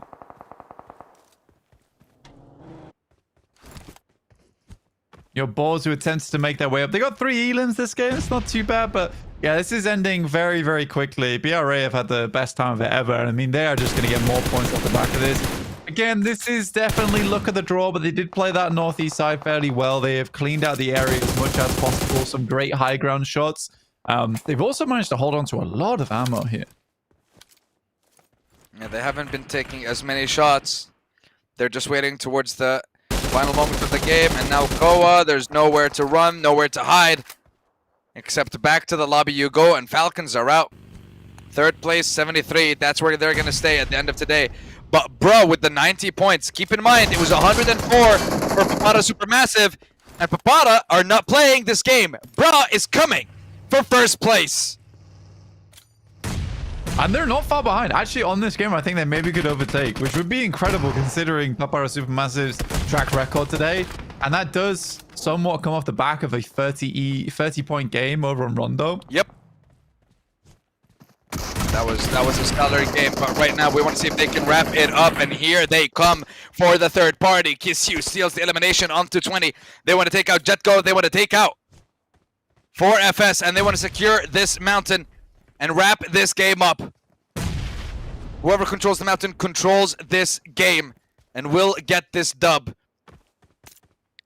Let's see if Kisyu and the rest of BRA Esports can get this job done, can get themselves a back-to-back chicken dinner with a ridiculous amount of eliminations, because they already have 7, but they're setting their sights on more. There's the 8th and Merciless. Here comes the 9th. It's coming from Freedom. And the 10th one will be secured. The second they take down Stalon, and the last member, here comes Symphony, and here he goes back to the lobby. No, my bad. He's putting up a fight, and so is Stalon. They take down Kisyu. They take down one of the members for Bra. but might need to do a heck of a lot more because the rest of the squad is here. And they are angry. And they want their points. That is 11. Yes.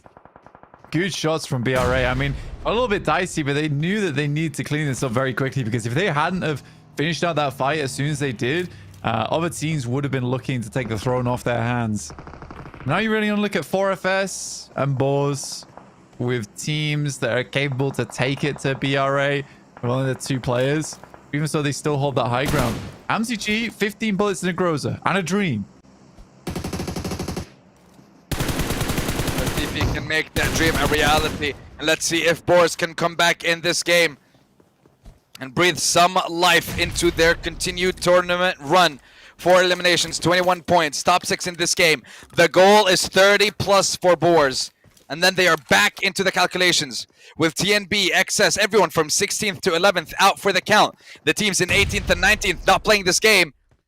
This is the free game for them to catch up. Question is, can they do it? Because they have to, here and now. And Kvik is tasked with this 1 elimination that comes at the price of 2 points. If he can manage to secure it, it can do him and the team wonders, but he decides he's going to dip away from this. He cannot take this fight on his own. Does not want to risk it. Because right now, they are the strongest team. Just because of them having 3 players, they're getting closer and closer to the zone now. But of course, with so many solos and duos, it's not going to be an easy task at all. Especially with BRA still on the hunt for the win. BRA. Pulling around the side, over towards 4FS, Quantum, and Storm left remaining. A real effort from the entire team there as well. 2, 3, 3, and 4 elims apiece. Everyone's been putting in work here, which is nice to see. 4FS trying to come around the side there. I think BRA do have clean sidelines over towards that. Gets a good amount of damage over towards him. Tries to follow Mamodel. Meanwhile, I think the last member from S2G in HamCG, which is quite a surprise. He's always the first one to go. He's just unlucky. But now it's all on him. What can he do for S2G?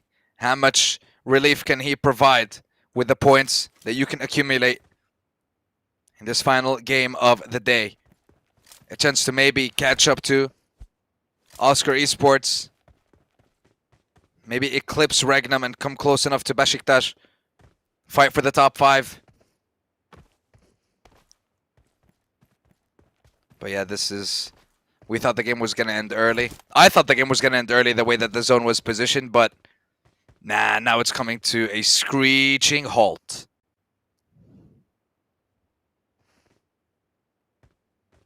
S2G. Still on the high ground. I mean, S2G's done very well to stay out this long. It's mainly HamCG who's just been playing it very, very safe.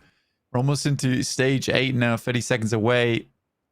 Hard to see a lot of these players who get towards this end game as they can all play underneath, but as soon as you start to crunch things in further, they'll have to come out into the light. Sadly for BRA, they just don't have the players to spot all the angles right now. Yeah, that they do not. Just have a look at the rest of the squads. 4FS, 0 eliminations to their name, 30 points, and my god, are they in need of them.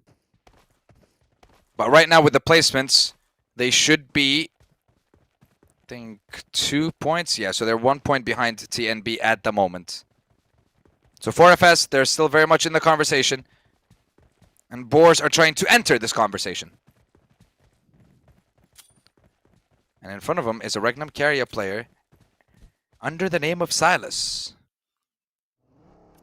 But Silas can do wonders. It's pretty surprising just how long Silas has been able to live this one out.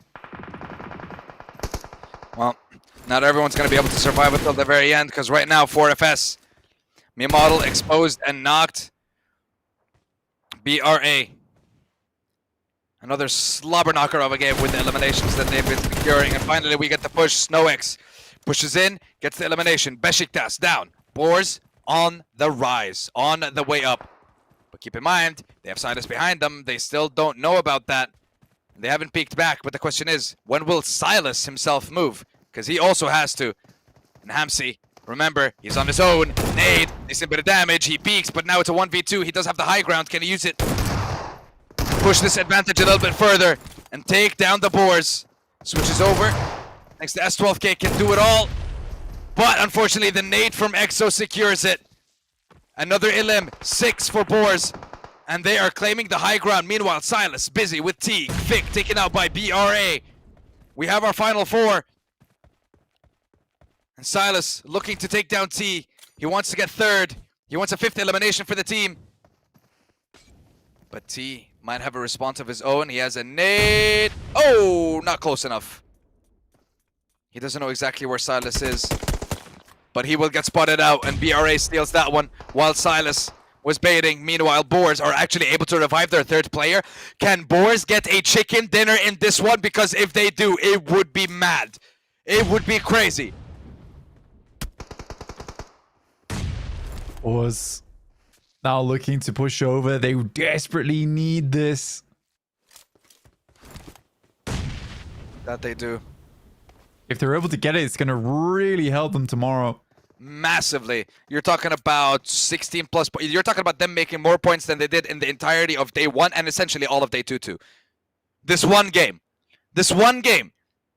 could make up for all of it, but that's exactly what I mean when I say, depending on the qualification level of the competition, one game can still change everything. But BRA are not making it that easy. Snowix with a knock onto Quantum, but not before Quantum is able to get something for himself as well. Second nade! Oh my god, Boars! They may have just gone and done it. And Quick now peeks onto Silas that somehow has made it all the way to top 2. But now Boars, 3-man stack. Make it 2 as EXO goes down. Beautiful Come on, from Silas. He could do it all, but it's just too much. And Boars are back, baby. They're back in action, they're back in the calculation, and they're back in the leaderboard. Chicken dinner, 7 eliminations. Never leave them out of it. I told you, Blank. I had a belief. It just required a rehost. Yeah, the rehost where 2 of them went down into them winning the whole game. It's That's so broken. That's actually pretty so crazy. broken. Pretty crazy. But well played. Well played to Boars. I think they may have just saved their own lives with that. And it puts an S2G now into a bit of a precarious scenario. Considering they had such a strong position up top, I think they got a fair few placement points off the back of it, but Silas would be extremely pleased with how that pans out. They did feel like maybe he could have done it there towards the end versus them with that initial nade, but yeah, it's hard to do when you've got someone playing the front line and then cooking a nade in the back line there with them. Yeah, but well played. Very, very well played to Boars. Good job. Finally, something on the board. I did not expect them to win it. I did not expect the game to go that way, but the fact that they were able to bring it back last game, talk about a mental reset. Genuinely talk about a mental reset for this team. But the thing is, it's not done. We still have 1 more day. We still have 5 more games to play, and they still have to do it again. They cannot allow the performance that was shown on day 1 and the majority of day 2 to show itself on day 3. We need to see that kind of Boars gameplay. Right now what we're seeing is the MVP for the last game. It is going to be Quantum with 806 damage and the 4 eliminations secured for himself and for BRA. They managed to get 3rd, I believe, with 14 elims in total maybe for that roster. I'll check up on it again. And I don't think they took that first place away from Papara SuperMassive, but they will be close. And right now, Snowix giving us our 3rd 3 grenade eliminations in the game. Kiss you with over the 1,000 damage. That's what we expected from BRA because they just once again racked up eliminations. And then, of course, I think for BRA, they did insanely well from that high ground. So really, really good plays. Some great shots from long range. I think it was inevitable that at some point it was going to come crashing down because they had made a lot of enemies that match. Yeah, that they really did. I didn't really expect for BRA S2G to stay on top of the mountain the whole time. I thought BRA at some point would take the fight with S2G and then just take control of the center, but they didn't need to put in any of that risk whatsoever, so they made the best decision possible. It was just a little bit too much pressure on the western side of the mountain. but at least they managed to get themselves top 3. Meanwhile, top 1 ending up with 9 eliminations, so it is going to be 19 points. Keep in mind, I believe they had 16 points coming into this one. So imagine, 7 games, 16 points, and finally on the 8th one, they up and double it. And a little bit more than that too. So yeah, very happy to see that. Yeah, but you know what? It took a while. That puts them over it. That puts them over the 16th place. But again, because of now us having not just one incredibly strong team in first place, but also with BRA in the 90s plus, if not, I think they should also reach the 100 mark, if not right on the edge of it. That makes it an extremely top-heavy leaderboard. That's just going to make it an insanely crazy end at the bottom of the leaderboard as well. And I can't wait to show you all exactly what it looks like. Yeah, I'm very excited to see the overall standings, just to see where things got shaken up. I think we are going to take a look at them shortly. But overall, what a day it's been. There's been some big ups, been some big downs. Rondo's been amazing. We had one insane Rondo where it was all fine. We had one Rondo where people just could not make it happen as the circle was in a really horrible spot of the map. Yeah, we've had it all today. Take a look at some replays as we went through. This nade was disgusting. It popped over the top side from Kelsey into, I don't know where all these players got all these nades from, but I think we must have seen at least 70 nades popped during this game. But there's the match rankings. Boars with 19 points, but BRA managed to tie with them with 14. Yeah, with the 14 eliminations, Regnum Carya 10 points off the back of Silas making it all the way to the end. S2G 9 points, 4th place. Falcons with the 7 as well. No place for them on top of the mountain, but they are still on the podium for now. I think they're 3rd in the overall ranking. We'll get a look at that later. But the teams that did not manage to get points, XSlay, they had a very good start in day 1. Day 2 just has not been it. And look at that, 1 point difference. Oh my lord. 1 point difference, but they have 5 eliminations more than Papara SuperMassive. This leaderboard's crazy. Papara SuperMassive still ahead at the end of the day, so I don't think they're too unhappy with how that went. But BRA, the fact they've caught up is a ginormous achievement from them. Team Falcons still in 3rd place with 73 points. This team just plods on, right? I think that there's some times where we're like, well, that maybe wasn't the greatest of fights in the world. Team Falcons are consistently in the top 5 no matter what happens. And it's an amusing one to me where you look at that, because I think Team Falcons are a worrying team at times. Still, they just are consistent. But Boars in 13th place after that last match, dropping up from 20th. 7 placements going up. Yeah, that's what I was talking about. That's what I was waiting to see. The fact that with it being such a crazy leaderboard, because it's 36 points for 13th, but the fact that it's 35 for 3 teams in 14th, 15th, and 16th, and then you see 2-point difference from 18th to 14th. Asgard and Shockwave, again, I can still say it, for Asgard and Shockwave now specifically, a chicken dinner at the start of the day, or it's not even a chicken dinner, I would say a decent game, plus horrible game from all the teams that are above you. This is the formula that you're looking at when you're thinking about how you can make it.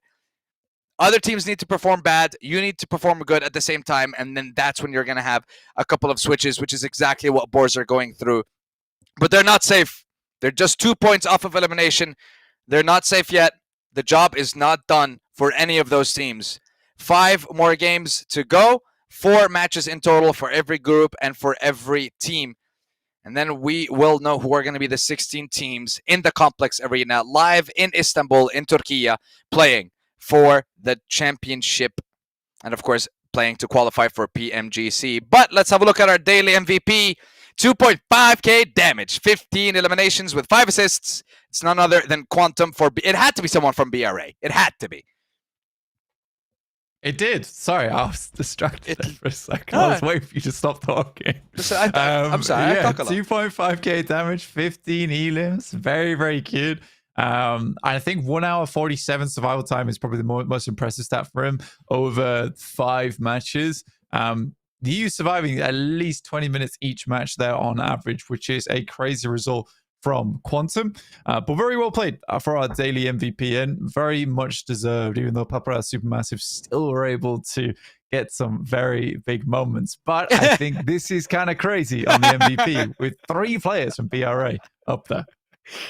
Oh my lord, yeah, but it's still a loss from Papara SuperMassive, who reigns supreme with the 4.1k damage and 28 eliminations to his name. 21 for Ezel, 18 for Quantum, 15 for Storm from BRA, and Darken, the lone soldier from Ida, with 19 eliminations, 3.6k damage. And that is a wrap. That's about it for the second day of the competition. It's been quite fun. Once again, ladies and gentlemen, apologies for any delays or any technical difficulties. It was out of our control, but hopefully you stayed entertained with myself and Mr. Blank. It was fun. Yeah, I mean, we had a good time today. It's been some great games, some really, really fun matches. I think overall it's nice to see some of these Cinderella stories come to light as well. I mean, Boars, less of a Cinderella story and more a massive underboar story. I was kind of surprised they made it up into 13th after that last game. But yeah, with so many points really all crammed at the top of the leaderboard, it's going to happen. It's going to happen. Any game tomorrow could shift how things shape up over towards the grand finals, and so excited to see it. Yep, and I, for one, cannot wait. 5 days down of the group stage and the knockout stage, leaving us with 1 day to go to hopefully wrap it all up, and then we'll wait to see everyone hopefully live in Istanbul and see how exactly things are gonna break down. Hopefully they won't break down, and we'll see how things, how the cookie crumbles, who's gonna be crowned the champion, who are the 3 teams claiming the spots in the gauntlet, and of course we'll get a better idea of who's the teams that have the most points in each region, whether it's Eastern Europe, Western Europe, and of course Turkey, and who will be representing their region, their countries on the international level, playing for those millions of dollars, playing for that coveted trophy. But all of that will be decided in the coming days. So make sure you tune in tomorrow, same place, same time, for the wrap-up of the knockout stage, and we'll find out who are the 16 teams going to be. That's a wrap for today. We'll see you tomorrow. Have a good night. Bye-bye.